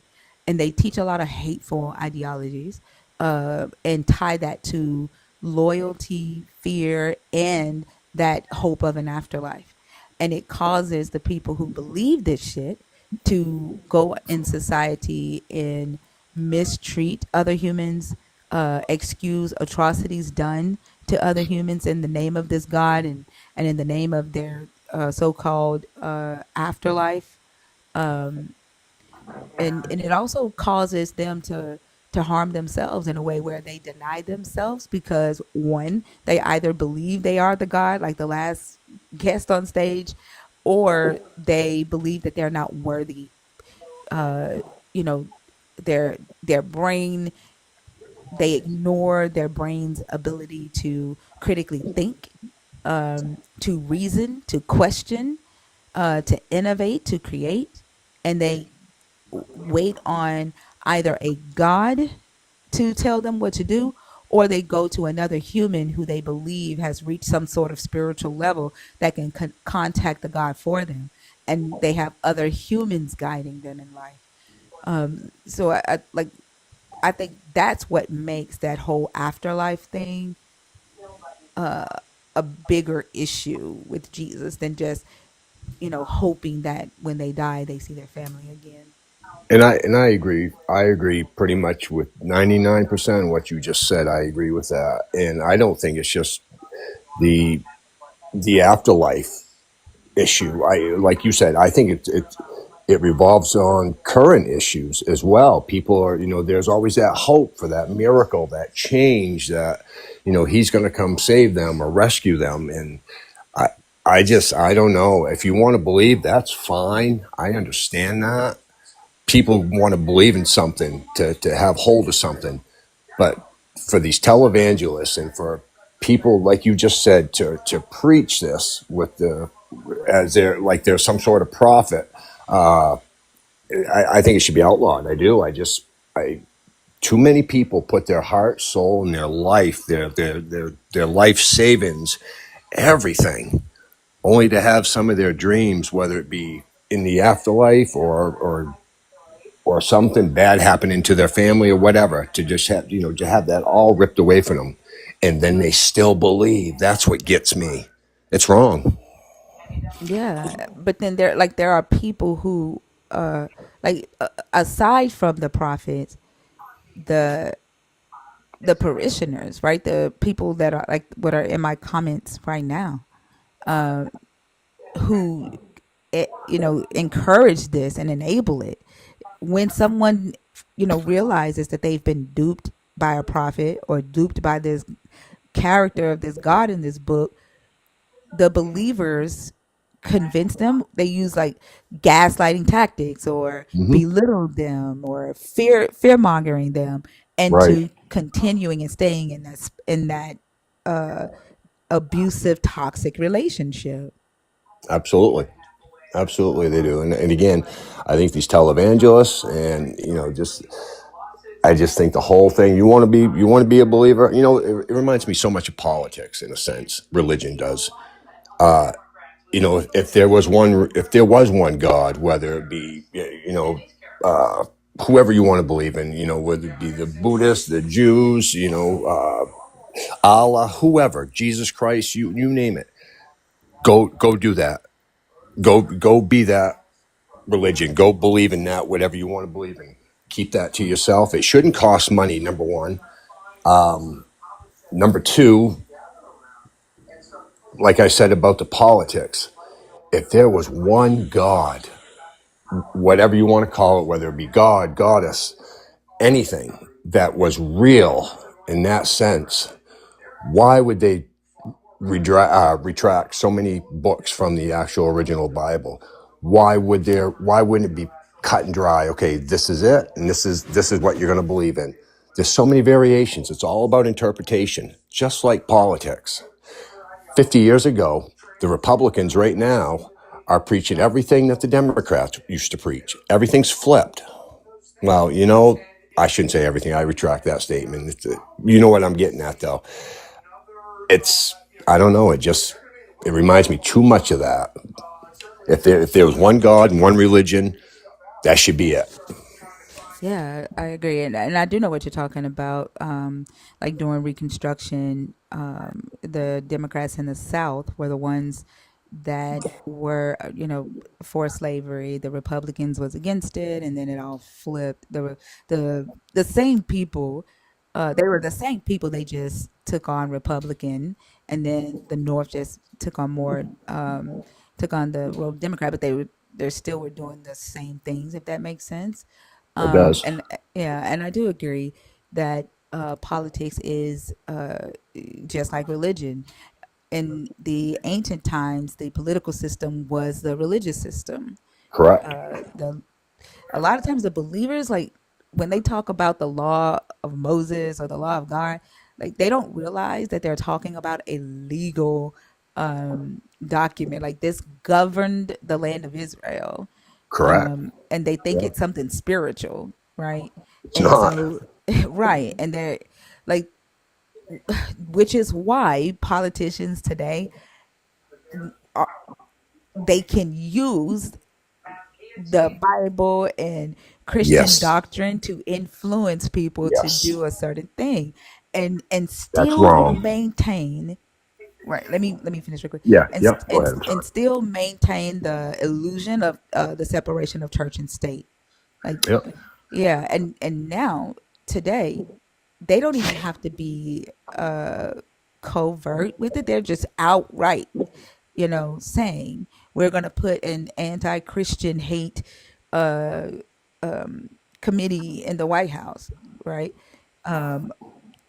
Or saying that if the Christians vote a specific candidate in, they'll never have to vote again because we're going to make sure that the things that you want to happen or see in society is going to happen. Like they can just come out and say it now. They don't have Yes. to hide, and that's literally what this book is designed to do. Is to from century to century guide those that are in charge on conquering and governing humanity. Thank you for your time this evening. And again, I just woke up. I just came into the live. Where can I obtain this book? Which book? The one you have up on your Oh, on your that's not a live. book. Oh, okay. I thought you. Okay. Yeah. Okay. I thought you was referring to a book. I'm sorry. Yep. But thank you for your time. Thank you for inviting me up. And you know, it wasn't till I lost my mother in 2019, and I was an only child. I was definitely a mama's boy. But anyway, it wasn't till I lost my mother. I didn't tell, and I don't know why, but I didn't tell a lot of people that I wasn't a believer. Maine. I'm from Maine. Maine is not really what you'd call a Bible state. Really, there is a lot of religion here, but it's not like it is down in the South. We'll say. I didn't tell a lot of people that, but after that, it was almost invigorating when I started coming out and telling people about that. Hey, I'm not a believer, and this is why. Sorry if you don't. If you don't like me for that, oh, to hell with you. I don't give a flying flip what you think anymore. I don't care. And anyway, but I just wanted to throw that out there and voice my opinion. So thank you for Well, bringing it up. You're welcome. I hope you have a great day. You as well. Thank you. Hmm.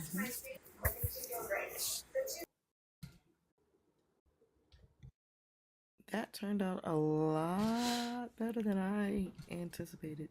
I'm Yeah, it'd so have been glad worse that. if I'd have let him defend his male ego. Yeah, that. Yeah. Megan? Oh.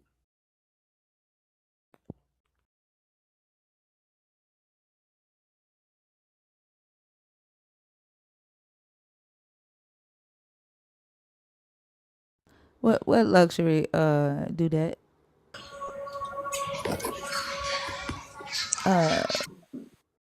Kashi? Assalamualaikum. I know a lot of y'all are probably wondering why I didn't focus on like the male ego.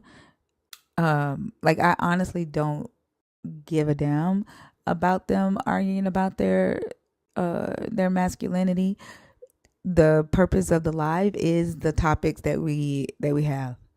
Like I can have a conversation with a person about the topic and like not be cool with them.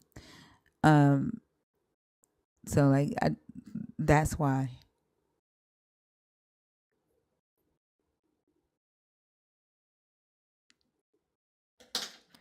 Like it would have just been a waste to get into a shouting match with him about his masculinity. You said to reveal that he's an atheist, yeah. There is literally an article on Google titled "Black People Don't Do Atheism." Like the fact that somebody wrote that and like they It's out can there. decide for all black people who do atheism and who don't is crazy. What were you finna say, Selena? No, I said, and actually put it out there and said, I'm gonna publish this. That's. It's like your song. It's literally like when he said the thing about telling people that he's an atheist. I thought about your song. It's like Dudet said, he has that luxury, but a lot of us don't have the luxury of saying I don't believe to the families and friends. Yeah. Yep. All right, y'all. The guest box is empty. There's 528 people on TikTok and another 112 on YouTube.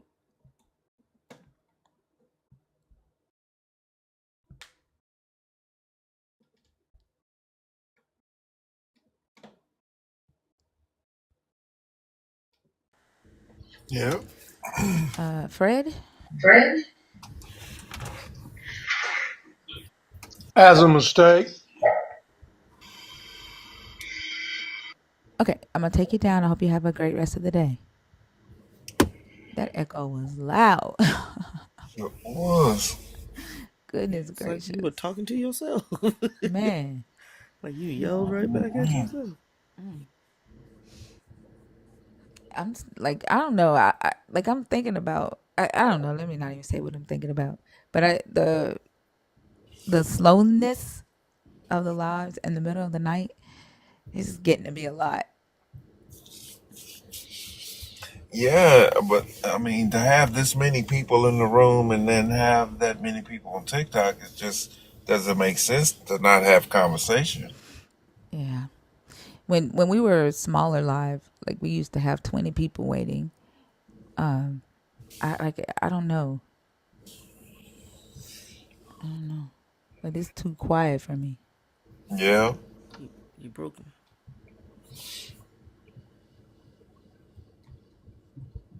I noticed that like about around 6:30 in the morning, it seems to be going because every time I get up and go to your live, y'all got good conversation going on, and usually be 600-700 people in it, and it just, and I guess they just waking up maybe, I don't know, going to work or whatever.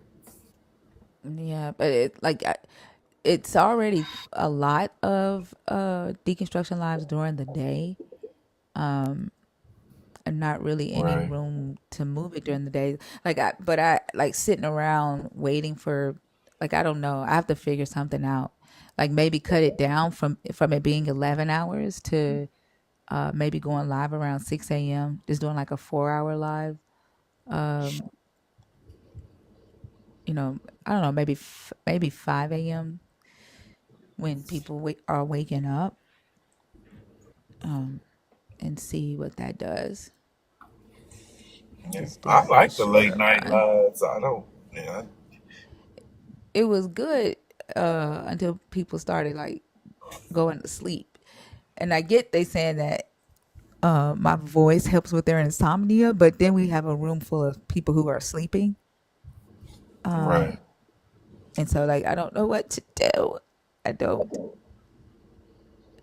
Well, I mean, you have Tariq. some good nights, and we have some slow nights. I mean, No, we have slow nights damn near every night. Like mm, we haven't had like back to back conversations in a minute. In the middle of the night. Tariq, Good morning. good morning. Your voice changed? What you mean? Didn't the other day your voice sounded like Kermit the Frog? I don't know what you're talking about. It's my first time on TikTok. Mm-mm. You was on Christina's live. You sounded like Kermit the Frog. Like you got a different voice now. I don't remember that guy. Yeah, African Kermit. See, I don't you see. you you be forgetting your accents and stuff. I'm just authentically me. Anyways, God um told me to tell y'all that when y'all be in here talking about him like this, it really make him weak because if y'all don't accept him in your heart, he stop, gonna have to send you to hell. stop, man, stop. God ain't told you shit. This is what you want to say. How you know God ain't told me to? God ain't told you shit because that's How what you know? believers do. In order, you think we gonna listen because you I'm said not a God believer. said it, I'm not a but believer. God ain't said shit. I'm not a That's believer. you, I'm a knower. man. You ain't shit, man. Get the fuck Noah? out of here, man. I'm a knower. I You know. ain't. Yeah, yeah. Let me The ask you flood this. Let me Noah? ask you this. Let me ask you this. You ever wake up sometimes and you think to yourself, man, this gotta be more to life? Do I wake up sometime and think to myself, "There's more to life"? Yeah. That's a stupid question. Give me a stupid answer then. No, I wake Wow. up every morning saying, "This is life. This is the way it is." That's crazy. I don't believe you. You know why? Look at your profile picture. Hmm. What about it? It's a cartoon. That means you trying to escape reality, sir. Ain't that a bitch? Nah, it's a cartoon. It's a cartoon. So you basing me off of my profile picture? I'm just saying, if you was really locked into this life and you didn't wish for more, you'd have a real picture up there. That's all I'm saying. Okay. Well, I take your advice. Thank you so much for coming up here schooling me on my life. You're so welcome. Anything else you need to know? I need you to get the fuck out of here. That's what I need you to do. Let me ask you two more questions. No, I ain't answering no more questions. Why your profile picture look like a Sith Lord from the hood? Mm-mm-mm. Hmm. You look like Dark Aquarius. I Please. appreciate it. Thank you Please. so much. Your opinion means everything to me. Thank you so goddamn much. Hmm. Let me ask you another question. Man, get the fuck out of here, man. Nobody want to hear your bullshit. Why you think God didn't want to protect them?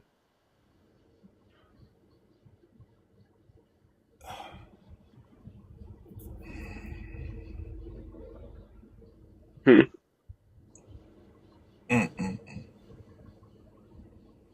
You know, it's people like you that get up here, and I'm not going to even say you're ignorant. I'm going to say you're just flat out stupid. Damn, that's That just, crazy. that just gets up here. It's people like you Hmm. that don't think. Why?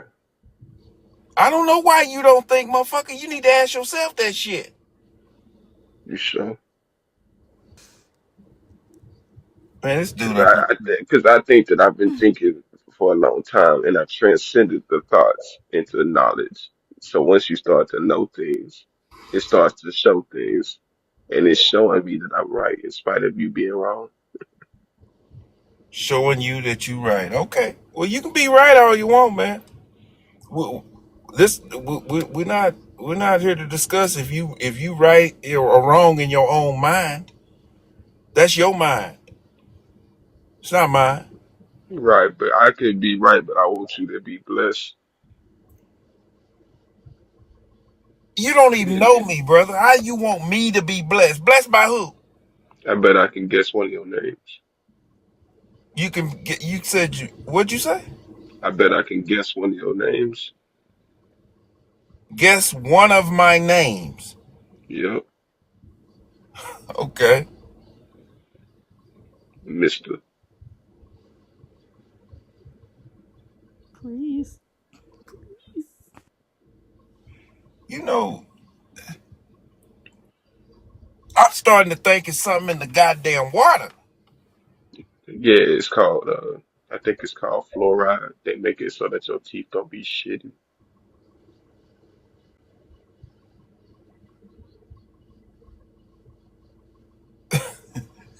I can't even. I can't even play with this dude. This dude is so fucking dumb. I can't even play with this fool. He just dumb. I'm not really dumb. I just know things. But Man, that's you what I'm trying to don't know put you on. shit. Prove it. Test me. Do you believe in talking snakes? Absolutely. My, I rest my case. You dumb motherfucker. Shit. That's all you got. That's all I need. You believe in Big Bang?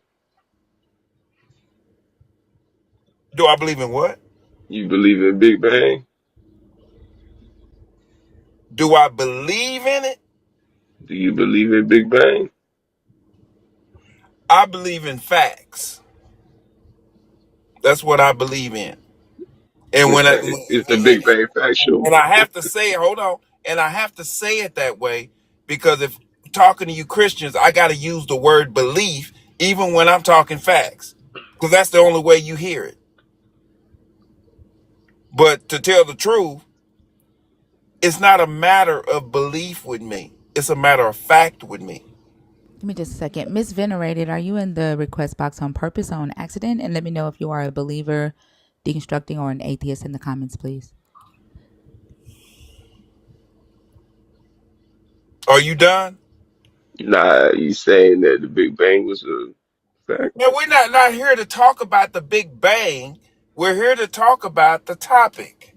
Well, I tried to ask you about the topic and you got No, upset. no, you didn't ask me about the topic. You've been talking about my profile picture, saying I'm this, I'm that. It looks like a zero, whatever the fuck you said.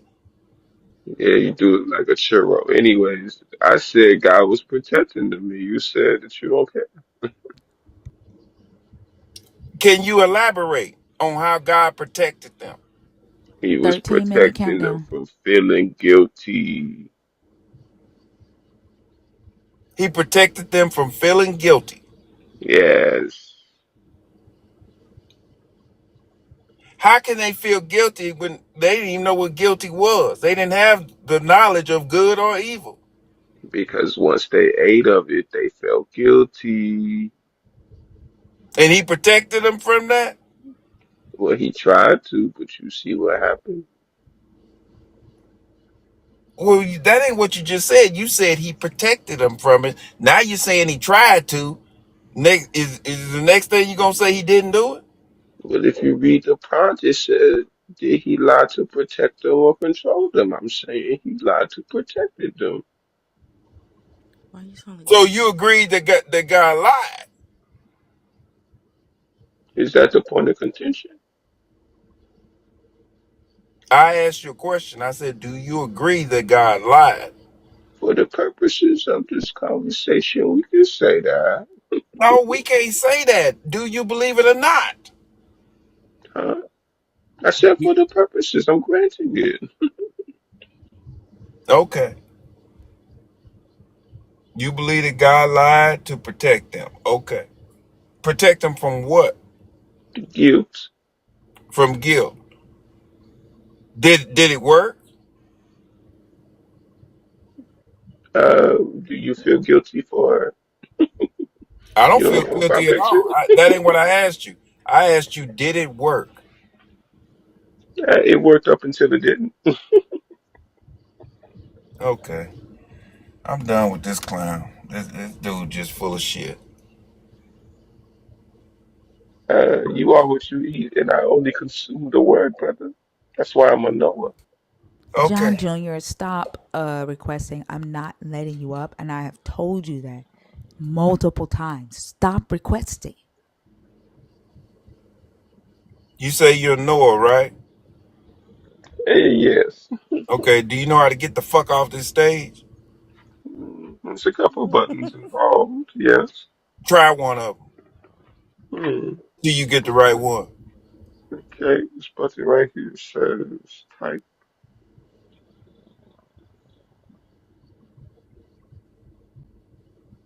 Okay. So that's not how you do it.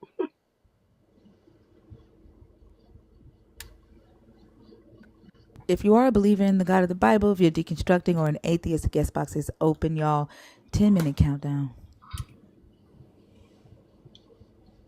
You see that big X in the top right hand corner? Hit that motherfucker.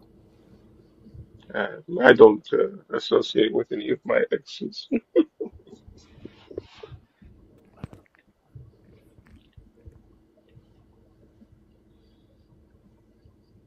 And oh, this is crazy. Hit the X, man. I'm not Wolverine. Can somebody block John Jr., please? He don't understand boundaries. I've removed him from the guest request multiple times, and he just keeps requesting.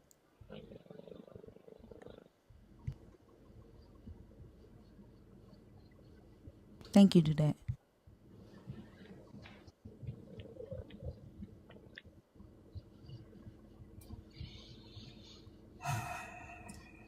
Are you okay,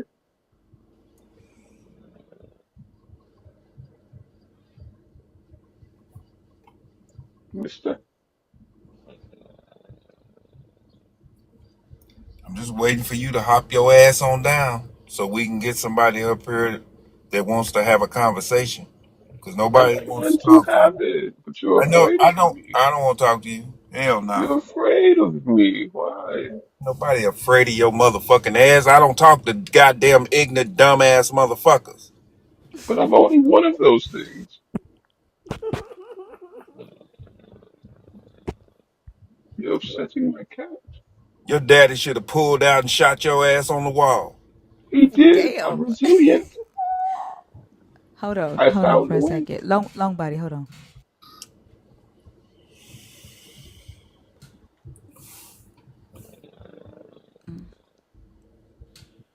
Yo, Hold on. Bribery.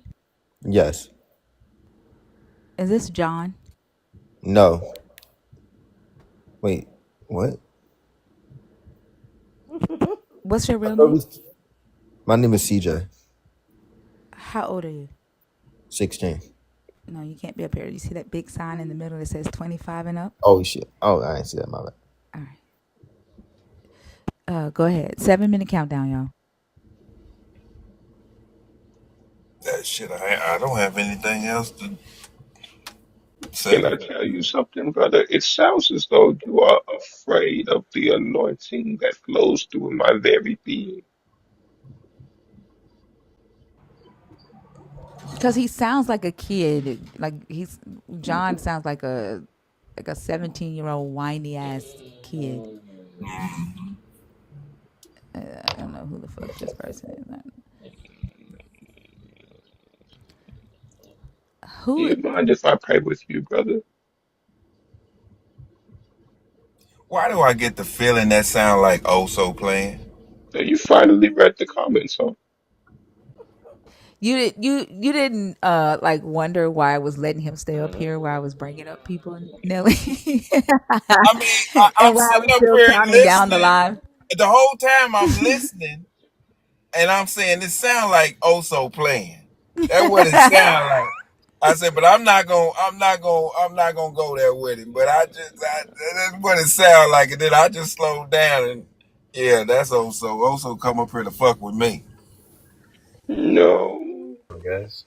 That shit was funny. I was wondering. I was like, let me see if he gonna catch on when I bring somebody on stage. If he's gonna wonder why I left up Tariq. Yeah, I caught that part because of what he was saying. You didn't see the comments? Uh-uh. Yeah, they've been telling you it was Oso the whole time in the I've been comments. laying back. I'm laid back in my car. Um, you was gonna cuss him out. I was hoping it was gonna get into an argument with y'all. Was gonna get into an argument. I was Nah. trying to take it there, but he was afraid of me. Shit. I got time to deal with your ass on so hell. Oh my gosh. Deep fried Mercury. Yeah, what's up? How are you? I'm good.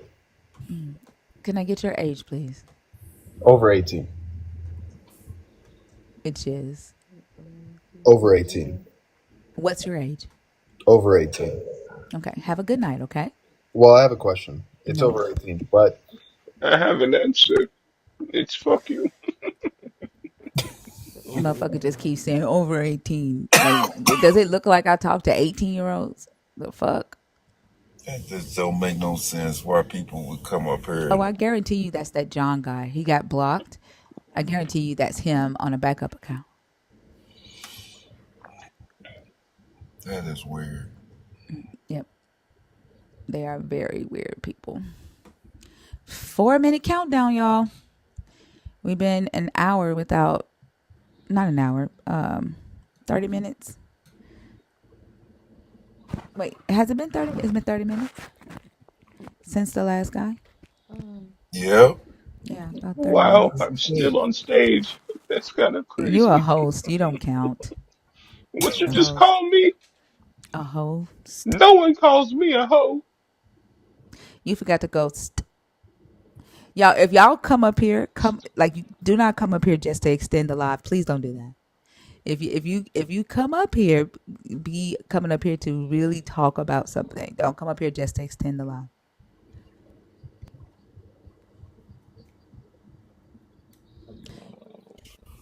Can we block Deep Fried Mercury, please? I know that's that John guy. Has to be. Yeah, non-believers can come up. Like I don't. Never mind. I got him, y'all. He commented. Non-believers can come up. Like I don't just talk to believers. It is believers, people deconstructing, or atheists. It's been a slow night tonight. It's been really, really quiet.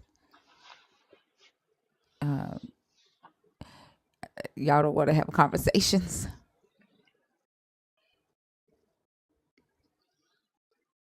Have y'all had any kind of conversation? Um, like we had 2 conversations with nerds, Mm. but no, it's been like this all night, and I can't Oh take wow. it. Yeah, I I can't get take that. it. And I it's get like that. it's 100 and some people on YouTube and 560 in here. Like it's damn near 700 people in here.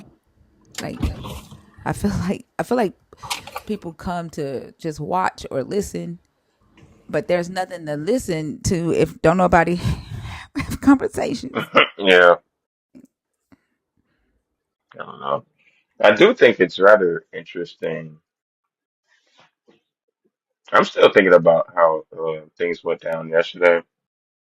and how random it was that I got hit with like all them shits left and right. But in spite of that, more people were showing up, and I was getting conversations. Like I just, what the, Yeah, that was I don't get what weird. that's about. Especially because they told me I'm being ripped from the FYP, so it shouldn't be more people getting in here. But Right. All right. Honest question. How What old are you? freezes first? Oh, I'm on 42. yikes. I Yes, don't care right? about Yeah. whatever joke you're about to tell. No, I'm I not, it's not a joke, no dude. We're having, dude, it's been going no on all night. ah Dead, like if I dead say I for don't 40. care, I don't care. I don't even know who you are. Like no, like goodness.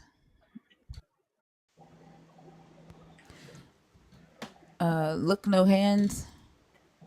Look, mom, no hands. Actually, Oh, um, what do you want me to call you? uh, you just say look, ma. Okay. How old are you? 26. Are you a believer? Are you deconstructing? Or are you an atheist? Well, even after losing my hands, I still believe in God. He has a plan.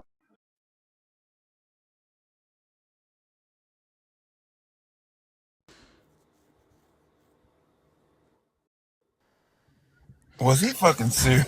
No, no, he wasn't. Look, my no hands, and he gonna say even after losing my hands, I said, His bio says secret TikTok. Well, y'all, it is 4 o'clock. I appreciate y'all. Unfortunately, we do have to call it a night. It's been like this all night.